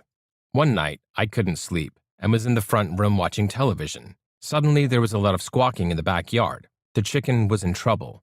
I ran to her aid to find her backed up to the glass door being cornered by a possum. I was so angry at the possum that I chased it off and beat it with a stick. The chicken had that wide-eyed look on it, and you could tell that it was grateful for having its life saved. She would follow me everywhere when I went out back. When I went into the garage to sit and relax in my big chair, she would come in and hop up on the ottoman and sit next to me. One day we were removing a small bush in the backyard. The chicken seemed to be very distressed about this. When the bush was lifted away, lo and behold, there was her secret egg stash with dozens of eggs sitting in a neat pile. We had that silly chicken for many years, and eventually she died of old age. The other chickens across the street had been slaughtered long ago, and she was the lucky one who lived a full and happy chicken life. Probably the most interesting bird that came to live with us was a large adult raven. This raven was given to us by someone who raised her from an egg. Her name was Aki, and she was huge, with a long beak that I was sure could take off your finger if she wanted. She had a large cage that we set up in front of a window so she could watch us when we were inside of the house. She was a meat eater, and when we first brought her home, I gave her a chicken leg. Watching her devour that leg convinced me that she was dangerous, and I was afraid to ever let her out of the cage. This bird could talk, and was very loud when she did. She knew her name and several other words. She must have spent some time with an old man, because she would hack and cuss up a storm. I'm sure the neighbors must have wondered who was yelling in our backyard. She could also be very sweet, and I knew she came to love me by the way she would tilt her head and make gentle noises when I would visit with her. One morning I got up and went downstairs and opened the vertical blinds covering the window behind Aki's cage. She was lying at the bottom and was dead. I started to freak out and started to scream. Danelle came downstairs to see what the problem was. I was very distraught and couldn't bring myself to look. She had a hole on top of her head. I don't know what happened to her. If it was an animal, it would have had to be very big and fast to tangle with this monstrous bird and her large beak. She would have made a lot of noise if anything got close to her cage. I know that ravens are prominent in the Bible as well as the satanic circles. I was convinced that the cavers had paid me a visit and killed my raven because they thought I was using her for some pagan purpose that they wanted to prevent. My brother would follow me in keeping birds, and he began to collect macaws. He now has one of the largest collection of macaws by a private owner. We would use these birds for entertainment events and also take them to film shoots and Hollywood functions. We were professional bird wranglers. Over all these years of making friends with animals and wild birds, I knew that this was something special. I call it the St. Francis effect. In some countries where we operate, there is a tradition of corruption in which the political elites work with businesses in the framework of unsavory relationships. Lee R. Raymond. The Abu Sayyaf. In 2000, I opened up a retail office inside of the shooting range owned by my friend Evan. It was the largest shooting range in the area and hosted many local police departments and other agencies who trained there. I occupied a large front office that had a wall of windows facing the street. I set up a display featuring several types of body armor and ballistic vests. The first day, we opened the shades and let the outside world see what we had. The neighbors thought surely Armageddon was upon us. Besides the front office, I also had a bank of display cases inside of the main showroom, across from the windows, looking out onto the shooting area. Inside of those glass display cases, I kept a collection of laser-equipped Glocks and submachine guns, also fitted with different types of laser sights, including units fitted with multi-beam laser systems intended for special operation groups. The display was quite impressive and contained items that the general public would not see anywhere else. Jay Dreyfus was back with me at the time, and I had him manning the counter and helping to answer questions about our products. Now, this is a time when I was reaching the peak of my dark phase. My attitude and my appearance reflected my feelings and my increasing militaristic tendencies. My daily wardrobe consisted of black battle dress uniform pants, black combat boots, and a black t-shirt, usually adorned with some sort of machine gun image. Over that, I might wear a black tactical shirt of the type worn by a SWAT officer. My hair was relatively short, and I wore it slicked back. I had a mustache and full beard. I didn't smile very often. I was referred to as the man in black. One day I was walking out of the shooting range when I noticed a Filipino gentleman was paying attention to me. He approached me and introduced himself. His name was Fernando. He told me that he was an agent for the Philippine equivalent of the CIA. He was a former race car driver, and he was based in the United States. He said that he had worked under the former President Marcos, and he had been given the job to assassinate Benigno Aquino Jr. in the United States should that decision be made. He did not get the order, and someone else did the job in the Philippines. He asked me to help him assist his country with a terrorist group named the Abu Sayyaf that had kidnapped several people, including Americans, and had taken them to the island of Jolo. He said I was a Doc Holliday-type character. He was working with a highly decorated Philippine general named Adam Jimenez. They were looking for help in several areas. They somehow were familiar with my background and seemed to think I could help them enlist the assistance of the CIA. I told them that this was the Clinton administration and there was no interest in helping a predominantly Catholic country. I was right. When George Bush came into office, one of the first things he did was offer help to the Philippines. They wanted advice on planning a tactical operation against the guerrillas holding the hostages. They were thinking of dropping massive amounts of sleeping gas onto the camp to render everybody unconscious. I told them that this was unacceptable because the doses inhaled by everyone would be different, and many people, including hostages, would die as a result. This is similar to what happened in Russia when gas was used to subdue a theater full of people who were being held by Chechen rebels. I recommended that a commando team be assembled and equip them with tactical body armor, silenced submachine guns fitted with infrared lasers, and night vision goggles. I was told that their soldiers did not believe in using body armor protection and put more faith in the power of holy metals or talismans. Either way, the Philippine government had approved a bill to modernize the military and had voted to spend something like 56 million pesos, which at the time was several $million US. Joseph Estrada, the Philippine president, was coming to the United States to attend the 2000 World Summit celebration. He would be stopping in San Francisco, and I was asked to go there with Fernando and the general to meet him and present a proposal for rescuing the hostages. Once again, I left my family at home and ran off to save the world. I packed some equipment for a demonstration, which consisted of some body armor, some laser-equipped weapons, and an assortment of night vision devices. The president and his entourage were staying at the posh St. Francis Hotel. Our party checked into a much more modest accommodation. The next day, I located a local shooting range and obtained permission to use the facility to do my demonstration. I sat there all day, but the people I was supposed to meet did not show up. I went back to the hotel that evening and prepared to have a breakfast meeting the next day at the St. Francis with the Director General of the Philippine National Police, Panfilo Ping Lacson. I was warned that this was a very evil man who was rumored to have killed suspected criminals in order to rob them of money. He would later be indicted for the murder of a journalist and would flee the country. I sat down with the man in the hotel restaurant and ordered breakfast for both of us. As he ate, I described my proposal to him, while he said very little and maintained a blank expression. When the meeting was over, he excused himself, said thank you, and left. My impression was that the man was not interested in what I had to say. Our group headed home, and I was informed that Ping, being the corrupt man he was, wanted to control the Defense Modernization Bill himself, and that the only way to force a degree of scrutiny on the process was to introduce items into the list of materials to be purchased, such as my lasers, that could not be had by any other source.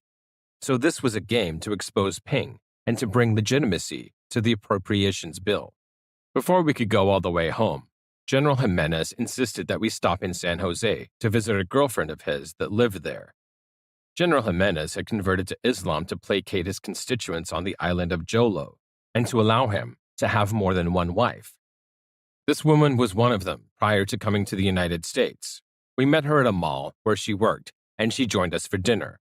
The general wanted very much to spend the night with her, but she, having been living in the U.S., decided that she did not want to be a second wife anymore.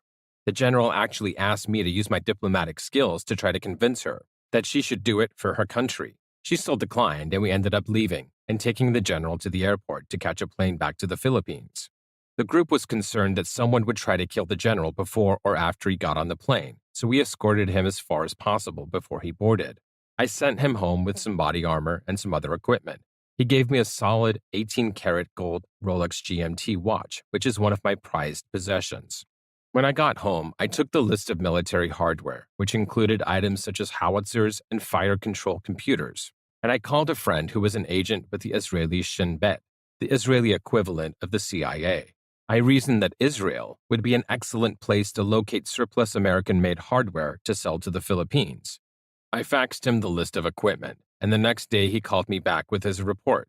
He told me that the howitzers, which are large cannons on the list, were obsolete, and that fire control computers for this out-of-date hardware did not exist. I called Fernando and asked him to come to my office. I told him what I had learned from the Shin Bet agent and asked him what kind of game was going on. He told me that all of the equipment that was to be purchased was already sitting in a warehouse somewhere in the Philippines, and that the intention was to collect the money and deliver equipment that was already bought and paid for. I told him, "You guys are really corrupt." He said to me that the Philippines were no more corrupt than the United States, and where do you think they learned this trick? I realized that he was right. Whenever Congress passes a bill and approves the funding of some military budget, such as Star Wars, the items to be funded already exists, and the money is actually going to be spent on something else that we are not told about. A perfect example of this is when Ronald Reagan asked for money to build a Star Wars system that had been in place since the Carter administration. Once again, my naivete about the workings of our country's government was being shaken. In order for the light to shine so brightly, the darkness must be present. Francis Bacon. The plasma beam. One day I was working in the office, and I received a call from one of my customers that had my laser installed on his Glock. He had a friend that he wanted me to meet. He told me that they would stop by the office after lunch. When he arrived, I greeted them in the lobby, and I was introduced to Gaston. Gaston was a young Frenchman, a little short with brown hair and a thick French accent. I remember that when we met, he had an overpowering smell of onion, presumably from whatever he had just eaten for lunch. He proceeded to tell me his story. He had been working for a company in France, developing a super high-powered flashlight. This light had many unique characteristics. Special electronic techniques were used to compress the arc from a short arc xenon bulb into the tiny ball of plasma material. This tiny sun-like ball of light was then precisely focused in the exact focal point of a precision parabolic reflector, which gave the plasma beam a super-efficient beam of light. The French company was not interested in pursuing the project. Gaston decided to go out on his own. Almost immediately, he was approached by the CIA. He was taken in by a gentleman who was based in Alaska. Funds were provided to develop the system, and prototype units were built. According to Gaston, the light was being used by some special forces, but there was no attempt to generate any volume that would pay him enough to live on. He told me that he was being used to create miscellaneous devices such as listening equipment or bugs that were used to do surveillance. One of the groups that he became involved with, in his association with his CIA handler, was the Laotian freedom fighters led by General Vang Pao. I found this interesting because I had worked with a man who served under Vang Pao. Gaston was brought to meet me because it was known that I had some experience dealing with CIA types, and the nature of my business was conducive to this type of project. I told him that I was interested in getting involved and to not worry because they would not bother me. Now, this light really was the most powerful handheld flashlight in the world. Many manufacturers claim to produce light capable of emitting millions of candle power, but the claims are false. There isn't an instrument to accurately measure the output, and the only way to do it is through complex mathematical computations. Because the very tiny round point of light is so well focused by the precision high-efficiency reflector, the beam of light produced has about 1 degree of divergence. That means the light is like a shaft that, when pointed at the sky, seems to go on forever. It's like a giant lightsaber. The color of the light is 6200 Kelvin. It's almost the same as sunlight. This means the plasma beam can penetrate smoke and particulate better than any conventional light. If it was pointed at a person, they would be temporarily blinded. Adding an infrared filter makes the beam invisible for use with night vision. I took the light to a magazine editor I knew and had him write a story. When the editorial came out, there was a good amount of interest. The light in its current configuration would have cost about $1,200. There was no inventory, and I needed Gaston to complete designs so we could go into production. But then things started to get strange again. I was getting calls from people who were interested in buying the light, who I had to inform that we would contact them as soon as it was available. But I was starting to receive more clicking sounds and hang up phone calls. It was happening even more than I was used to. One morning I came into the office and received a phone call. The caller asked for someone I didn't know and said he had decided that he wanted the Corvette. I didn't know what he was talking about and asked him to explain. He told me that he had just called SK Industries to purchase a plasma beam and that he had the money to buy it immediately. Someone had answered his call and identified themselves as an employee of SK Industries. He told them that he wanted to buy a plasma beam, and the person he talked to tried to talk him out of it. The guy said he had a bunch of cars, and how would he like a good deal on a Corvette instead? The potential customer said he would have to think about it and that he would call back. Next time he called, I picked up the phone. This was not a case of him having dialed the wrong number. This was the second time a call to me was intercepted. The story of the plasma beam would continue, and several new players would emerge. One of them would give his life before the story is over. Everything that irritates us about others can lead to an understanding of ourselves. Carl Gustav Jung. The man Vince. I was approached by a person who wanted to help me market the plasma beam. His name was Vince. He said he was a marketing expert, and he was involved with a very large supplier of law enforcement equipment named Kroll International. We had a few conversations and made arrangements to meet. Vince was a likable guy, somewhat slight in stature, but well-dressed with a lot of energy.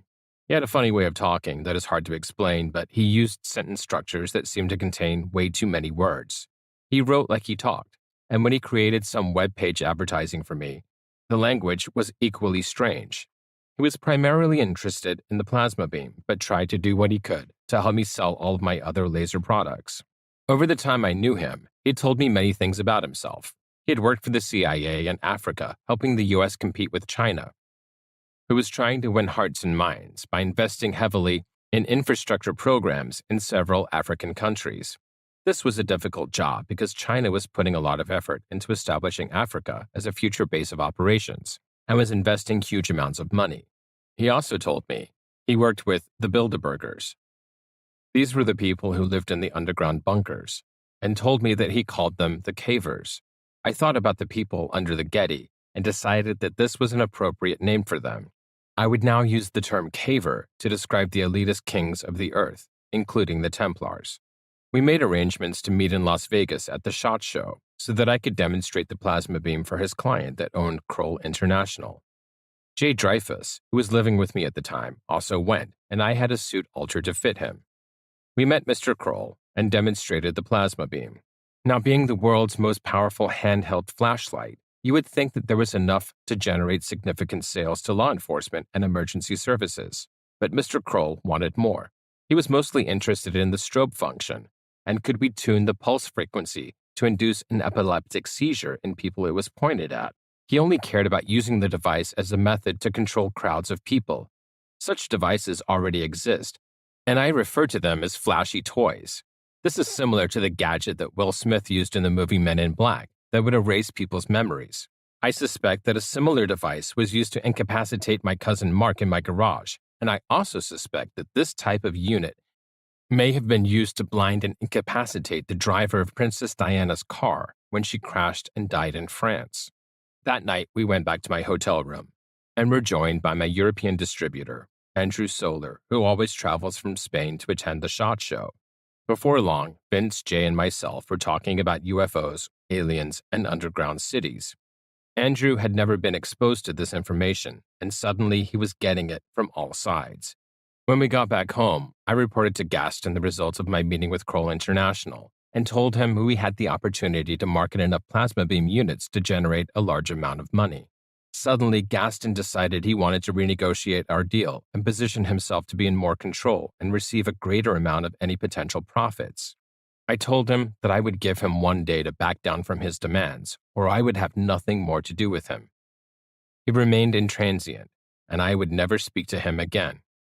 Heroism on command, senseless violence, and all the loathsome nonsense that goes by the name of patriotism. How passionately I hate them. Albert Einstein. Back in bed with the CIA, I decided to contact the man in Alaska that recruited Gaston and make a deal with him to pursue the business with Kroll International. I called him, and he was not opposed to the idea. I told him that I had a problem before with the CIA when I was dealing with Bob at API. He told me he would look into that and let me know what he found out. The next day, he called me back and told me that the people I was dealing with were NSA, or National Security Administration, and that it was the Ollie North gang. He said, "Don't worry. There are bad apples in every bunch, and they are not all like that." I told him about Kroll and the request to develop the crowd control potential of the plasma beam. He told me about some of the application that the light was used for, involving the infrared filter. During the war with Serbia, the rescue team used a plasma beam equipped with an infrared filter to project an invisible shaft of light into the sky that USAF Lieutenant Colonel Daryl P. Zelko could see with his night vision device after his F-117 stealth fighter was shot down over Belgrade. This allowed him to tell his rescuers where he was in relation to the beam in the sky. He was also told that an infrared filter-equipped plasma beam was used at the Branch Davidians compound in Waco, Texas, to shine into the windows to illuminate and blind the people inside. Interestingly enough, later I would contact a man who made special infrared filter material that I was investigating as an alternative to the expensive coated glass window that we were using, and it would turn out that he knew Vince. This fact would become relevant soon in the future. I had to go back to Las Vegas, this time for a Soldier of Fortune convention, to retrieve another plasma beam from a company that my CIA contact was dealing with, as Gaston had taken the unit I had before. Interestingly enough, this company was one I was familiar with that sold parts for AK-47s and HK machine gun components. I always suspected that they had CIA connections, and when I met with them, the owner gave me a knowing smile and wished me luck. I took the new unit home and tried my best to adjust the strobe to where it would induce a seizure effect, but to no avail. It turns out that only 30% of the population would have been susceptible anyway. That is not enough of the population to work as any kind of crowd control. On another occasion, I was at the Soldier of Fortune convention at my booth that I had rented to display my laser products. On the table that day, I was displaying the plasma beam when Bob Lazar would walk up to my table. I recognized him from the videos that Jay had given to me. Bob was a physicist who worked for EG&G on alien technology at Area 51 in Nevada. He had tried to leak information to the news media about what was going on there and was quickly discovered and fired from his job. His work history and education background was erased, and they tried to turn him into a non-person. He now has a website where he discusses alien technology and what he saw at Area 51. He walked up to the table with a friend of his who was wearing a hat that said, "If it's antimatter, it doesn't matter." I thought that was pretty funny. He walked straight up to the plasma beam and said to his friend, "Hey, we could use this to vector in UFOs." I shook his hand and said it was nice to meet him, and took his card. I would see him again at other shows, but never was able to discuss his experiences or mine in any great depth. Sometime later, I was exhibiting at Trexpo, which is a convention in Los Angeles aimed at the Tactical Special Operations Community, or SWAT teams. In the evening, I went with my friend Evan, who was a gunsmith, and was also exhibiting to a special demonstration of silencers and the latest tactics for the use of night vision equipment at the LA County Sheriff's Training Facility near Valencia. I decided to bring the plasma beam with me. The people putting on the demonstration had several machine guns fitted with different silencers or sound suppressors, available for all of us to test fire. One that really impressed me was made by Reed Knight and was mounted to an M16 assault rifle. It was being fired right next to an HK MP5, fitted with a Navy suppressor at the same time. I was amazed. I had to walk right up to it. The .223 caliber M16, which is way louder than a 9mm MP5, was much quieter, and both weapons had silencers. They went on to demonstrate the latest technique for using the ANP VS-14 monocular night vision device in conjunction with two types of optical sight, the Aimpoint red dot and a Trijicon scope. The Aimpoint and the Trijicon are both popular optical sighting systems used by the U.S. military. All of this was being done in extreme darkness. At one point, one of the demonstrators dropped something and asked if anybody had a flashlight. I couldn't resist. I grabbed the plasma beam and turned it on. Several people said, "Oh shit." The person doing the demonstration shrieked and said his night vision was ruined. His eyes, not his goggles. I said, "Oops," turned the light off and set it down on the table behind me. I thought those guys were going to kill me. A few moments later, I turned around and noticed a man was standing over the plasma beam and seemed to be staring at it in stunned amazement. I walked over to talk to him, and to my surprise, it was none other than John Matthews of Surefire Corporation. I said, "Hey, John, what do you think of my flashlight?" He said, "What is it? Short arc xenon?" I said, "Yes," and began to describe it to him. He said, "Thank you," and walked away. Years later, Surefire would introduce a line of high-powered lights with up to 500 lumens that would be intended to temporarily blind a target as well as light it up at a great distance away. Once again, I influenced the industry. One day I had a customer who had my laser on his Glock come in to have some minor service performed. He was an older Jewish gentleman who told me he was retired and used to be a school teacher in New York. I took care of his weapon, and he asked me if I would have lunch with him at a small restaurant down the street. He was a nice enough guy, and we had a pleasant conversation over lunch. Toward the end of the meal, he made some observations that seemed a little strange to me.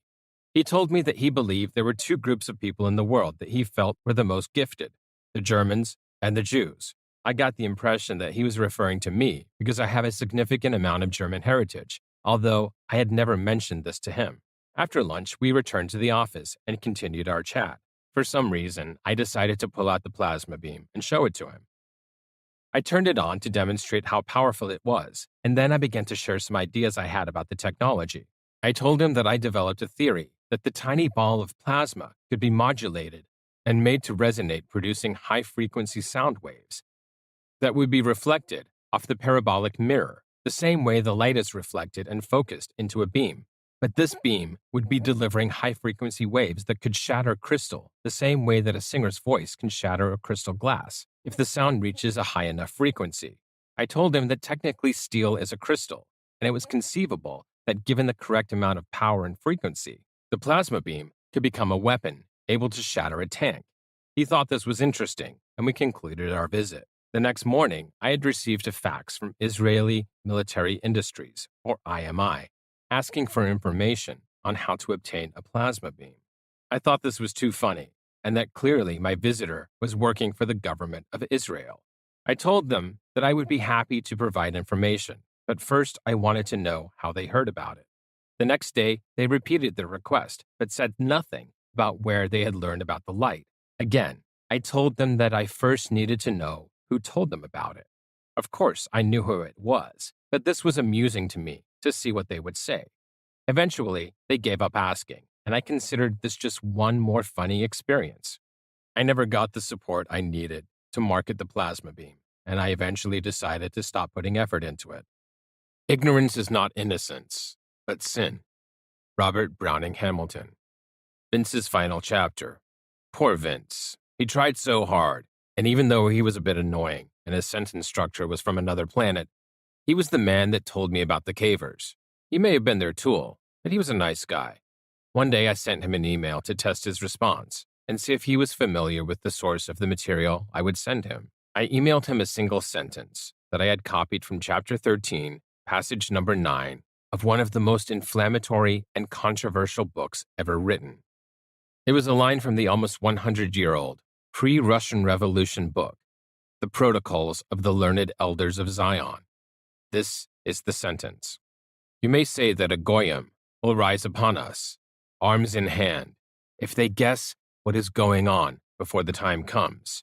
But in the West, we have against this a maneuver of such appalling terror that the very stoutest hearts quail, the undergrounds, metropolitans, those subterranean corridors which, before the time comes, will be driven under all the capitals, and from whence those capitals will be blown into the air, with all their organizations and archives. I sent this to him because, even being close to 100 years old, it seemed to describe the underground city beneath the Getty Museum.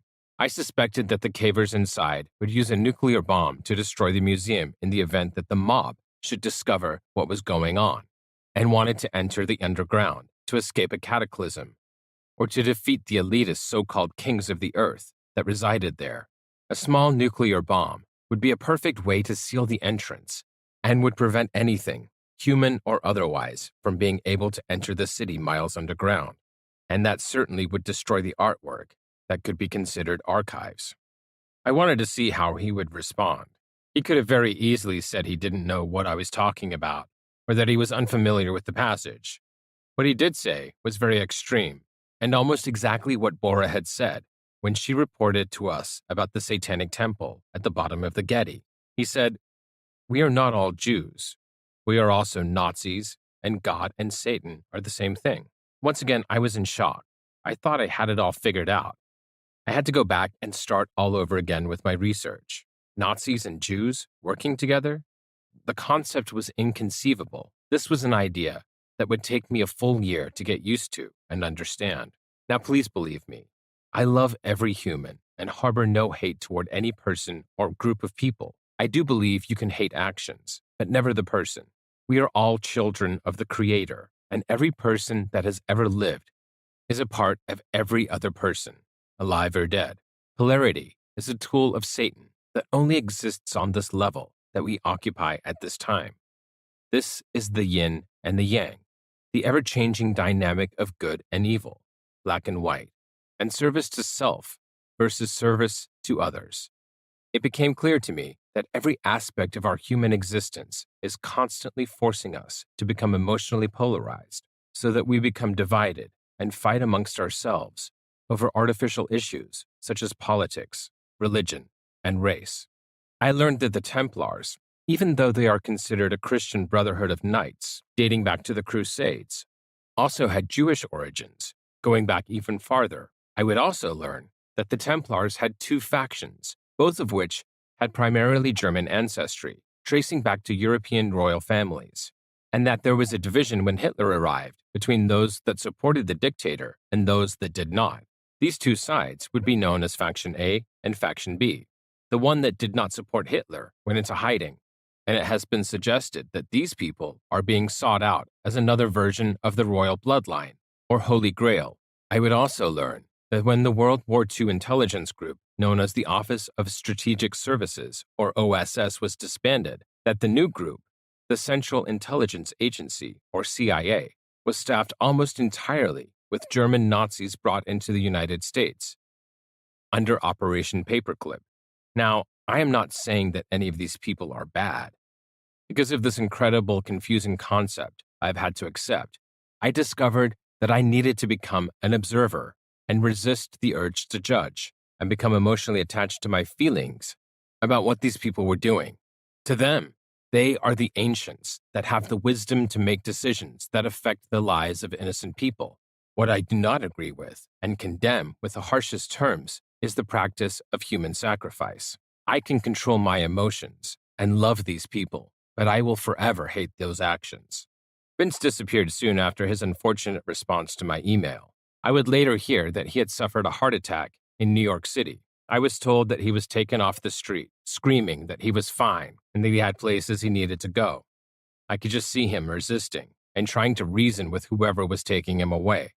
I would learn in the future that the cavers possessed weapons invented by Nikola Tesla that could induce a heart attack in a victim using scalar wave technology. I will perhaps write about this in the future in another book, but would recommend the reader Google Nikola Tesla and scalar waves for further explanation. I know Vince was high-strung, but I also know he may have opened his mouth too much and revealed too many secrets to me in his effort to perform his job for his caver masters.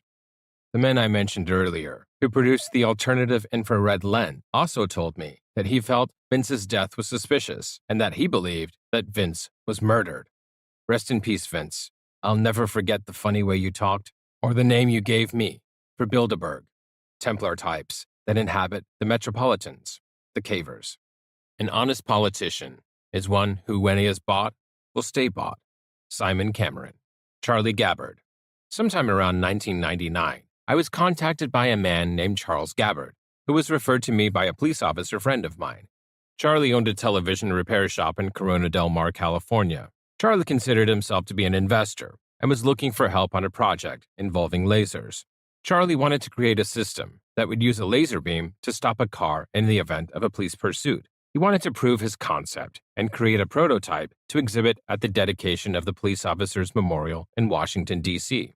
I visited Charlie at his TV repair shop and talked to him about his project. He agreed to provide some funds to develop his idea, and I got to work. His concept was every car made would contain a laser detector that could receive a signal from a laser device used by a police officer. The laser detector would be connected to the engine in such a way as to disable the car should the driver be trying to flee from the police. The laser needed to be invisible or infrared and would need a special code, so not anybody with a laser could go around stopping people's cars. I enlisted my friend Bill to help me with the project. I purchased a modulated infrared laser for the police side of the device and a photo detector for the civilian side of the system. Bill developed a sophisticated digital code and an electronic driver circuit to deliver the desired signal to the laser. He created a similar circuit design for the receiver that would identify the code being detected and deliver the signal to stop the car. For the purpose of the demonstration, and to give Charlie something to display on his table at the exhibit, coinciding with the memorial dedication, I selected 2 toy cars, one a police car and the other a blue Corvette. I installed the modulated infrared laser into the toy police car and built the detector assembly into the Corvette. There was a button on the police car that would activate the laser. On the Corvette, there was a green and a red light that would turn from green to red when the detector picked up the laser signal. The display looked very simple, but the technology inside those toy cars was very advanced. The night before Charlie was to fly to Washington was Mother's Day. Bill and I had to complete the assembly of the electronics that night while Charlie stood over us. We finally finished the construction late that night, boxed everything up, and drove Charlie to the airport in time to catch his flight. Once again, I was absent from my family, who were celebrating Mother's Day at a restaurant. Now, Charlie was doing a considerable amount of lobbying to try to force the public to have this device installed into cars. He was giving money to several politicians to solicit help in this effort. He told me he gave Senator Dianne Feinstein $75,000. He also gave large amounts of money to the election campaign of Orange County Sheriff Michael S. Corona and required investors in the company he would create, CHG Technologies, to also make donations. The resulting scandal helped to bring down the sheriff and others, with Mike Corona eventually going to jail. Personally, I liked Sheriff Corona. he had made it much easier for a citizen to obtain a concealed weapons permit. As for Charlie, when he came back from Washington, he refused to pay me the $4,500 he owed for the prototype, and he went on to open a factory in Huntington Beach, where he hired a young man named Vince to help him continue to advance the system. This was the same Vince who I removed from the laser module project for the NSA. Charlie eventually never saw his dream realized and was fined $54,000 for his illegal campaign contributions. Senator Dianne Feinstein is still serving and never was punished for the money she received. Many people spoke out against the proposed system as a Big Brother attempt to trample liberties. The Clinton administration thought this was a wonderful idea. Imagine how easy it would be to stifle mass protests if all you had to do was push a button to stop everyone's car on the freeways approaching the Capitol. Owners of vehicles with OnStar should also consider this. Of Germany, decided you can't say civilization isn't advancing. In every war, they kill you in a new way. Will Rogers. The Universal Laser. In the early 1990s, Heckler & Koch of Germany designed a new main battle rifle called the HK-G36. My man in Spain, that was my main international representative, gave me the plans for this rifle so I could develop a new state-of-the-art laser system to be mounted onto it. I decided to create a low-profile modular laser unit that would be able to contain 3 separate lasers, each capable of being independently aimed for point of impact. The plan was to have a visible red laser, as well as 2 invisible infrared lasers. One of the infrared lasers would be focused to the small spots, the same as the visible laser to indicate the impact point of the bullet. The second infrared laser would be defocused to create a large diameter spot that would be used as an illuminator for a user wearing night vision. The concept of using multiple lasers to indicate and illuminate is my original idea. This was a result of my experience with the NSA guys from API. They had an infrared version of the Predator laser that was infrared. They told me that an operator would defocus the beam of an IR laser unit to be used as an infrared flashlight. Depending on the amount of defocus, the person wearing night vision could light up an area at a distance or a room or even a document being read in the dark. The problem with this is that when a laser is defocused, you lose the adjustment for the impact point. The solution was to incorporate more than one laser. Conventional lasers are large, and trying to mount 2 or more large lasers is bulky and impractical. My designs are very small, and it can allow for multiple lasers in a small package that minimizes the weight added to the weapon and still provide for a very high level of accuracy and durability. Whenever I design a new product, I always photograph it and post it to my website immediately. The whole world gets to see it at the same time. So this makes me a loose cannon that teaches everyone about the latest technology at once. The big corporations that produce the laser gear used by the US military has to watch what I do and change their designs to keep up. I found it amusing when I saw the soldiers being issued new lasers that incorporated a second illuminating beam sometime after I introduced the concept. I remember when I sat down to design the universal laser. I was sitting in my office in the room where my drafting table is located. I do all my drawing the old-fashioned way, with paper and pencil. It was late in the afternoon, almost time to go home. I was by myself as my help had gone home for the day. I was almost done with the new design, and I was looking at the drawing and enjoying the result of my creative efforts. It was then that I had the distinct feeling that someone was looking over my shoulder. Even though I knew I was alone, I still turned my head to look as if I expected to see someone standing there. This was an important development as far as laser aiming technology was concerned, and I would not be surprised if there was a spook keeping tabs on what I was creating. With the drawings complete, I could take them to my machinist and have him produce the parts for me to assemble. It never ceased to amaze me how a person could think of something, put it on paper, have those parts made, put everything together, and end up with something new that did not exist before.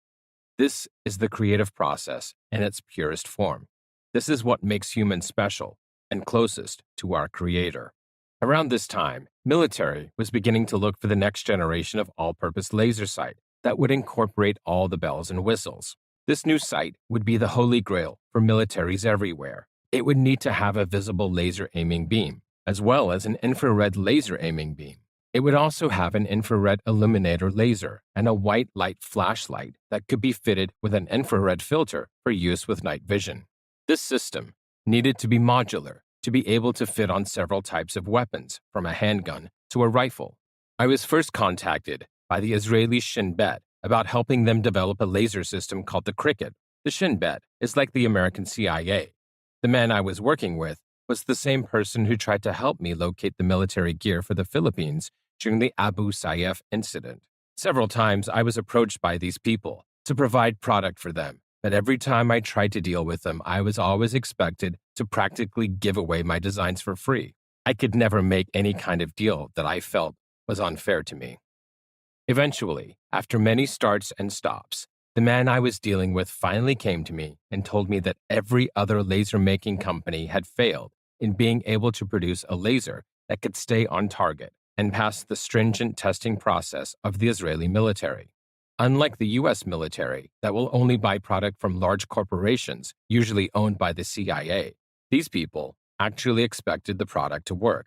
Our military will field product that produces the most profit and provides the best kickback to the retired military personnel that have the connections for acquiring the large contracts. The very same product that is sold to our government for use by our soldiers is unacceptable to the Israelis who don't have the soldiers to waste. I decided to do my best to cooperate and help this customer develop a system that would meet the requirements set forth in the Cricket weapon illumination and laser making device specifications, which were released by the Israeli Defense Forces in August 2000. This was not easy for me because the customer insisted on making design changes that did not adhere to basic concepts that I felt were mandatory to ensure the performance that is the hallmark of my laser systems. On top of this, I continued to experience difficulty getting paid for what I was doing. My frustration got to a point where I felt that I was being robbed, and I decided to tell the customer that I would just give them whatever technology I had supplied up to that point, and I would no longer be involved. I really did not want to have anything more to do with the product that was going to be used to kill Arabs.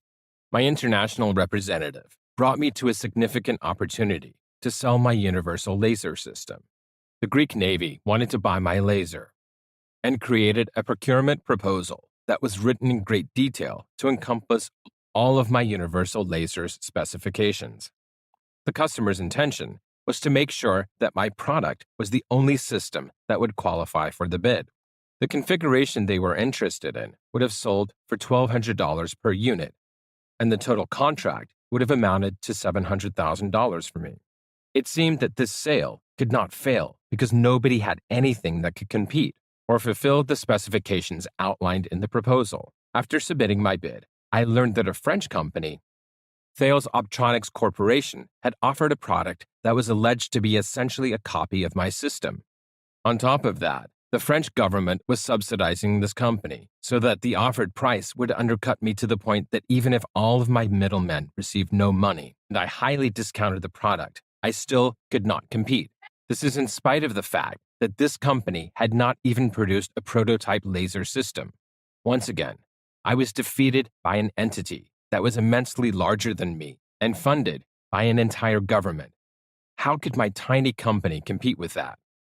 After the United States invaded Afghanistan, I was approached by a Texas company that wanted to sell my universal laser system to the U.S. Army. This company was headed by a retired Army general who was well connected to personnel that were capable of steering contracts his way. The intention of this collaboration was to equip every soldier in the Army with my laser system. The numbers were huge, and the potential dollar amount would have been very large. Very soon, I realized that this company intended to pay me a fraction of the net sales, which would be calculated after the majority of the profit was absorbed by the general and his company. The amount that I would ultimately receive was a pittance compared to what would have been siphoned off of the gross. I was disgusted by this and dropped from the effort immediately. Not long after that, I would get a request for a sample of the universal laser system directly from Fort Hood. I knew that with the war, I had the opportunity to cash in and probably make $1 billion, yet I declined. Even if it was my destiny to be involved in this great war and provide the technology that would be directly used to kill so many people, I decided not to do it. I had reached a point in my life where the money was not worth the blood that would be shed. I was sick of all the companies that were racing to become rich off of this new crusade.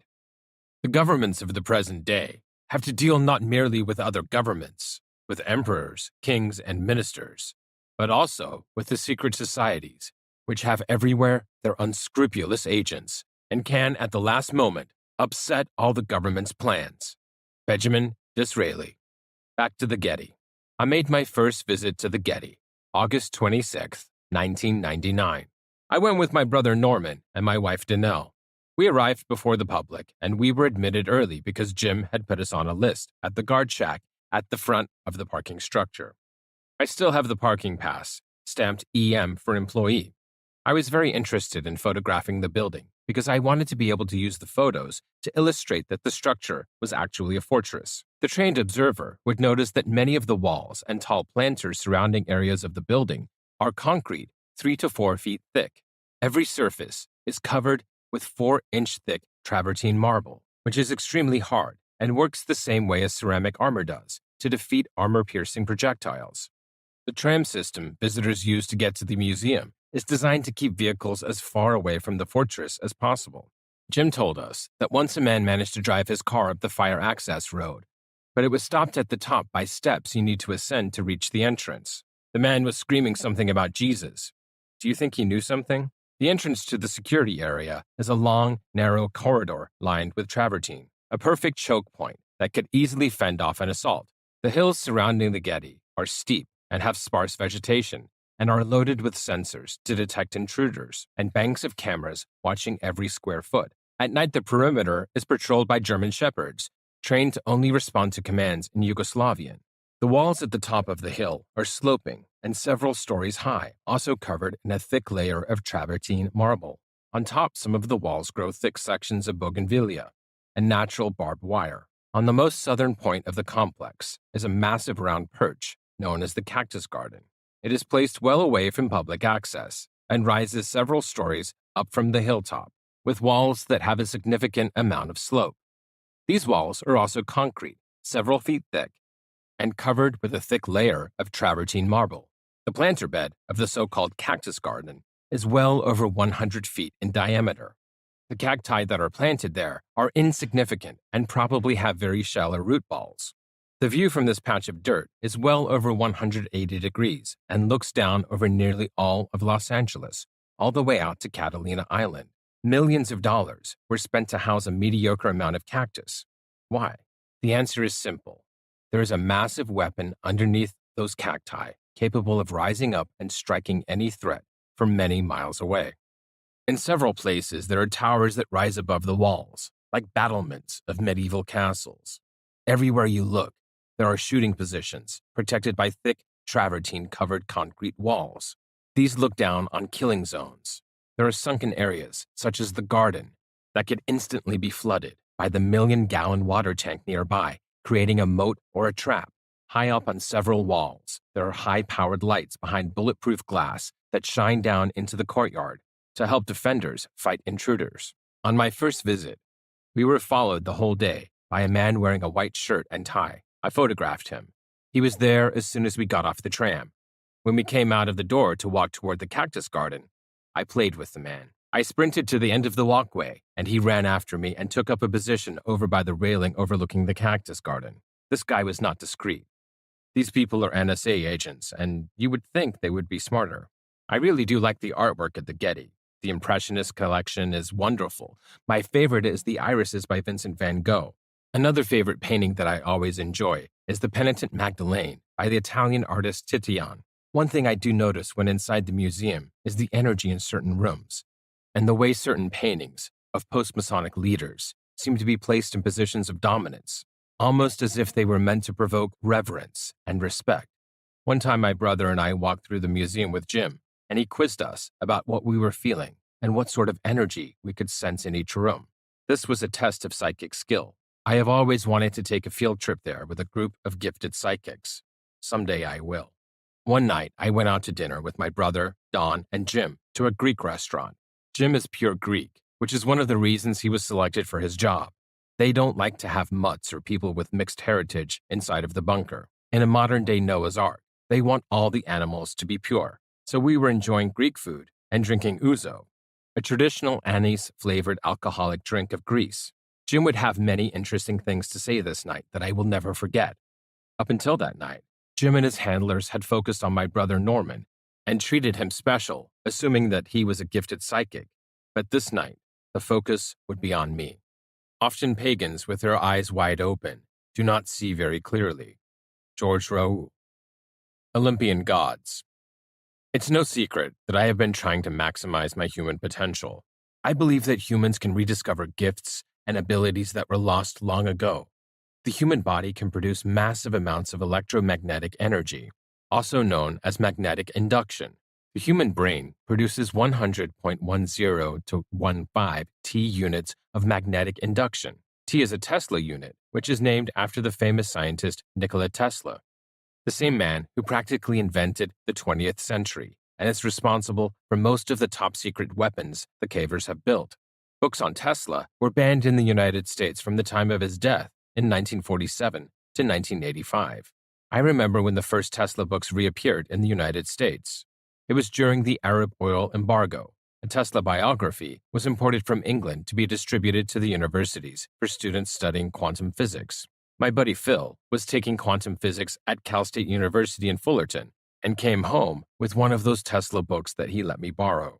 It had a gold sticker covering the name of the publisher, presumably to maintain some control over other people trying to get their own copy. Before this experience, I would have not believed that my country banned books. I thought that that was something only done in communist or fascist countries. The government probably decided it was time to bring Tesla back, so maybe some bright student might be able to become inspired and solve the energy crisis. Unfortunately, even if somebody did develop a true source of zero-point energy, they probably would never be allowed to actually produce such a device. I recommend the reader learn about Tesla immediately. In a human, magnetic induction is manifested in the form of radiation that surrounds our body. This is our aura. The magnetic poles of the Earth produce magnetic induction 1 trillion times greater than a single human. The largest amount of man-made magnetic induction was created by an atomic bomb test in Russia. It created 2800 T.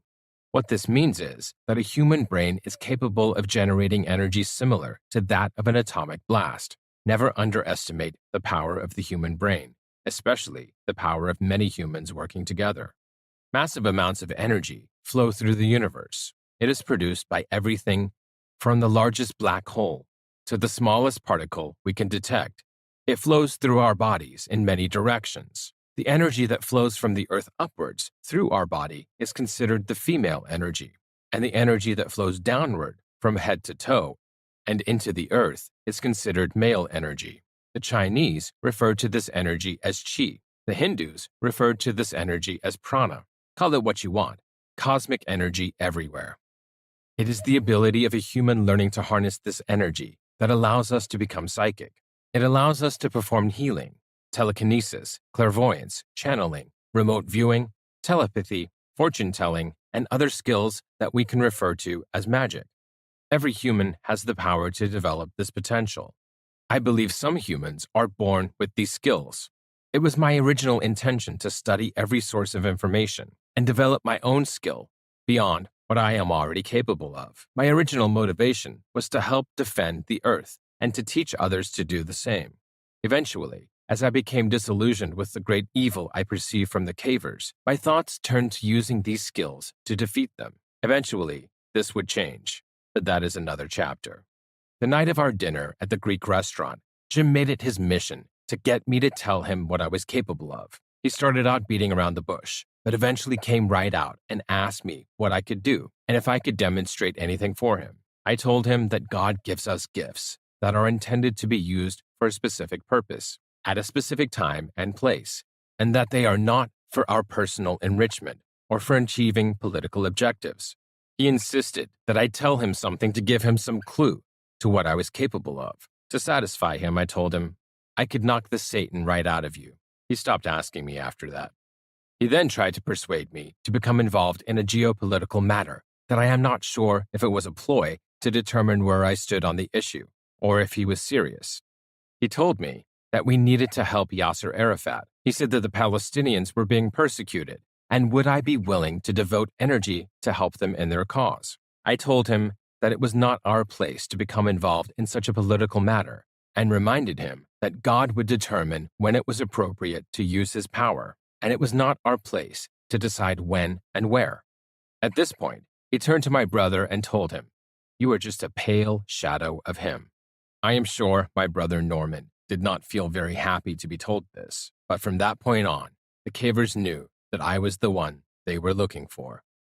After dinner, the four of us went back to my brother's house to drink more ouzo and enjoy some cigars. We sat around the bar and continued our discussion. When Jim was just beginning to be recruited into the Templars, we told him that he would need to use Christ as his anchor so that he would not be lost to the deception that he would be subjected to. By this point in the process, he was already lost and committed to the pagan beliefs that came with his position. He had become a polytheist and believed in Roman gods such as Apollo and Mars. He had accepted the belief that he was among a group of people that were superior to normal humans, much like the Masons do, and likened his kind to modern-day Olympians.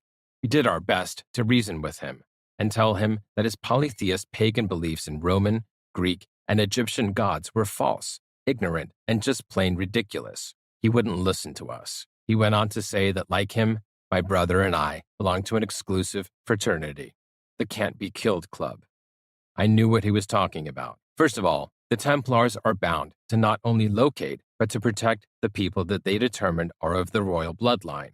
This could portend to the Templars' belief that these people are the descendants of the union of Christ and Mary Magdalene, or the lost faction B of the Templars that went into hiding. This royal bloodline is thought to trace back to the Egyptians and further back to the Babylonians, eventually to Adam, and possibly beyond to previous epochs, all the way to a race of aliens.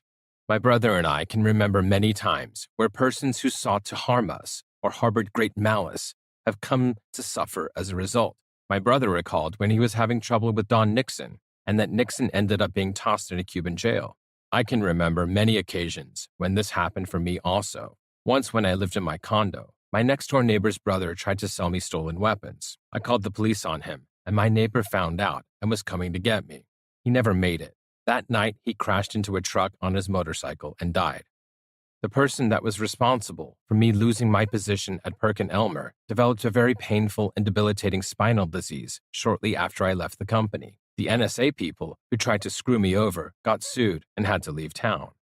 When the owner of Aerotech, the company that stole my laser design, gave the laser manufacturing portion of the business to his son, the son promptly died in a car accident. This sort of thing has repeated many times over the years.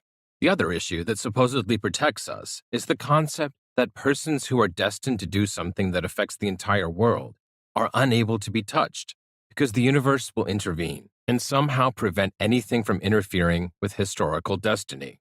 A good example of this was all the people who failed at assassinating Hitler. Nothing could touch him until his mission on Earth was complete. In spite of all the great evil he was responsible for, his ultimate purpose in the universe was to cause the rebirth of Israel after 2,000 years.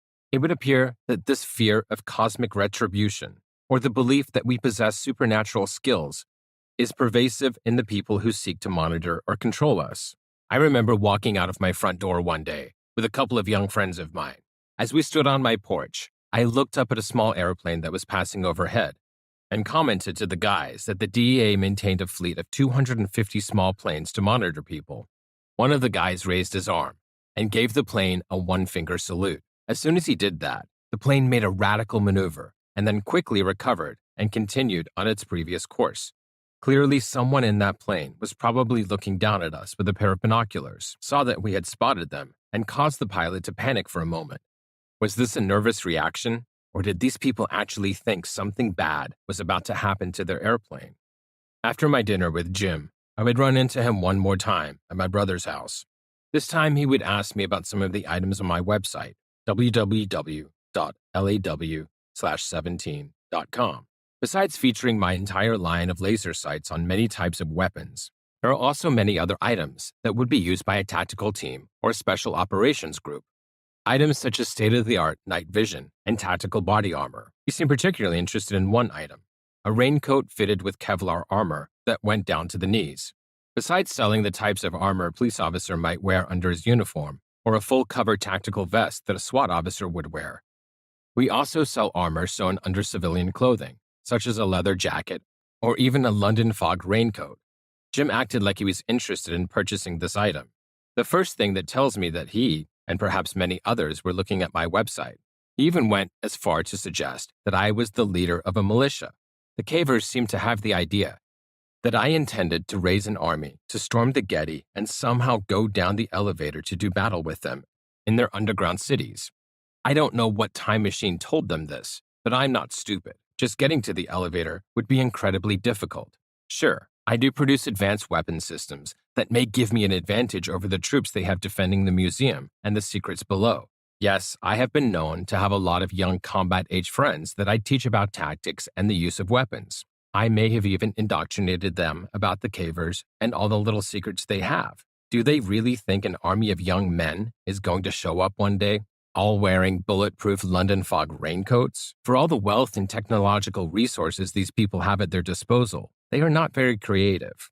Aliens would not even use weapons in a battle with men. They would use mind control to have the soldiers use the guns on themselves and each other.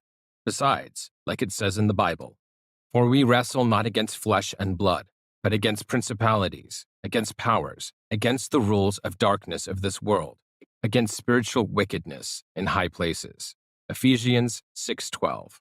For me, this means that we do not draw each other's blood. We do not hurt fellow humans. We combat ideas and institutions.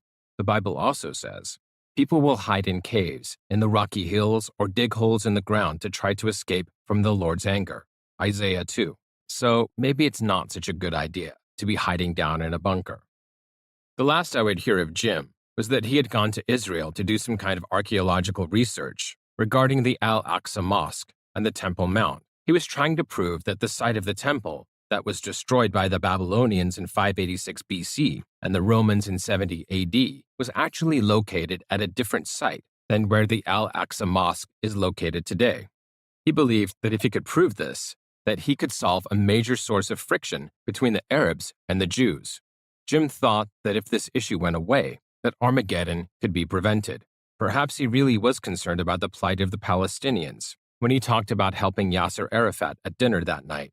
From what I understand, this position may have led to a falling out, and Jim is no longer holding his position at the Getty.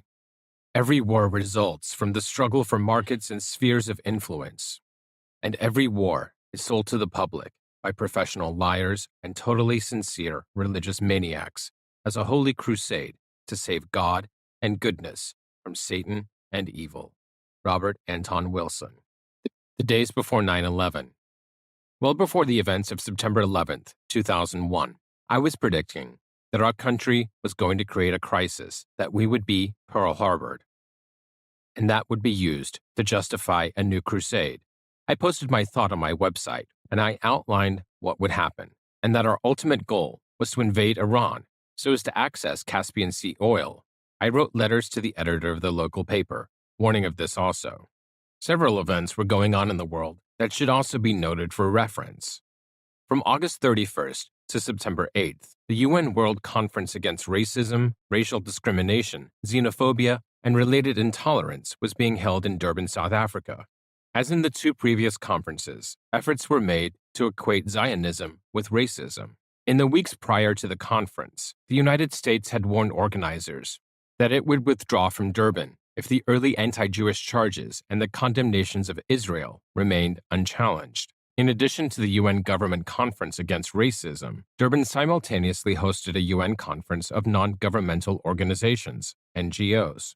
The final resolution of the NGO conference, which was overwhelmingly adopted, called Israel a racist apartheid state, guilty of the systemic perpetration of racist crimes including war crimes, acts of genocide and ethnic cleansing, and state terror against the Palestinian people. Copies of the anti-Zionist book, The Protocols of the Learned Elders of Zion, were offered for sale at the conference.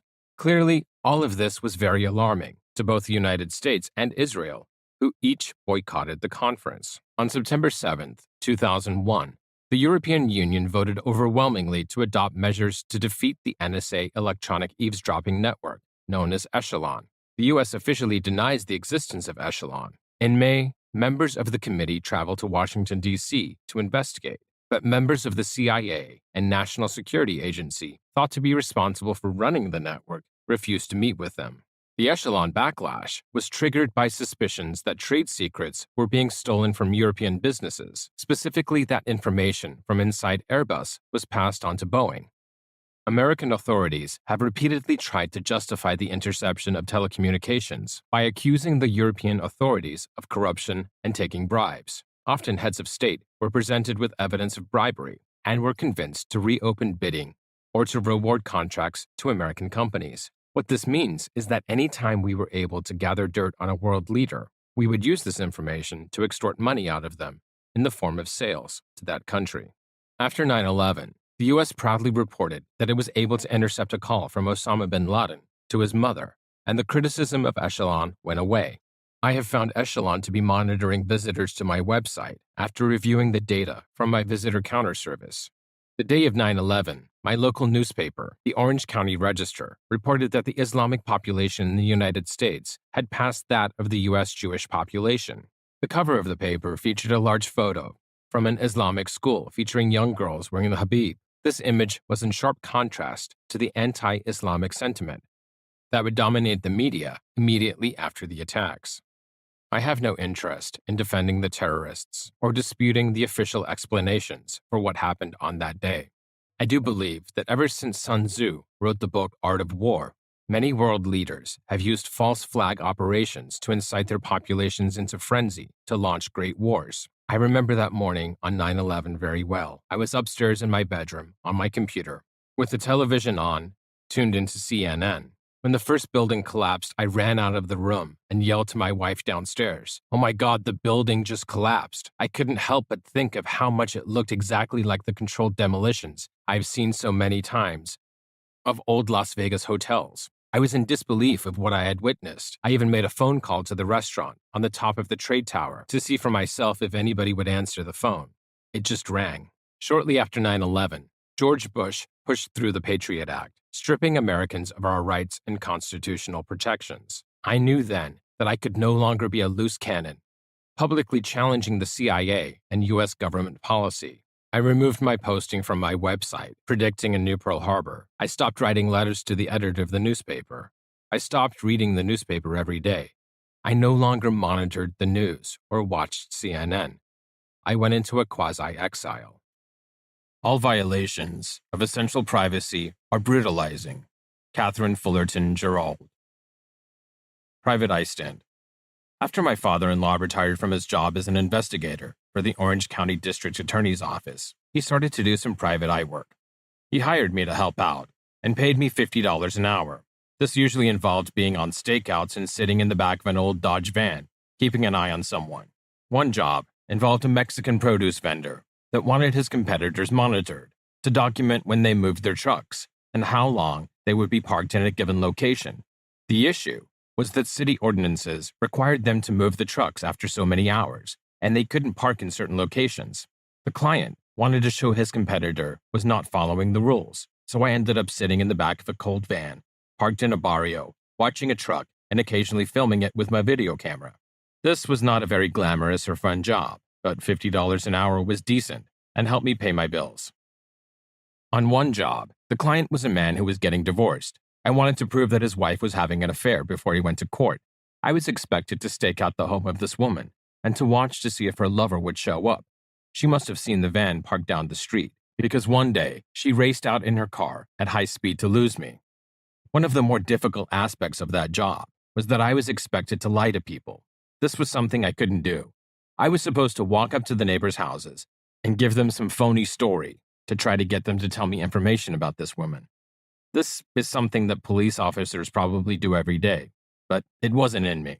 Another job that was a little more interesting involved a woman who lived in a Atascadero who was having problems with someone breaking into her home to steal her underwear. Because I was Mr. Technology Guy, I was expected to build for her a covert camera system to catch the perpetrator on video. I called her up on the phone and told her what I wanted to do. and she gave me her credit card number to get started. The first thing I did was drive out to her apartment in Atascadero to survey the premises and learn the details of her story. I rented a car and drove up the 101 freeway to Atascadero. It was a beautiful drive that took me through almond orchards and vineyards. Atascadero is famous for one thing: the mental institution for criminals. The client was a psychologist that worked there counseling the inmates. When I arrived, I met the woman who hired me. She was pretty, with shoulder-length brown hair, and just a little older than me. She had a small apartment that was upstairs. When I came inside, the first thing I noticed was that she was a minimalist. There was no furniture, except for one couch in the living room and a queen-size bed in the bedroom. She had a refrigerator in the kitchen area with a padlock to keep intruders from tampering with her food. Clearly, this woman was having some issues. She showed me around the apartment so I could get an idea of how I wanted to install her covert camera system. She took me into her bedroom, where I got to see a little pile of dirty laundry in her closet, where the underwear was allegedly stolen from. None of this took very long, so when I was done, we took a drive westward to visit Morro Bay for lunch. I'd been there with the wife a few times, and it was a favorite place to visit. Back home, I had to think of a good way to hide a camera in an apartment that was essentially an empty room. Ideally, I needed something that I could plug into a wall, so the camera could be on for hours and not depend on batteries. I came up with a creative idea that was perfect. I had an extra vacuum cleaner that was upright. It was easy to install the tiny camera inside the vacuum, looking out of a small hole drilled into the plastic handle. The camera was hooked up to a transmitter that would put out a signal that would be picked up by a receiver connected to a video recorder hidden up in the attic. The vacuum could sit in the middle of the room, looking towards the front door, and could be plugged into the wall with the vacuum's cord.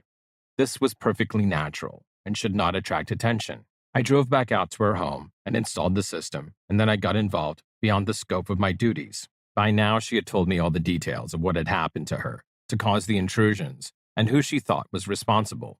Apparently, she had been involved with a sexual harassment lawsuit with a doctor she worked with in Los Angeles. After she won her case, she was awarded a settlement and moved up north to begin a new life away from the problem. She believed that this person had connections with other professionals working at Atascadero, and this person was responsible for the effort to drive her nuts by violating her privacy. She believed that someone, possibly the person next door to her, was being paid to watch her every move and break into her home repeatedly. Just in case this was true, I made a show when I arrived the next time of putting a gun into my waist when I got out of the car. I wanted this person to see what they were dealing with. After installing the camera, she took me for a drive to see the mental hospital. Then we went to visit a local gun store, where I had her purchase a Glock 9mm handgun. She had never shot a gun before, so I had to teach her how to load it, how to chamber a round, and how to shoot it.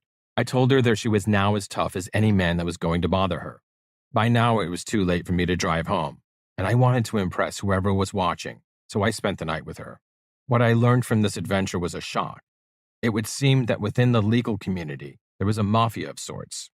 Everybody was connected, from the judges to the prosecutors to the doctors and attorneys and even the private investigation firms like the one I was working for. These people were all in cahoots, and they all watched each other's back. There was a strong possibility that the very firm I was working for was secretly involved with the man she had sued in LA. If this was true, then the intruder would have been told about the camera. Sure enough, on the first day the system was active, she forgot to turn on the video recorder. The intruder came in and discovered the camera. My father-in-law had seen the vacuum cam before I delivered it, and if he was involved, could have let the perp know where to look. Whoever it was may have discovered the camera, but did not find the recorder. So even though she didn't have it on, they probably assumed that they had been seen. This solved her problem. She was very happy with my work and wanted to pursue a romantic relationship with me. But I was married, and that was not going to happen. An act of love that fails is just as much a part of the divine life as an act of love that succeeds, for love is measured by fullness, not by reception. Harold Lukes. I lose my family. By the end of 2001, my wife of 22 years, Danelle, said she was going to leave me. I asked her not to, and told her I did not want a divorce. I asked her if we could get some help, and she said no. She had been planning this behind my back for almost a year, and she was not going to change her mind. Her parents, who adopted her, never really let go of their child when she got married, and wanted me out of the picture. I admit that I made mistakes, not respecting her enough, expecting too much from her, including sex, which was something she was becoming less interested in due to age, 6 children, and from being exhausted at the end of the day. I was too focused on making the huge amounts of money needed to house and feed our family. I was constantly preoccupied with world events and my dealings with the Cavers. She didn't get enough attention from me, and I regrettably never told her I loved her enough. I was spending too much time with my friends, and we were growing apart intellectually and spiritually. On top of that, the business was suffering, and too much money was going out to support the family, and not enough was going back in to maintain inventory. The stress of making the money to pay the bills every month was taking its toll on me, and I was not getting the emotional support I needed to fight the great fight. I took it out on her. I cried in bed at night over it. We were still sleeping together. An old friend that lived in Tennessee called and asked me what was wrong. She had dreamed that I was drowning and called me the next day. I told her that Danelle wanted to leave me, and she said that she would talk to her about it. Afterward, she told me there was nothing I could do. I talked Danelle into getting some counseling with me, but that also didn't work. I couldn't pay the rent on the home and keep the office at the same time. I decided the business needed to survive, so I took some money and built a shower in one of the rooms at the shop. I also installed a freestanding wall in my warehouse to create a little more privacy in back where I was going to create a kitchen area. I converted my front office into a bedroom, and we moved into the shop. My oldest daughter moved into the living area I had built in the in-laws' attic, and the 5 younger children lived with Danelle and me at the shop. It wasn't the end of the world. We survived and celebrated Christmas that year in my industrial building. Danelle's mother came to visit us and decided to report to social services the situation and get Danelle on the fast track to receive housing or Section 8 support. The problem with these services is that they promote the breakup of families. Danelle could not get any help unless she would leave me. There was a financial incentive to get divorced. Her family also would not help her unless she left me. If I was unable to support my family when they were with me, what would change that would make it any easier to pay the district attorney's office after they left? The system is inherently evil and seeks to destroy the institution of marriage while siphoning off funds to support a bloated bureaucracy. Once she had secured an apartment through housing, her mother tried to engineer a situation that would allow Danelle to move out of the shop and take what she wanted when I wasn't there. It didn't work. But when she was ready to leave, I did not fight her over it and allowed her to take what she wanted. This approach was also extended to the whole divorce. I put myself at a great disadvantage for the future, but I did not contest her, and she was able to get everything she sought in the process. She didn't tell me where she was living, but being intuitive, I was able to zero in on her location almost immediately. We never know what we have until we lose it. Eventually, she would come to visit me on occasion, secretly of course, and I would make love to her and give her affection and tell her I loved her. She said to me, "Why couldn't you be like this when we were together?" I was becoming very depressed and didn't want to see anybody that I would have to explain my situation to. I stopped going to the gun shows or anywhere else where I would have to run into people that had known me for years and knew about my family. I was embarrassed and humiliated. I stopped cutting my hair and let it get long. It would be at least 7 years before I would cut it again. Deep down, I think I wanted to grow it out, to harass the Templars and their Holy Grail beliefs. If they were going to be looking over my shoulder, I was going to play the part. I wasn't getting enough sex and needed an outlet for my pent-up testosterone. I started lifting weights and eating a lot of steak. I began to put on muscle mass and was in better shape than I had ever been in. On one occasion, I went to Danelle's apartment from one of my little girl's birthday parties. My mother and sister as well, as several of Danelle's friends were there. I was wearing a sleeveless shirt, and none of them had seen me since I started working out. Danelle said, "Look, kids, your dad has pecs." It took me 3 years before I discovered internet dating and decided to start looking for some female companionship. I had one friend that was a girlfriend of Danelle's, who I liked a lot, and we spent time together. But there was never any romance. The first time I was with another woman, it was a humbling experience. I had been with only one woman for my whole life. Needless to say, I would meet more people and would learn to put the ladies first, and my skills would develop considerably. Minds are like parachutes. They only function when open. Thomas Dewar. Poets. Her name was Dee Marie. She was a beautiful Italian woman with dark hair and brown eyes and a great body. She was a couple years older than me and was very interested in metaphysics and wanted to learn about my experiences with the Templars. The first night I met Dee Marie, I showed up at her door, dressed in my usual fashion. She said I looked like a biker Jesus. Her first impression of me was that I was not someone she would be interested in. Then I gave her a foot rub, and she melted in my hands. We would become very close and develop a strong bond. When I first met Dee Marie, she was living in the home of another woman who was very much associated with the dark side of the metaphysical community. This other woman was a psychic and decided she did not like me. I would learn later that she had a guy friend that wanted her to recruit Dee Marie to get involved in a sexual scenario involving the three of them. I was in the way of these plans. This woman had a dark energy that permeated the home. I remember seeing dark shadows that would lurk in the high corners of the ceiling. They had a Christmas party at the house that I attended. There was a Christmas tree that was decorated with ornaments depicting Egyptian objects like pyramids. To me, this seemed a little strange and not exactly congruent with a Christian holiday. Everybody that attended the party was into some form of psychic activity. They all took turns doing readings on me. Someone read my palm, and another did a reading with tarot cards.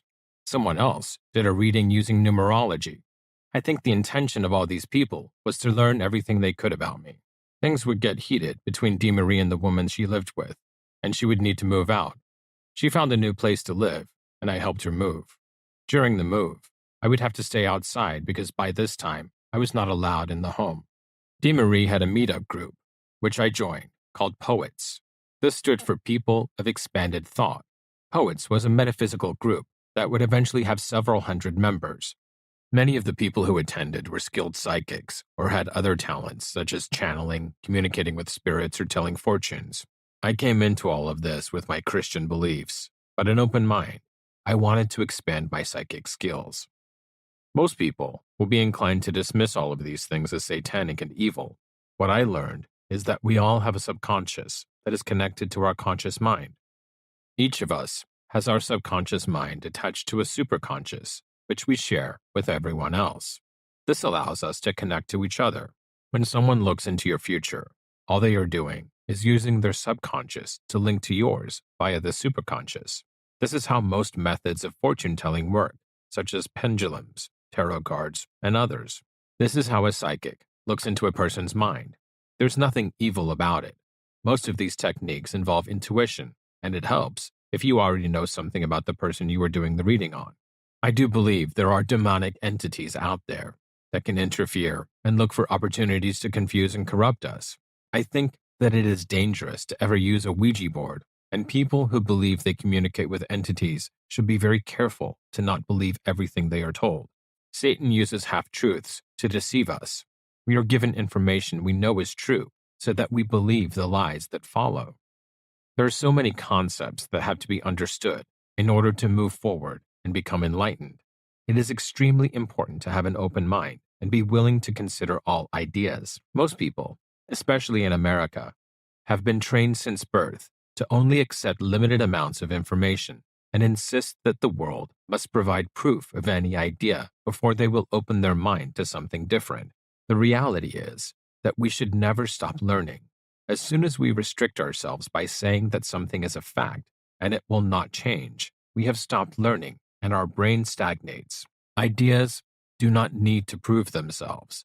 We are responsible to do our own homework. Forbearance means not being content to be ignorant. As a Christian, I saw no conflict in what I was doing. I've had to accept many ideas into my understanding that do not have a place in Scripture, ideas like aliens and human life on planets other than Earth. I can believe in Adam and Eve and still understand that this planet has witnessed many epochs over time, and many civilizations have come and gone prior to the time that we live in today. For those that choose to limit their beliefs to the strictest interpretation of the Bible, I say that is okay. You don't need to know everything. As far as all the other religions are concerned, I believe in the blind men describing the elephant theory. They are all feeling different parts of the elephant and describing the section that they are touching. Each may describe the elephant differently, based on the part they touch, but they are still describing an elephant. They are all partially correct.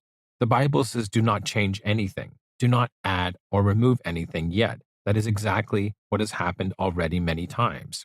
The Council of Nicaea in 325 AD threw out many parts of the early Bible that would be rediscovered with the finding of the Dead Sea Scrolls.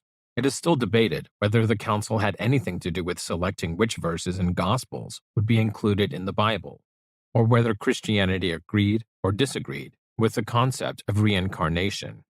I do believe in demons, and I do believe that Lucifer was cast out of heaven. I do believe that Christ will return. I also believe that there are alien entities that are among us that serve Satan, and that there are humans on earth that have placed themselves in position of kings to rule over their fellow humans for the reward of power and wealth. We all have a role to play, and some people that walk the earth today have a great responsibility to help their fellow Earth humans to prepare for the great changes and challenges that face us all. The most important lesson that I credit DeMarie with bestowing on me is that I do not need to do battle with these evil entities that rule the earth. It is better and nobler to instead devote my energy to helping the victims of those in power, to minimize their suffering, and to help them by sharing with them the truth of this reality that has been so carefully hidden from the masses for so long. The most important thing that we can do during our life is to learn to serve others and to teach others to do the same. I'm not saying that service to self is bad. You can't have one without the other, but we all need to try to be a little more service to others than service to self. This is the key to everything. This is how we graduate from this existence and move on to a higher level, closer to our Creator. The entire universe is divided into two sides, service to self and service to others, STS and STO. Each side believes that it is right, and each side ultimately wants to return to its source, the Creator. The method each uses are different. The service to others side tends to believe in not interfering with more primitive life forms. The service to self side thinks that it knows best and directly imposes its ideas upon the life forms it wishes to improve. A good example of such thinking would be the conquistadors and how they came to the New World and forced their religious beliefs upon the natives. They may have had good intentions, but their methods were very bad. This analogy applies very well to the aliens that have made contact with Earth humans, the ones that made their presence known and have entered into treaties with world leaders, or STS. Ultimately, they are the ones connected to Satan. The ones that will eventually come to deliver mankind from the slavery of evil are the STO and will be led by Jesus Christ. This is what I prefer to believe. How and when this comes to be, we have yet to see. When I was in Poets, I often felt like I was a Christian spy that had infiltrated a group of pagans.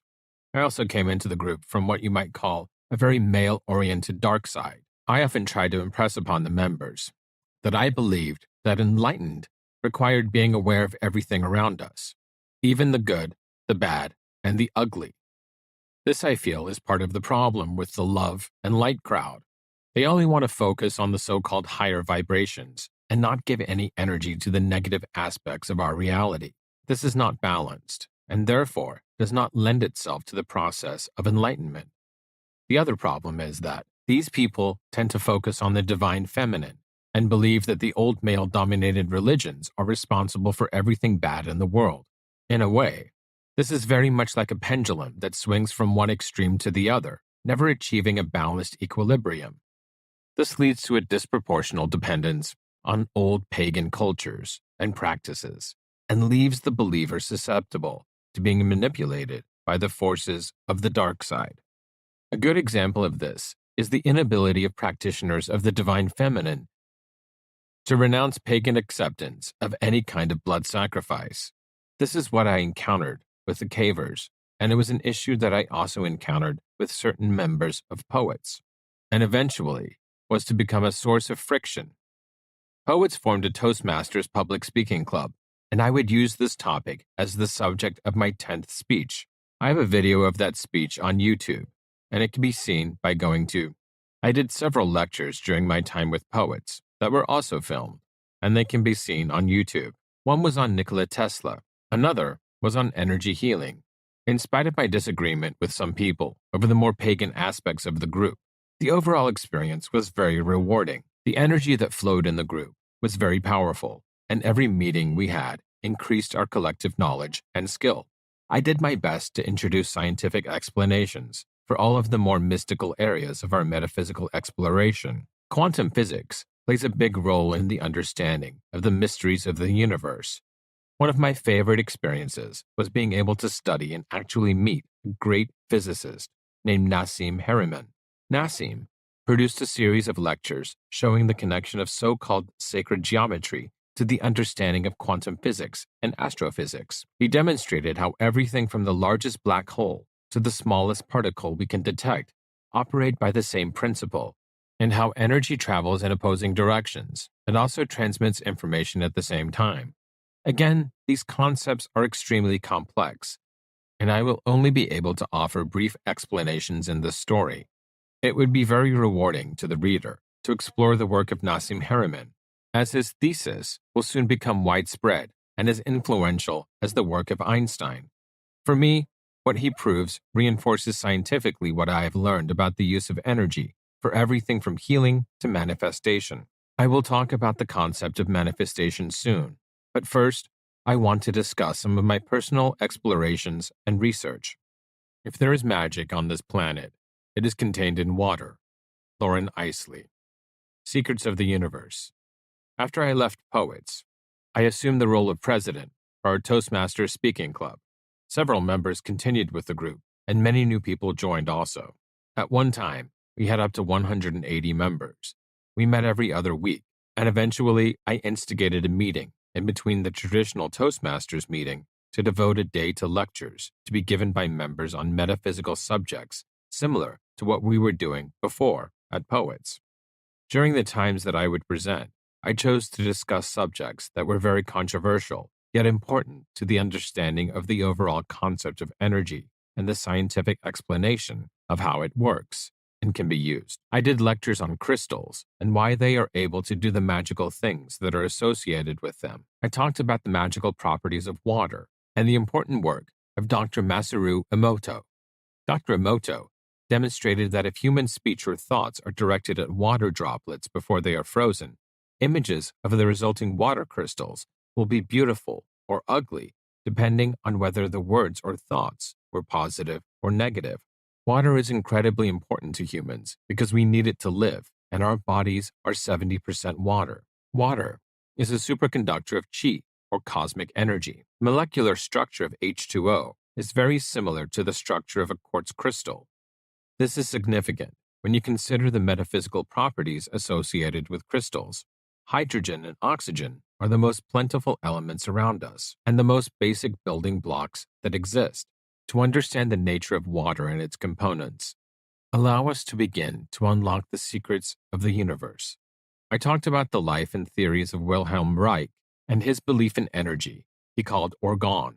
Reich was a contemporary of Sigmund Freud and developed theories regarding sexual energy that conflicted with Freud and would eventually lead to a schism between the two men. Reich became to believe that he could accumulate this orgone energy using a box that he called an orgone accumulator. This box had alternating layers of organic and non-organic material and acted very much like a capacitor. The construction of his orgone accumulator is reminiscent of the way the biblical Ark of the Covenant was built, that we will discuss soon. Reich believed that the energy that his box collected could cure cancer and other diseases. Reich continued to develop new ways to visualize, measure, and harness orgone energy from the atmosphere. The Cloudbuster, for example, was an experimental instrument that could affect weather patterns by altering concentrations of orgone energy in the atmosphere. It comprised a set of hollow metal pipes and cables inserted into water, creating a stronger orgone energy system than that in the surrounding atmosphere. Water, which strongly attracts and absorbs argon, draws the atmospheric argon through the pipes. This movement of argon from a lower to a higher energy system was used by Wright to create clouds and to dissipate them. This is important because it again shows the importance of water and the ability to cause hydrogen and oxygen to combine or to separate. A psychic can perform this process simply by using the power of the human brain.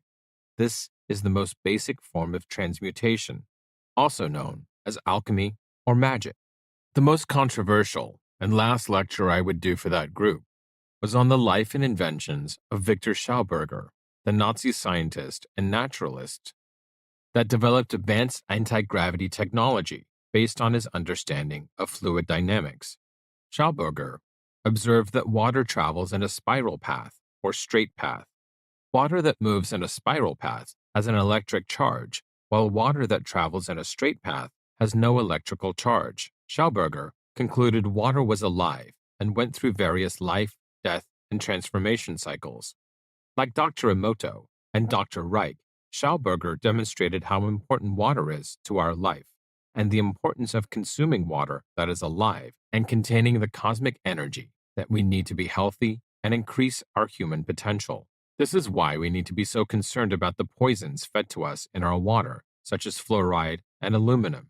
Each of these ingredients is intended to remove the chi energy from our water and diminish our psychic abilities. Aluminum oxide powder is being dumped into our environment every day, right in front of our faces, by planes overhead spewing chemtrails.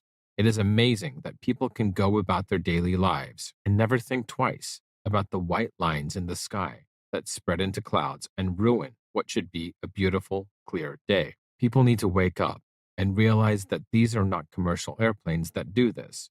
Every one of these aircraft is military, and that this is happening all over the world. The government is now using the excuse that this is weather modification to combat global warming. This is a lie. The reality is much more sinister, and the masses should demand that it is stopped before the effects of this poison kill large amounts of the population. This particular lecture, which was also filmed, dealt deeply with Nazi occult practices and their connections to aliens and Hitler's belief in the hollow earth and the races that live there. This particular lecture must have been the last straw for the cavers because my computer was dead the night I returned home from that meeting. There was nothing that could be done to repair it, and no computer expert I would bring it to could find an explanation as to what the problem was. Losing that computer did not stop me from learning. I had added a section to my website offering precision optical manufacturing services. For fun, I decided to mention heavy silver electroforming to see if there was anybody interested in developing silver as an optical product. Sure enough, I got a call from a research department at the University of Colorado in Fort Collins, Colorado. They had a project that required a heavy coating of fine silver onto a copper substrate. They sent me samples of the copper parts. I plated them, and they were happy with the results. Each time they would complete the experiment, they would refinish the copper and return the parts to me for a fresh layer of silver. Whenever they called, I would ask questions, and eventually I knew what they were doing and what they had discovered. I learned that silver was being used as a lasing medium, and they were able to produce ultraviolet laser light. The silver-coated copper part was surrounded by a strong magnetic field. A powerful electronic spark, or arc, was then introduced inside of this field. The arc would create plasma, similar to the plasma beam flashlight. The plasma would be contained by the magnetic field and could not escape, but the silver would degrade on an atomic level, and silver ions would convert into ultraviolet light that would not be restricted by the magnetic field and could escape. The light produced would be coherent, meaning that the rays of light would be straight and parallel, just like a laser beam. The shape of the beam would be determined by the silver-coated surface. This means that a perfectly flat surface would produce a perfectly narrow beam as wide as the width of the silver surface. The mass is being converted into energy. The silver degrades one atomic layer at a time. This means that a very thick layer of silver will produce an immense amount of UV light for a very long period of time. Now imagine a disk made of solid silver that was 21 feet in diameter with a perfectly flat bottom. surround this disk in a magnetic field and create plasma over the surface with electrodes around the perimeter of the disk. The resulting beam of light would be a gigantic UV laser that was 21 feet in diameter. The photon energy would be like sitting on a giant fire hose that could push the disk up to the speed of light. This is beamship research. It makes sense that this would be done in Colorado because it is close to the Denver airport, which is also home to an underground city like the one under the Getty. Each of these facilities has a specific purpose. The Getty's purpose is to act as a repository of Western art and culture. The purpose of the Denver airport facility is devoted to aerospace research. I suspect that this technology was also the secret of the Ark of the Covenant. The Ark also was enveloped in a strong magnetic field that made it float off the ground. The lid of the Ark was at least 4 inches thick of solid gold. That alone would have weighed a ton and could not have been carried by 4 men, as was depicted. The box was made of wood, with a layer of gold on the inside and on the outside. This means the box was a giant capacitor, capable of building and storing a large amount of electricity. This is very similar to Wilhelm Reich's Orgon accumulator box. The wingtips of the angels on the top of the lid would have acted as electrodes that would have been capable of generating a spark in plasma, just like the plasma beam. This would cause the outer layer of the surface of the gold lid to degrade and produce gold ions, or monoatomic gold particles. This is manna. This is the source of the divine food that Moses fed to the Israelites, and was also consumed before that by numerous pharaohs. The Egyptians called monoatomic gold white bread, and it was believed to give the pharaoh psychic skill. All this may sound very far-fetched, but careful study of the Bible and Egyptian history will support this. There is an excellent book about the Ark by Lawrence Gardner, titled Lost Secrets of the Sacred Ark. I also devoted considerable time into researching free energy, or as it is called, zero-point energy. Many people have developed advanced methods of generating free power, and many have paid for it with their lives. One recent example is the inventor Stanley Myers, who developed a fuel cell that could power a car using only water. The fuel cell used electricity to create oxygen and hydrogen through electrolysis. Many people today have created similar devices to generate hydrogen and use the gas to supplement the fuel of internal combustion engines. What they don't realize is that the actual energy used by Stanley Myers that provided the combustion for his engine was not the burning of the hydrogen as a fuel, but is actually the energy released from the separation of the hydrogen and the oxygen from the H2O. This is similar to the energy released from the splitting of uranium atoms in an atomic reaction. This is called transmutation and has been known throughout history as alchemy. People always thought that the ancient alchemists were trying to turn lead into gold. Guess what? It is actually silver into gold.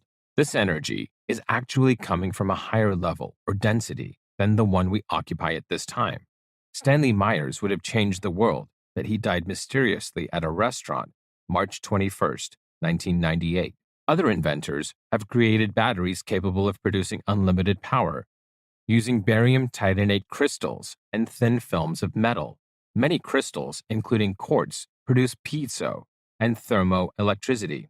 That means when you put pressure on a crystal or make it warm, it produces electricity. Not long ago, you could purchase devices that use quartz crystals to generate small piezoelectrical charges that were considered to be healthy for the body. The FDA banned these devices and aggressively sought to remove them from the market, almost as if they were afraid of the technology. This is very reminiscent of the persecution of Wilhelm Reich and his subsequent incarceration and destruction of his equipment and the burning of his books. Yes, we do burn books in the United States. It was not just the Nazis that did that. Remember the caver's reaction when I started coating quartz crystals with thick layers of fine silver? Many years later, after learning about the nature of energy and my studies on Tesla and the lectures of Nassim Harriman, I would conclude that a silver-coated quartz crystal could act as a generator of electricity. We know that silver and quartz are both crystalline in structure.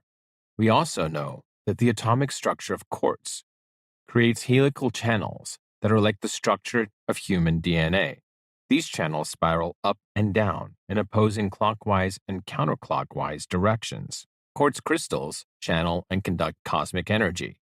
When we consider that cosmic energy travels in opposite directions using the same spiral shape as our DNA, we can see that this creates a rotation capable of causing the electrons in the outer layer of the silver to turn the same way a spinning rotor of a generator causes the electrons in the armature to rotate and flow, becoming electricity.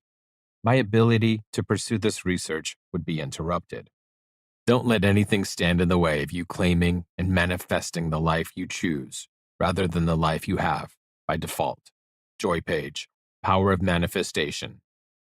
One of the more popular tenets of New Age metaphysical thought is the concept of manifesting.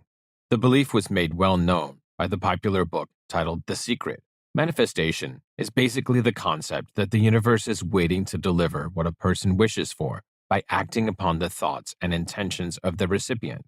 Numerous celebrities, popular lifestyle coaches, and self-help gurus follow and preach some form of the manifesting beliefs. The power of human thought and intention is well documented in quantum physics and is also a major component in the research of Dr. Masaru Emoto, who was mentioned earlier. Most people who practice the art of manifesting tend to focus on bringing possessions, such as a new car or home, into their life. I can say this is real, and we do have the power to will changes and things to come to us. The energy that we put into our thought and the detail we use make a difference. It is also necessary to have faith and keep continuously positive that our dreams actually will become reality. I would also learn that we need to be careful what we wish for. When I was living with my wife's parents in the attic apartment I built, I would often give Danelle's grandmother a ride to the salon to get her hair done.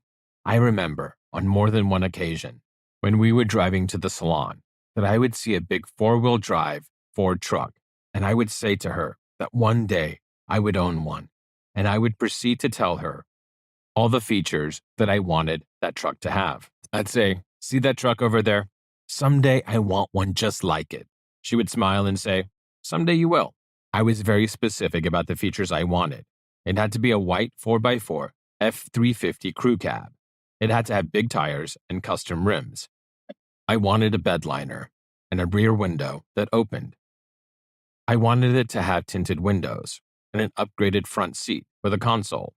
I also wanted to have a CD player and a cell phone. These trucks are very rare to begin with, and finding one with all of these features would be extremely difficult. Years later, after Danelle's grandmother had died and my family had moved into our new home, I would decide it was time to go look for my truck. I looked in the newspaper and found a Ford dealer that had two F350s on the lot. Both of them were stock with no added features, and the both were fire engine red in color. There was no way that I wanted a red truck, but I decided to go anyway and have a look. When I got there, the salesman took me back to where the two trucks were parked, and I was disappointed. Besides being factory stock and red, they both had skinny tires that looked funny on such a big truck. As we were walking off the lot with me thinking that I would have a difficult time finding what I wanted, I turned and looked, and there behind a fence in an enclosed area was a big white 4x4 F350 with big tires, custom rims, and everything I wanted down to the last detail. I told the salesman that I wanted that truck. He said it was a lease return and that it was not ready to be sold. I told him I don't care. That is the truck I want. Of course, I put myself at a negotiating disadvantage, but it didn't matter. I got the exact truck I wanted with all the features I dreamt about, and I found it at the first dealer I went to on the first day I went looking. I like to think that finding that truck was a gift to me from my wife's grandmother for all those days I drove her to the salon to get her hair done. We always did get along well. At the same time, I also came to realize that this was the first time I can remember using the power of manifesting. Another time I remember using power was when I brought a person into my life. Again, I was very specific. I wanted to meet a girl. I said to myself that I wanted her to be a little young Mexican woman. I wanted her to be beautiful and a little street smart. I wanted her to be passionate and a little wild. Beyond that, I did not get any more specific. One day, I received an email from a dating site. The photo was of a beautiful young Mexican woman. She was contacting me and even provided her phone number. I couldn't believe it. I thought someone was playing a joke on me. I called her up, and she was real. She was 5'3" and lived in the San Gabriel Valley. On the first night I met her, I was taken with her immediately. She was light brown complexion with dark brown eyes that were accentuated with dark eyeliner. Her hair was cut relatively short and was brown with red highlights. She was very cute and had a great body. The first night we met at an El Torito restaurant and had a margarita. We dated for a long time, and she was everything I was looking for. Very much fun. She would eventually break my heart, but I still love her very much. The concept of manifestation has some basis in quantum physics. It is also known as the law of attraction. The belief is that human thought broadcasts intentions to the universe, and matter is somehow affected to become reality in response. Many people have made careers promoting this belief and promise adherents that love, wealth, and happiness can be attained by focusing on your desires and maintaining faith that your wishes will come true. Personally, it is my hope that people who practice the art of manifesting will do more than concentrate on building wealth and will learn to use this skill for making the earth a better place for everyone. It is natural to desire better possessions and an enhanced lifestyle. In the true spirit of service to others, we can easily see how the power of manifestation can be used to bring about positive change that will help everyone. If we all work together and combine our energies, we can overcome any obstacle. I find hope in the darkest of days and focus in the brightest. I do not judge the universe. Dalai Lama. Decisions. Much of the information I have presented may cause the reader to be uncomfortable and possibly have fear or anxiety. I have expressed my opinion that being aware of some of the negative, darker sides of reality is beneficial to achieving a level of enlightenment that is key to understanding the big picture. Many people will disagree with me about the result of sharing this message, and I will suggest that there is no positive benefit to making this information available to the masses. I have purposely avoided discussing in great detail many aspects of the information that is truly disturbing. To me, it is very important that the average person remove their blindfold and see the monster that is standing in front of us. In a way, we are like the cattle, living happily in our pens, oblivious to the presence of the slaughterhouse on the other side of the fence. It isn't my intention to smack everyone on the head to get their attention. I have the opinion that it is better to experience fear in small doses so as to minimize the effect, as opposed to having it all dumped on you at once, so it will render you incapacitated and unable to respond. Being unaware of unpleasant realities does not protect us by limiting the amount of energy that we project into a lower source of vibration. What it does do is contribute to making it easier to be manipulated by the entities that would seek to control us. There is no group or place or side of any issue that has not been infiltrated by dark forces that would seek to control our thoughts and create polarity between people. I personally do not wish to destroy or remove those that would promote the service to self lifestyle. I believe that ultimately we will all return to the source of our creation. We are all part of the Creator, and that makes us all one. If I choose to lift up a rock and let the light of the sun shine down upon the creatures that live in the darkness, it is not because I would seek to step on them or ask others to do so. Whether those entities that hide in the dark choose to accept the light or flee from it is a decision they will have to make. I reject the concept of good versus evil. The transition we are moving into involves attaining a higher level of spirituality. This is a good thing. Sometimes we go through traumatic events that will help us to reevaluate our lives and cause us to seek out answers that will help us to achieve this goal. There is an old saying that there are no atheists in a foxhole.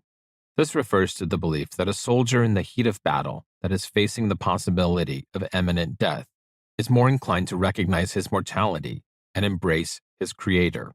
Heartbreak and our ability to overcome loss and pain make us stronger.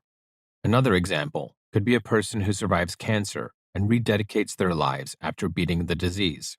This could involve a desire to become closer to God or family, or a commitment to becoming a better person. Very often, a person that goes through a near-death experience returns with a greater appreciation for life and a new perspective on the meaning of their existence. It is also common for such a person to develop skills, such as psychic abilities, that they did not possess prior to the trauma they went through. There are those that believe we make arrangements for our entire life in advance. They believe that we choose our paths and our experiences before we are born. It is true that our life is a series of lessons, and that together, our cumulative experiences add to produce a universal knowledge that benefits all humans as a whole. Some people are born to be victims, while others are destined to be victimizers. Likewise, it is impossible to serve others without having someone to serve. I believe that before we make this great transition, we need to choose from among the choices we are given. We must choose which path to dedicate our lives to, be it service to others or service to self. I believe that this level of existence that we occupy at this time is the last domain where those who are predominantly service to others will coexist with those who are predominantly service to self. It is not my intention to judge one over the other. I will not suggest that one philosophy or way of life is good or evil. Whether we are to believe that we are born with free will or not depends on our perception of the linear forward progression of time. Are the decisions we make truly spontaneous, or do we merely go into a direction that we have already predetermined in advance? Our perception of time is based on our position and connection to our planet that we live on. If we are removed from this earth, does time continue at the same speed and direction as we perceive it from our earthly perspective? We occupy a realm where matter is composed of compressed energy. We are preparing to transition into a new level where energy is composed of compressed time. This is why we will benefit from embracing our spiritual component and learning to utilize our energy and our creative abilities.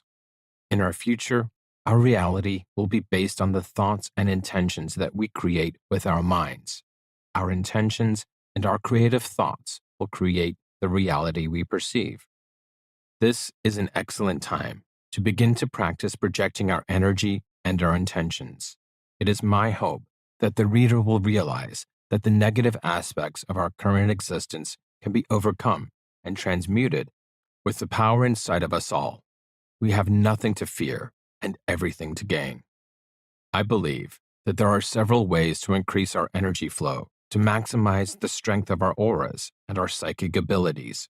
Meditation and the opening of our minds to the wisdom of the universe is an excellent way to increase our human potential. Cleansing our bodies and being careful to avoid contamination in our water is also helpful. Yoga or exercise and an effort to avoid harmful negative emotions will also help. Being able to love ourselves and those around us is a wonderful and powerful source of energy. Striving to achieve a balance of our male and female energy through Tantra or the union with a partner with a complementary corresponding energy is a very pleasant way to mutually serve and improve our energy flow. When we gather together to share joy and community, we share energy with each other and walk away invigorated and with greater levels of positive energy. I believe that the most powerful method of increasing our human energy potential is through service to others. Great joy and sense of accomplishment can be realized when we do this. In my opinion, this is the most noble and rewarding endeavor that we can perform during our lives. I would suggest that we all try to be at least a little more service to others than service to self. Very few humans have ever been able to completely devote their lives to being purely service to others, with the possible exception of Jesus Christ and perhaps Gandhi. Being service to others does not only apply to our fellow man. We can also do our best to be kind to animals and serve life forms that are beneath us. I'm not saying that we must all stop consuming meat, but we can try to respect life and be reverent and thankful for the contribution of animals to our existence. If we choose to have open minds and decide to expand our human potential by recognizing the energy that we have and is flowing through us, we can truly become capable of immense magic. We can learn to improve our health and our lives and that of those around us. We can obtain skills that are gifts to benefit ourselves and our fellow humans. We can change the negative influences around us and protect each other from harm and sources of fear. To share this message of hope and empowerment is to be a light worker. There are many people in the world today that are dedicated to helping others to become informed of the choices we will be faced with as we approach transition. These people are leaders, and we should be thankful for their efforts to desire to help their fellow humans to grow and realize their human potential. I want to personally thank everyone that has chosen to receive these messages by reading this book. I love you all and wish the greatest amount of hope and joy to be part of your life and your daily experience. May God bless you all and those you love. Notable people worth researching: Billy Myers, Dr. Bob Beck, Dr. Masaru Emoto, Nassim Harriman, Nikola Tesla, Ollie North, Stanley Myers, Victor Schauberger, Wilhelm Reich. Suggested reading list: Joe Moneagle titled Mind Trek, Lawrence Gardner, Lost Secrets of the Sacred Ark, Philip J. Corso, The Day After Roswell, Sun Tzu's Art of War, Da Vinci Code, Epic of Gilgamesh, Magna Carta. Glossary: ANPVS 14 Monocular. The designation ANPVS translates to Army Navy Portable Visual Speech. The ANPVS 14 Monocular Night Vision Device, MNVD, is in widespread use by U.S. Armed Forces. Air bearing. Unlike contact roller bearings, air bearings utilize a thin film of pressurized air to provide an exceedingly low friction load-bearing interface between surfaces. The two surfaces don't touch. Anode. An anode is an electrode through which electric current flows into a polarized electrical device. The flow of electrons is always from anode to cathode. Apartheid. Apartheid was a system of legal racial segregation enforced by the National Party government of South Africa between 1948 and 1993, under which the rights of the majority non-white inhabitants of South Africa were curtailed and minority rule by white people was maintained. Beam ships. Beautiful glowing spaceships utilized by the many different alien species visiting the planet. Beam ships are 7 meters in diameter, carrying a crew of 3 and have interplanetary capabilities. They weigh 1.5 tons. Some of the ships have time travel capabilities. Beam splitter. A beam splitter is an optical device that splits a beam of light in two. It is the crucial part of most interferometers. Bilderbergers. Even though they still deny their very existence, the fact is, in 1954, the most powerful men in the world met for the first time under the auspices of the Dutch royal crown and the Rockefeller family in the luxurious Hotel Bilderberg of the Dutch small town of Oosterbeek. For an entire weekend, they debated the future of the world. When it was over, they decided to meet once every year to exchange ideas and analyze international affairs. CIA. The Central Intelligence Agency was created in 1947 with the signing of the National Security Act by President Harry S. Truman. The primary function of the CIA is to collect information about foreign governments, corporations, and individuals, and to advise public policymakers. Carbon dioxide infrared lasers. The CO2 laser produces a beam of infrared light with the principal wavelength bands centering around 9.4 and 10.6 micrometers. Cathode. A cathode is an electrode through which electric current flows out of a polarized electrical device. The flow of electrons is always from anode to cathode outside of the cell or device. Chemical lasers. A chemical laser is a laser that obtains its energy from a chemical reaction. Chemical lasers can achieve continuous wave output, with power reaching to megawatt levels. They are used in industry for cutting and drilling. Circuit board. A printed circuit board, or PCB, is used to mechanically support and electrically connect electronic components using conductive pathways, tracks, or signal traces, etched from copper sheets, laminated onto a non-conductive substrate. Collimating lens. A collimator is a device that narrows a beam of particles or waves. To narrow can mean either to cause a direction of motion to become more aligned in a specific direction, i.e. collimated or parallel, or to cause the spatial cross-section of the beam to become smaller. Dialysis. Dialysis is primarily used to provide an artificial replacement for lost kidney function in people with renal failure. Eagle Scouts. Eagle Scout is the highest rank attainable in the Boy Scouting program of the Boy Scouts of America, BSA. The scout who attains this rank is called an Eagle Scout or Eagle. Electroforming. Electroforming is a metal forming process that forms thin parts through the electroplating process. The part is produced by plating a metal skin onto a base form known as a mandrel, which is removed after plating. This process differs from electroplating in that plating is much thicker and can exist as a self-supporting structure when the mandrel is removed. Electrolysis. Electrolysis of water is the decomposition of water, H2O, into oxygen, O2, and hydrogen gas, H2, due to an electric current being passed through the water. Electromagnetic spectrum. The electromagnetic spectrum is the range of all possible frequencies of electromagnetic radiation. The electromagnetic spectrum extends from low frequencies used for modern radio to gamma radiation at the short wavelength end, covering wavelengths from thousands of kilometers down to a fraction of the size of an atom. Electroplating. Electroplating is a plating process in which metal ions in a solution are moved by an electric field to coat an electrode. The process uses electrical current to reduce cations of a desired material from a solution and coat a conductive object with a thin layer of the material, such as a metal, fine silver. Fine silver, 99.9% pure. Sterling silver is an alloy of silver containing 92.5% by weight of silver and 7.5% by weight of other metals, usually copper. Foster's Freeze. The Foster's Freeze name comes from the fact that it is best known for its soft-serve milkshakes and ice cream, which is reflected in the marketing slogan, California's original soft serve. Its mascot is an ice cream cone wearing a chef's hat.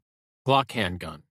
The Glock Safe Action Pistol, colloquially known as the Glock, is a series of semi-automatic pistols designed and produced by Glock GES MBH, located in Deutsch Wagram, Austria. Despite initial resistance from the market to accept a plastic gun due to concerns about their durability and reliability, Glock pistols have become the company's most profitable line of products, commanding 65% of the market share of handguns for United States law enforcement agencies, as well as supplying numerous national armed forces and security agencies worldwide. Guide rod.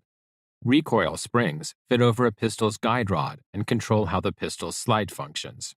Helium neon. A helium neon laser, or HENE laser, is a type of gas laser whose gain medium consists of a mixture of helium and neon inside of a small bore capillary tube, usually excited by a DC electrical discharge. The best known and most widely used HENE laser operates at a wavelength of 632.8 nm in the red part of the visible spectrum. Hezbollah. Hezbollah is a Shia Muslim militant group and political party based on Lebanon. Hospitallers. The Knights Hospitallers, also known as the Order of Hospitallers or simply Hospitallers, were a group of men attached to a hospital in Jerusalem that were founded by Blessed Gerard around 1023, out of which two major orders of chivalry evolved, the Order of the Knights of St. Lazarus and the Order of the Knights of St. John, later to be known as the Sovereign Military Order of Malta. Hubble Space Telescope. The Hubble Space Telescope, HST, is a space telescope that was carried into orbit by a space shuttle in 1990. Although not the first space telescope, Hubble is one of the largest and most versatile, and is well known as both a vital research tool and a public relations boon for astronomy. Idiot stick. An idiot stick is a machine used for grinding or polishing optical components. It has a single spindle driven by an electrical motor with a swing arm controlled manually by the operator, the idiot. Infrared light. Infrared, IR, light is electromagnetic radiation with a wavelength longer than that of visible light, starting from the nominal edge of a visible red light at 0.7 micrometers and extending conventionally to 300 micrometers. Intifada. Intifada is an Arabic word which literally means shaking off, though it is usually translated into English as uprising or resistance or rebellion. It is often used as a term for popular resistance to oppression. Kevlar. Kevlar is the registered trademark for a para-aramid synthetic fiber. Currently, Kevlar has many applications, ranging from bicycle tires and racing sails to body armor because of its high tensile strength-to-weight ratio. Laser. A laser is a device that emits light, electromagnetic radiation, through a process of optical amplification based on the stimulated emission of photons. The term laser originated as an acronym for light amplified by simulated emission of radiation. The emitted laser light is notable for its high degree of spatial and temporal coherence, unattainable using other technologies. Laser diodes. A laser diode is a laser where the active medium is a semiconductor similar to that found in a light-emitting diode. The most common type of laser diode is formed from a p-n junction and powered by injected electrical current. The former devices are sometimes referred to as injection laser diodes to distinguish them from optically pumped laser diodes. Laser interferometer. Interferometry refers to a family of techniques in which electromagnetic waves are superimposed in order to extract information about the waves. An instrument used to interfere waves is called an interferometer. Interferometry is an important investigative technique in the fields of astronomy, fiber optics, engineering metrology, optical metrology, oceanography, seismology, quantum mechanics, nuclear and particle physics, plasma physics, remote sensing, and biomolecular interactions. Magnesium fluoride. Magnesium fluoride is an inorganic compound with the formula MgF2. The compound is a white crystalline salt and is transparent over a wide range of wavelengths with commercial uses in optics. Magnetic induction. A magnetic field is a field of force produced by moving electric charges, by electric fields that vary in time, and by the intrinsic magnetic field of elementary particles associated with the spin of a particle. Men in Black. Men in Black, MIB, in popular culture and in UFO conspiracy theories are men or aliens dressed in black suits who claim to be government agents who harass or threaten UFO witnesses to keep them quiet about what they have seen. It is sometimes implied that they may be aliens themselves. The term is frequently used to describe mysterious men working for unknown organizations, as well as to various branches of government, allegedly designed to protect secrets or perform other strange activities. Metaphysics. Traditionally, metaphysics refers to the branch of philosophy that attempts to understand the fundamental nature of all reality, whether visible or invisible. It seeks a description so basic, so essentially simple, and so all-inclusive that it applies to everything, whether divine or human, or anything else. It attempts to tell what anything must be like in order to be at all. Microlithography. Microlithography and nanolithography refer specifically to lithographic patterning methods capable of structuring material on a fine scale. Typically, features smaller than 10 micrometers are considered microlithographic, and features smaller than 100 nanometers are considered nanolithography. Photolithography is one of these methods, often applied to semiconductor manufacturing of microchips. Photolithography is also commonly used in fabricating MEMS devices. Photolithography generally uses a prefabricated photomask or reticle as a master from which the final pattern is derived. Montauk Point. The Montauk Project was alleged to be a series of secret United States government projects conducted at Camp Hero or Montauk Air Force Station on Montauk, Long Island, for the purpose of developing psychological warfare techniques and exotic research, including time travel. Jacques Vallée describes allegations of the Montauk Project as an outgrowth of stories about the Philadelphia experiment. Mujahideen. Mujahideen are Muslim fighters. The Mujahideen were significantly financed and armed, and are alleged to have been trained by the United States Central Intelligence Agency, CIA, during the administrations of Carter and Reagan, NSA. The National Security Agency, Central Security Services, NSA/CSS, is a crypto-logic intelligence agency of the United States Department of Defense, responsible for the collection and analysis of foreign communications and foreign signals intelligence, as well as protecting U.S. government communications and information systems. Nanometers. Nanometer is a unit of length in the metric system, equal to 1/1000th of a meter. It is also the most common unit used to describe the manufacturing technology used in the semiconductor industry. It is the most common unit to describe the wavelength of light with visible light falling in the region of 400 to 700 nm. Non-ferrous metal. Non-ferrous metals are metals that do not contain iron. There are two groups of metals, ferrous and non-ferrous. Ferrous metals contain iron, for example, carbon steel, stainless steel, both alloys, mixtures of metals, and wrought iron. Non-ferrous metals don't contain iron, for example, aluminum, brass, copper. Parabolic. Parabolic usually refers to something in the shape of a parabola. A parabolic reflector, or dish, or mirror, is a reflective device used to collect or project energy, such as light, sound, or radio waves. Its shape is that of a circular paraboloid, that is, the surface generated by a parabola revolving around its axis. The parabolic reflector transforms an incoming plane wave traveling along the axis into a spherical wave, converging toward the focus. Conversely, a spherical wave generated by a point source placed in the focus is transformed into a plane wave, propagating as a collimated beam along the axis. Phased array radar.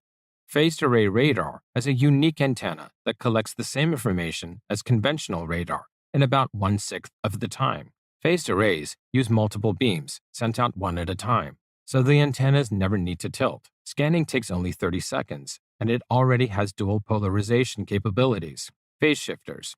Phase shift is any change that occurs in the phase of one quantity, or in the phase difference between two or more quantities. A phase shifter is a person that uses advanced technology to move backwards or forwards in time and space. Photoarray sensor. A photodiode is a type of photodetector capable of converting light into either current or voltage, depending upon the mode of operation. The common, traditional solar cell, used to generate electrical solar power, is a large area photodiode. A digital camera uses a sensor array of millions of tiny pixels in order to produce the final image. Photoconductor. A photoresistor cell is a resistor whose resistance decreases with increasing incident light intensity. It can also be referred to as a photoconductor. Photomultiplier. Photomultiplier tubes. Photomultipliers, or PMTs for short, members of the class of vacuum tubes, and more specifically, phototubes, are extremely sensitive detectors of light in the ultraviolet, visible, and near-infrared ranges of the electromagnetic spectrum. These detectors multiply the current produced by incident light by as much as 100 million times. Elements of photomultiplier technology are the basis of night vision devices. Pirates of the Caribbean ride. Pirates of the Caribbean is a dark ride at the Disneyland theme parks. Plano, a lens or mirror surface that is perfectly flat. Pleiadian, Nordic aliens. Pleiadian are said by contactees and UFOologists to be a group of humanoid extraterrestrials who resemble European racial images, or more specifically, Nordic Scandinavians, characteristically 1.8 to 2.4 meters with white, pink skin, blue eyes, light blonde hair. Rapid prototyping. Rapid prototyping. Rapid prototyping is the automatic construction of physical objects using additive manufacturing technology. The first techniques for rapid prototyping became available in the late 1980s and were used to produce models and prototype parts. Today, they are used for a much wider range of applications and are even used to manufacture production quality parts in relatively small numbers. Some sculptors use the technology to produce complex shapes for fine arts exhibitions. Scalar waves. A scalar wave is a multidimensional standing wave pattern that emanates out of a fixed point of sound tonal vibration within the morphogenetic field, MF, of the cosmic unified field of energy. Scalar waves appear to move from one place to another, but in truth, they are stationary points of light, stay in one place, that are strung together in sequences within the fabric of the cosmic morphogenetic field. A scalar beam can be sent from a transmitter to the target, coupled with another sent from another transmitter, and as they cross, an explosion can be made. Semiconductors. A semiconductor is a material with electrical conductivity due to electron flow, as opposed to ionic conductivity. Intermediate in magnitude, between that of a conductor and an insulator. Semiconductor materials are the foundation of modern electronics, including radio, computers, telephones, and many other devices. Such devices include transistors, solar cells, many kinds of diodes, including the light-emitting diode, the silicon-controlled rectifier, and digital and analog integrated circuits. Short arc xenon. A xenon arc lamp is an artificial light source. Powered by electricity, it uses ionized xenon gas to produce a bright white light that closely mimics natural daylight. Xenon short arc lamps were invented in the 1940s in Germany. Skunkworks. Skunkworks is an official alias for Lockheed Martin's Advanced Development Programs, ADP, formerly called Lockheed Advanced Development Projects. The designation Skunkworks or Skunkworks is widely used in business, engineering, and technical fields to describe a group within an organization, given a high degree of autonomy and unhampered by bureaucracy, tasked with working on advanced or secret projects. Star Wars. The Strategic Defense Initiative, SDI, was created by U.S. President Ronald Reagan on March 23, 1983, to use ground and space-based systems to protect the United States from attack by strategic nuclear ballistic missiles. The initiative focused on strategic defense rather than prior strategic offense doctrine of mutual assured destruction, MAD. The Strategic Defense Initiative Organization, SDIO, was set up in 1984 within the United States Department of Defense to oversee the Strategic Defense Initiative. Templars. The Knights Templar was among the most famous of the Western Christian military orders. The Templars' existence was tied closely to the Crusades. When the Holy Land was lost, support for the order faded. Rumors about the Templar secret initiation ceremony created mistrust, and King Philip IV of France, deeply in debt to the order, took advantage of the situation. In 1307, many of the order's members in France were arrested, tortured into giving false confessions, and then burned at the stake. Under pressure from King Philip, Pope Clement V disbanded the order in 1312. The abrupt disappearance of a major part of the European infrastructure gave rise to speculation and legends, which have kept the Templar name alive into the modern day. Tom Sawyer's Island. Tom Sawyer's Island is an artificial island surrounded by the rivers of America at Disneyland. It contains caves with references to Mark Twain characters from the novel The Adventures of Tom Sawyer and provides interactive, climbing, and scenic opportunities. Ultraviolet light. Ultraviolet UV light is electromagnetic radiation with a wavelength shorter than that of visible light, but longer than X-rays, in the range of 10 nm to 400 nm, and energies from 3 eV to 124 eV. It is so named because the spectrum consists of electromagnetic waves with frequencies higher than those that humans identify as the color violet. Wavelength. In physics, the wavelength of a sinusoidal wave is the spatial period of the wave, the distance over which the wave's shape repeats. It is usually determined by considering the distance between consecutive corresponding points of the same phase, such as crests, troughs, or zero crossings, and is a characteristic of both traveling waves and standing waves, as well as other spatial wave patterns. X-ray lasers. An X-ray laser is a device that uses stimulated emission to generate or amplify the electromagnetic radiation in the near X-ray or extreme ultraviolet region, usually in the order of several nanometer or tens of nm.